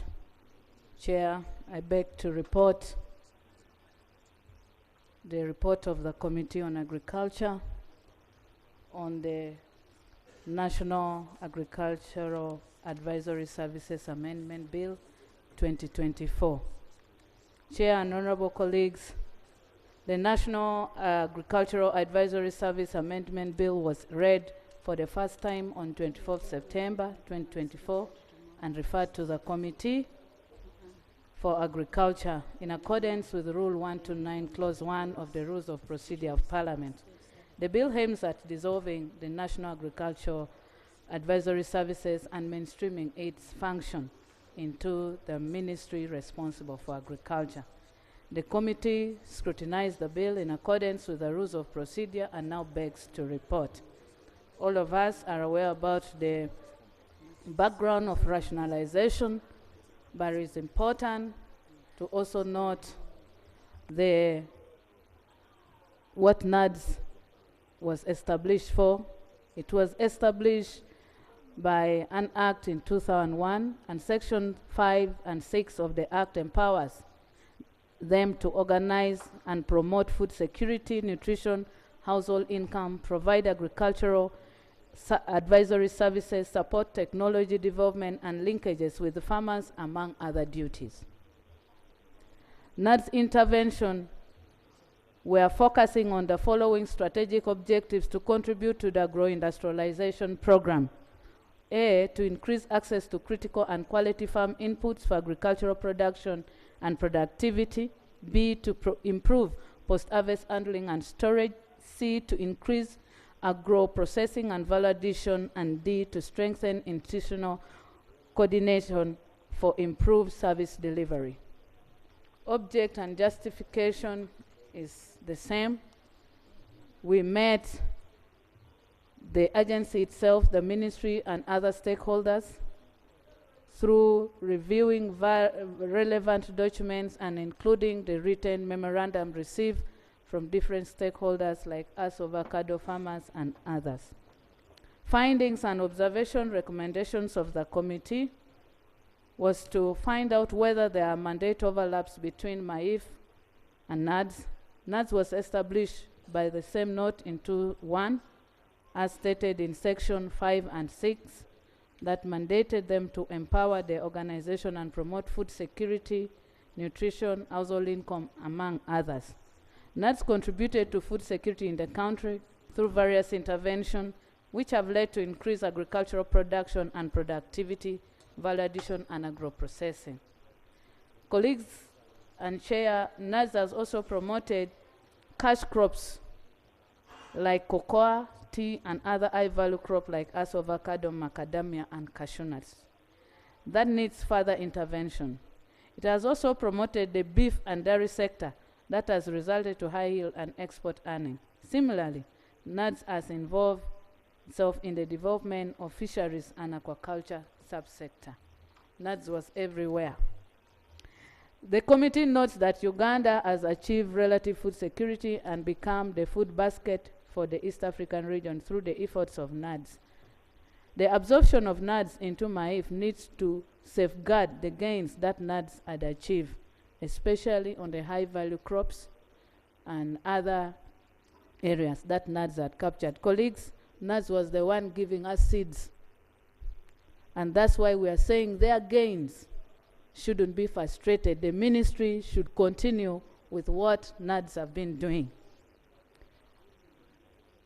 2, whether NAADS has served the purpose of which it was established. NAADS was established to promote food security, as I stated earlier, in its objective. Its medium-term strategic objective include scaling up production of emerging high-value non-traditional cash crops that provide a special niche for import substitution and export earning for Uganda. The committee noted that increased production of high-value crop as stimulated establishment for processing facilities. Ensuring food security and provision of advisory services are core mandates of MAIF. Even if NAADS were doing, they were just doing as an agency on behalf of MAIF. Therefore, the absorption of NAADS fits within the mandate of the ministry since it was established as a program to deliver core mandate on behalf of the ministry. Another question was whether NAADS cost of administration drains the Treasury at the expense of service delivery. NAADS currently employ 45 staff out of staff ceiling of 56 with a total wage bill of 3 billion. The budgetary allocation for this financial year 2024-25 is 35.6 billion, most of which will be saved once NAADS is absorbed into the ministry. The absorption of NAADS will result into a slight increase in MAIF budget because of the areas where they were doing, like giving us the seeds and those equipments. However, MAIF needs to be strengthened, honorable colleagues, to take on additional program that NAADS was undertaking. Conclusion, colleagues and chair. The committee is cognizant of the critical role played by NAADS in delivering the mandate of the ministry, in ensuring food security and promoting high-value crop, livestock and fishery production to boost household income and increase export earning and import substitution. The committee therefore recommends that NAADS is mainstreamed into MAIF subject to the following conditions. MAIF should develop its capacity and demonstrate its ability to deliver its mandate, especially on agricultural extension services and promotion of high-value agricultural products. 2, the Ministry of Public Service should revise the proposed structure so that relevant staff from NAADS are absorbed into MAIF, especially the high technical personnel. Right Honourable Speaker and Honourable Members, I beg to move that this report be adopted. Thank you. Thank you, Chair. Minority.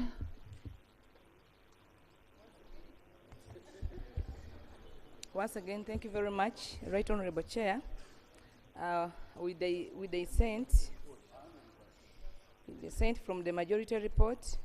However, I also want to appreciate the chair of the majority report. She seems to concur with the minority report. She only dissents by the conclusion.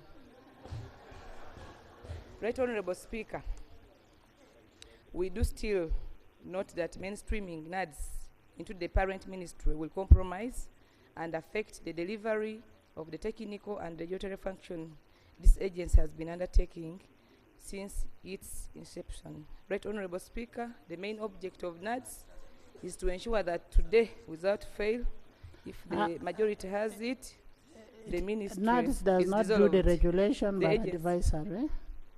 Correct it that she does advisory. Not regulatory function.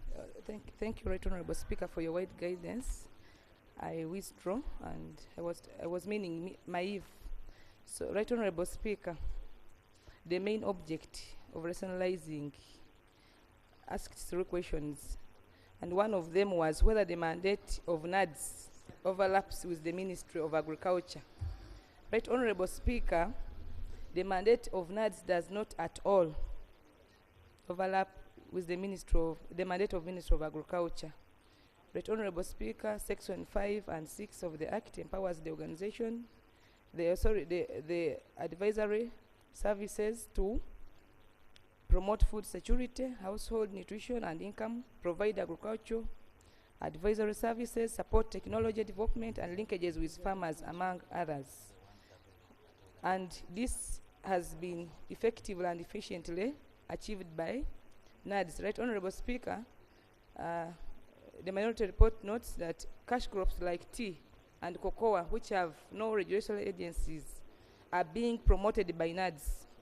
And as a result, NAADS interventions, production in the tea sector has steadily increased units countrywide, and it has gone to 81,675 metric tons of tea in 2022.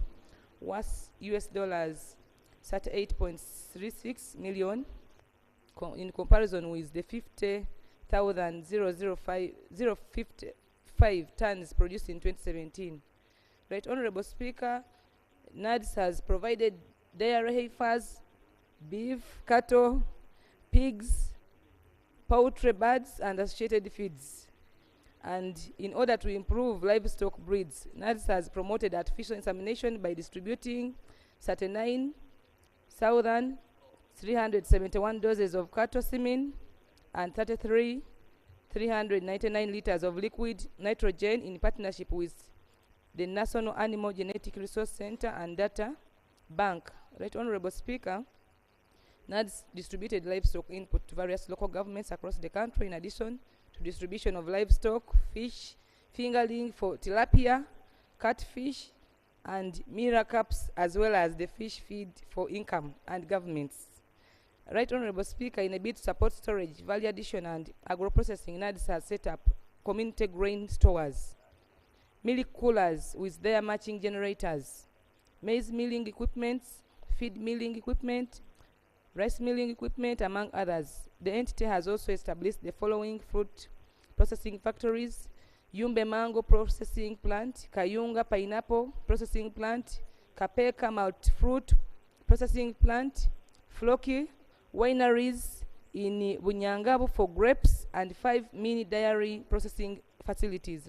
Right Honorable Speaker, the minority report notes that Uganda has achieved that one habit. Right Honorable Speaker, the NAADS Advisory Service. Now we're answering another question of whether the NAADS services has served its purpose to which it was established. Right Honorable Speaker and members, 100% NAADS has served its purpose to why it was established. And the main purpose was to promote food security, nutrition, and household income, provide agricultural advisory services, support technology development, and linking farmers. And this has been fully and efficiently achieved.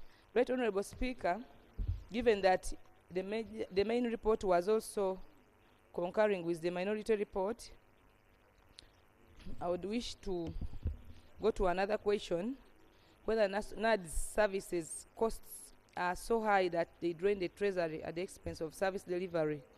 Right Honorable Speaker, a very big no. NAADS services do not drain the Treasury because of the following reasons. Right Honorable Speaker, currently NAADS employs 45 staffs at different levels out of the staff establishment of 56. The financial implication indicates that 80 staff will be laid off, which the committee notes as a disparity in reporting and therefore deems the certificate inaccurate.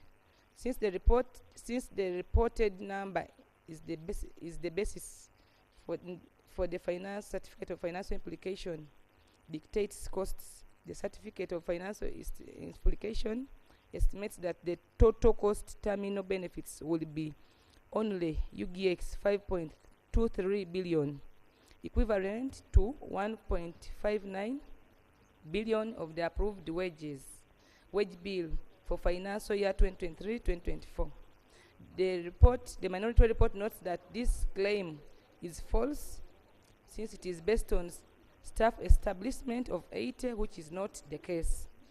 Right Honorable Speaker, the minority notes that the claimed savings are more than the projected budget allocations for financial year 2024-2025 by UGX 67.88 billion. This is unbelievable, as NAADS has been allocated only 35.54 billion in financial year 2024-2025. Right Honorable Speaker, the minority also notes that although NAADS does not collect net YAR, it is also important to note that NAADS value chain, which is the NAADS value chain, has contributed too much in GDP and export growth, and employment creation is majorly based on agricultural production that NAADS has helped to grow and sustain. Right Honorable Speaker and colleagues, the fundamental role played by NAADS in filling the gaps in the agriculture sector and providing demand-driven services in line with the modern agricultural trends and global market demands cannot be taken for granted. This calls for strengthening of the institution rather than mainstreaming it into the mother ministry, Ministry of Agriculture. Right Honorable Speaker, therefore, the minority report recommends that the National Agricultural Advisory Services Amendment Bill 2024 should not be passed. It should be rejected. I submit, Right Honorable Speaker and colleagues. Thank you, Honorable Sinanze. Can I find out what you mean by agricultural value chain? I mean NAADS value chain. Thank you very much, Right Honorable Speaker. With the NAADS value chain, as given in the mandate of NAADS, the number of livestock, number of cash crops, and those high-value cash crops, which NAADS was mandated to support, and as I have told you, it has effectively and efficiently done its mandate, and that's the reason why, Right Honorable Speaker and members, the minority report still says that we should reject. Maybe we can talk about agricultural value chain other than NAADS, because NAADS responsibility is on advisory. It can't. Thank you for your wise guidance, Right Honorable Speaker. Professor? Honorable Minister, I will clarify last. Thank you, Right Honorable Speaker. Through policy shift, as the Minister stated, NAADS actually was abolished a long time ago. What we need is sanitize the process as soon as possible. Right Honorable Speaker, when we are debating these bills, we need to appreciate the relationship between the ministries and agencies. We should not assume that there is a barren war. Even in those agencies we have not rationalized, there should not be a barren war. That strong relationship should always be appreciated and recognized. Right Honorable Speaker, there are even lessons we can draw from this process right now for the wider operations in government. The Minister of Public Service has been struggling on the issues of how to streamline remuneration of public officers. This process of rationalization is already giving us hope that it is possible to mainstream, to streamline, to remove inequalities. I strongly support the majority report and the submissions of the Minister. Thank you. Dr. Pear? Then honorable members, in the 10th Parliament, the Committee of COSASE made a recommendation that, I don't know if you remember the recommendation. Please come and tell us what was the recommendation.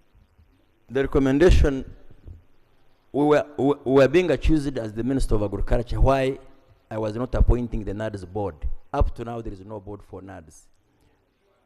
Of course, let me tell you why. Because the law that establishes NAADS prescribes the constituency from which to select the board members. The constituency were the farmer forers. They are no more. They were abolished by the policy shift. So I cannot get a constituency commanded by law from which to pick members. So the same Parliament observed rightly that how do we vote money to a body that has no board for oversight? Yeah, so really the amendment, in addition to rationalization, is much more urgent. I thank you. Thank you, Honorable Thank Minister. Honorable Minister, want to say something? Thank you, Madam was Chair. already buried.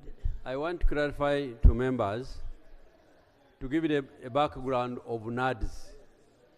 NAADS was created to replace extension service. And along the way, government realized through this parliament that actually the services for NAADS were not being demanded.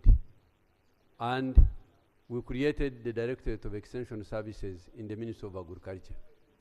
We laid off NAADS workers countrywide to all the districts, and they were absorbed in the extension services, those who merited to be served. NAADS, whatever is being distributing, whatever they have been distributing, is what we vote here as a ministry, and we are the one who gives them guidance where to put. Now they are going into the Directorate of Extension in agribusiness. Whatever they have been doing will be done in the Directorate of Extension in Department of Agribusiness. Honorable members, I put a question that the National Agriculture Advisory Services Amendment Bill 2024 be read the second time. Those in favor stand the contrary nay.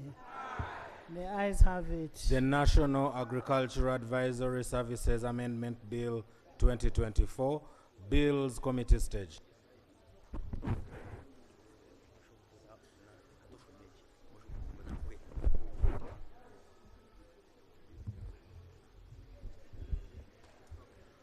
Clause 1. I put a question that clause 1 stands part of the bill. Those in favor say and the contrary nay. The ayes have it. Clause 2. I put a question that clause 2 stands part of the bill. Those in favor say and the contrary nay. The ayes have it. Clause 3. Chair. Thank you so much, Chair. Clause 3 is amended by substituting for the phrase Act 10 of 2001, wherever the phrase appears in the bill, the phrase cap 196. Justification: to align the citation of the National Agricultural Advisory Services Act 10 of 2001 to the revised laws of Uganda, 7th edition. Minister. Concede, Chair. I put a question that clause 3 be amended as proposed. Those in favor say and the contrary nay. The ayes have it. Clause 3 as amended. I put a question that clause 3 as amended stands part of the bill. Those in favor say and the contrary nay. The ayes have it. Clause 4. I put a question that clause 4 stands part of the bill. Those in favor say and the contrary nay. The ayes have it. Clause 5. I put a question that clause 5 stands part of the bill. Those in favor say and the contrary nay. The ayes have it. Clause 6. Chair. Clause 6 is substituted for the following. Section 1 of the Principal Act is amended: A, by repealing the definitions of the words board, organization, and secretariat. B, by substituting the words NAADS coordinator wherever the words appear in the Act with the words Agricultural Extension Service Coordinator. Justification: 1, the numbering of Section 2 to Section 1 is intended to conform to the National Agricultural Advisory Services Act, Cap 196, 7th edition, laws of Uganda. 2, with the dissolution of NAADS organization, the services currently offered by NAADS should be performed by the Agricultural Extension Services officers.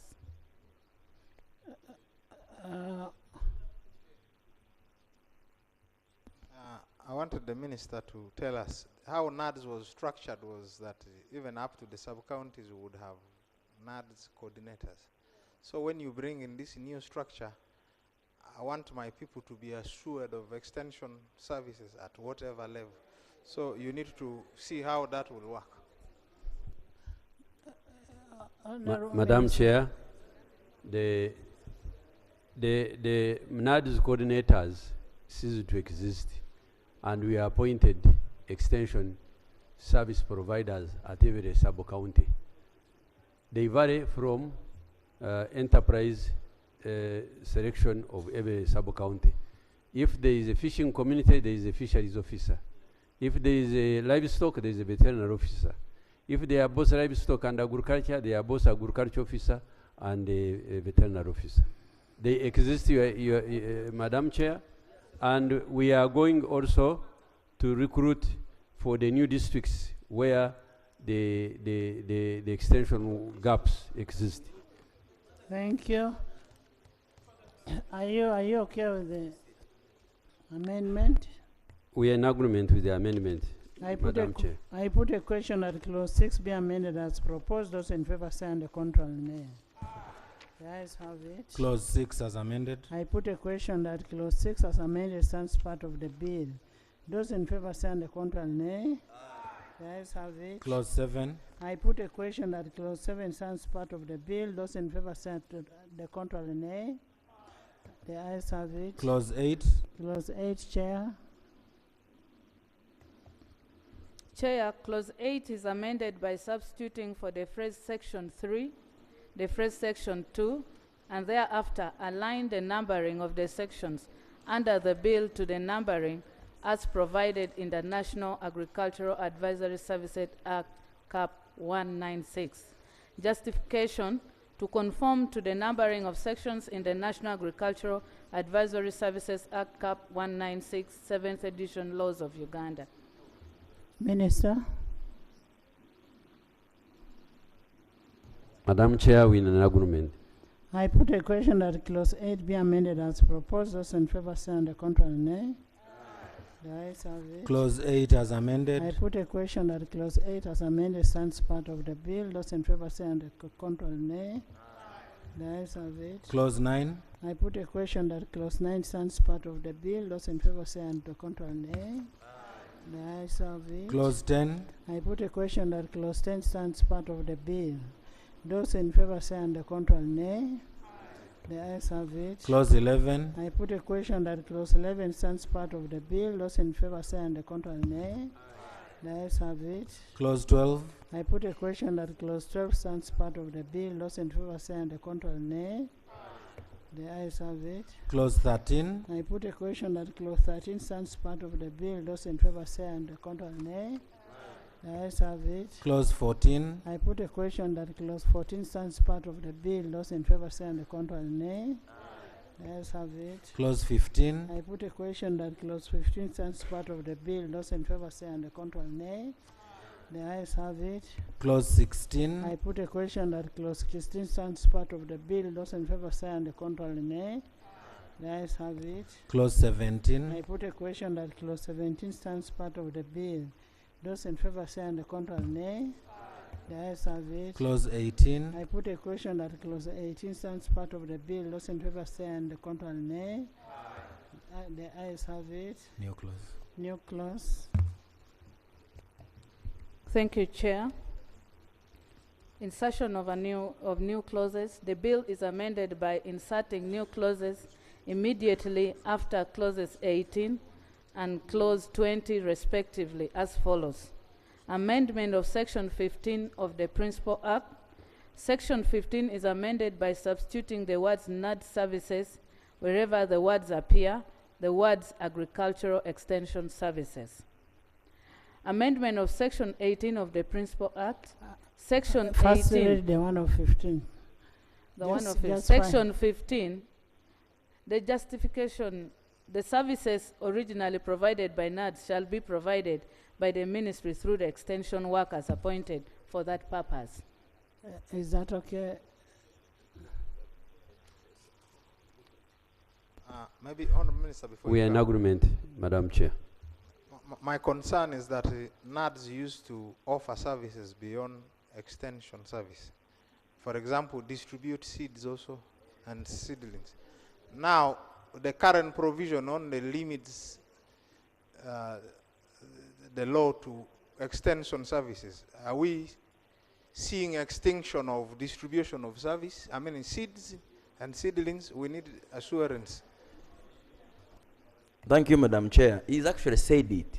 They were doing many other activities, not even those dictated by law. Those activities were assigned to them by the ministry, by the government. That will be done by, for example, when you say distribution of heifers, distribution of seedlings, the relevant department of the Ministry of Agriculture will do that.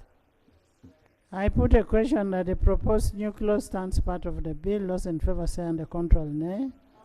The ayes have it. Clause 19. 18.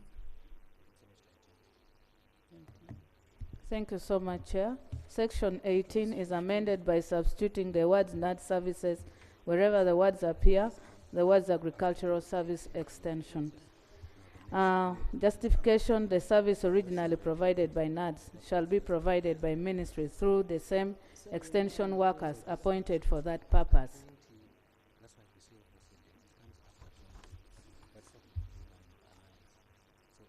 Madam Chair, we are in agreement.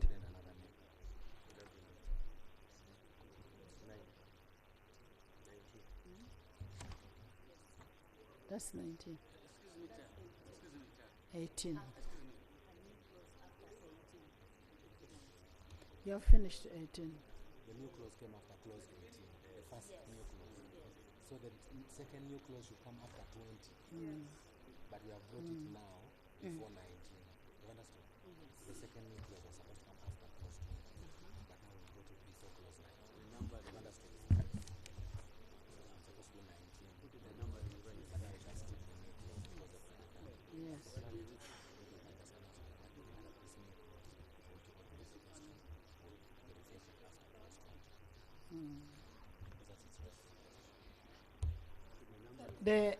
The new clause that she has just read will be reflected after clause 20. I put a question that the proposed new clause stands part of the bill. Those in favor say and the contrary nay. The ayes have it. Clause 19. I put a question that clause 19 stands part of the bill. Those in favor say and the contrary nay. The ayes have it. Clause 20. I put a question that clause 20 stands part of the bill. Those in favor say and the contrary nay. The ayes have it. Clause 21. I put a question that clause 20.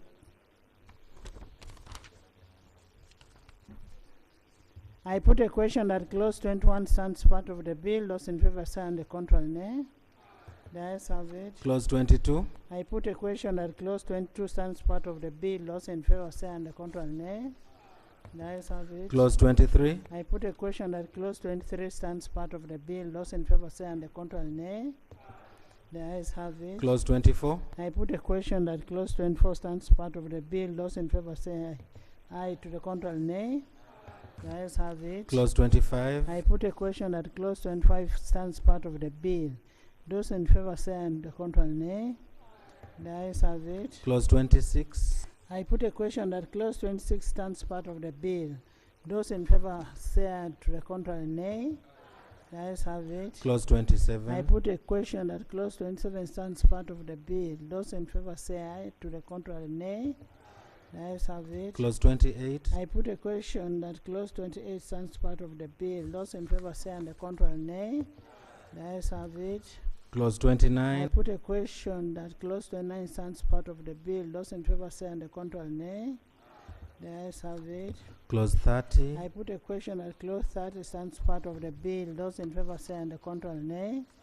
The ayes have it. Clause 31. I put a question that clause 31 stands part of the bill. Those in favor say and the contrary nay. The ayes have it. Title. Title. I put a question that the title stands part of the bill. Those in favor say and the contrary nay. The ayes have it. Motion for resumption of the House. Madam Chair, I beg to move that the House do resume and the committee of the whole House report thereto. I put a question that the House resumes and the committee of the whole House reports thereto.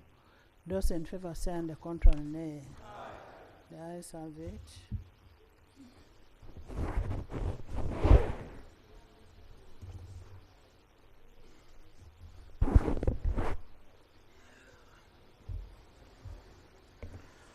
Report of the Committee of the Whole House. Honorable Minister. Madam Speaker, I beg to report that the Committee of the whole House has considered the bill entitled the National Agriculture Advisory Services Amendment Bill 2024 and passed with amendments. Motion for adoption of the report of the Committee of the Whole House. Minister. Madam Speaker, I beg to move that the report from the Committee of the whole House be adopted. I put a question that the report of the Committee of the whole House be adopted by this House. Those in favor say and the contrary nay. The ayes have it. Bill's third reading. the National Agricultural Advisory Services Amendment Bill 2024. Honorable Minister. Madam Speaker, I beg to move that the bill entitled the National Agricultural Advisory Services Amendment Bill to be read for the third time and do pass. I put a question that the National Agricultural Advisory Service Amendment Bill 2024 be read the third time and do pass. Those in favor say and the contrary nay. The ayes have it. A bill for an act titled the National Agricultural Advisory Services Amendment Act 2024. Title settled and the bill passed. Honorable members, the next is NFA, but the minister is not in. We now adjourn the House to 10 tomorrow.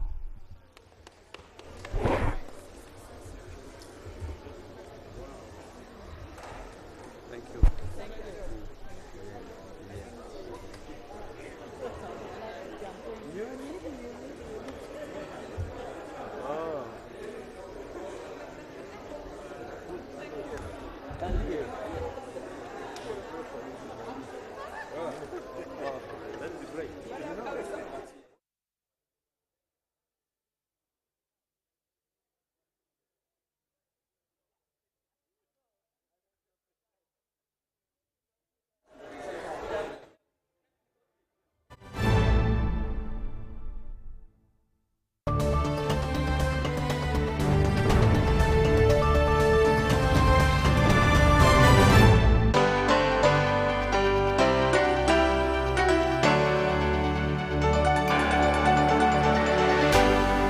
UBC, inspiring Uganda. Pick of the day on UBC.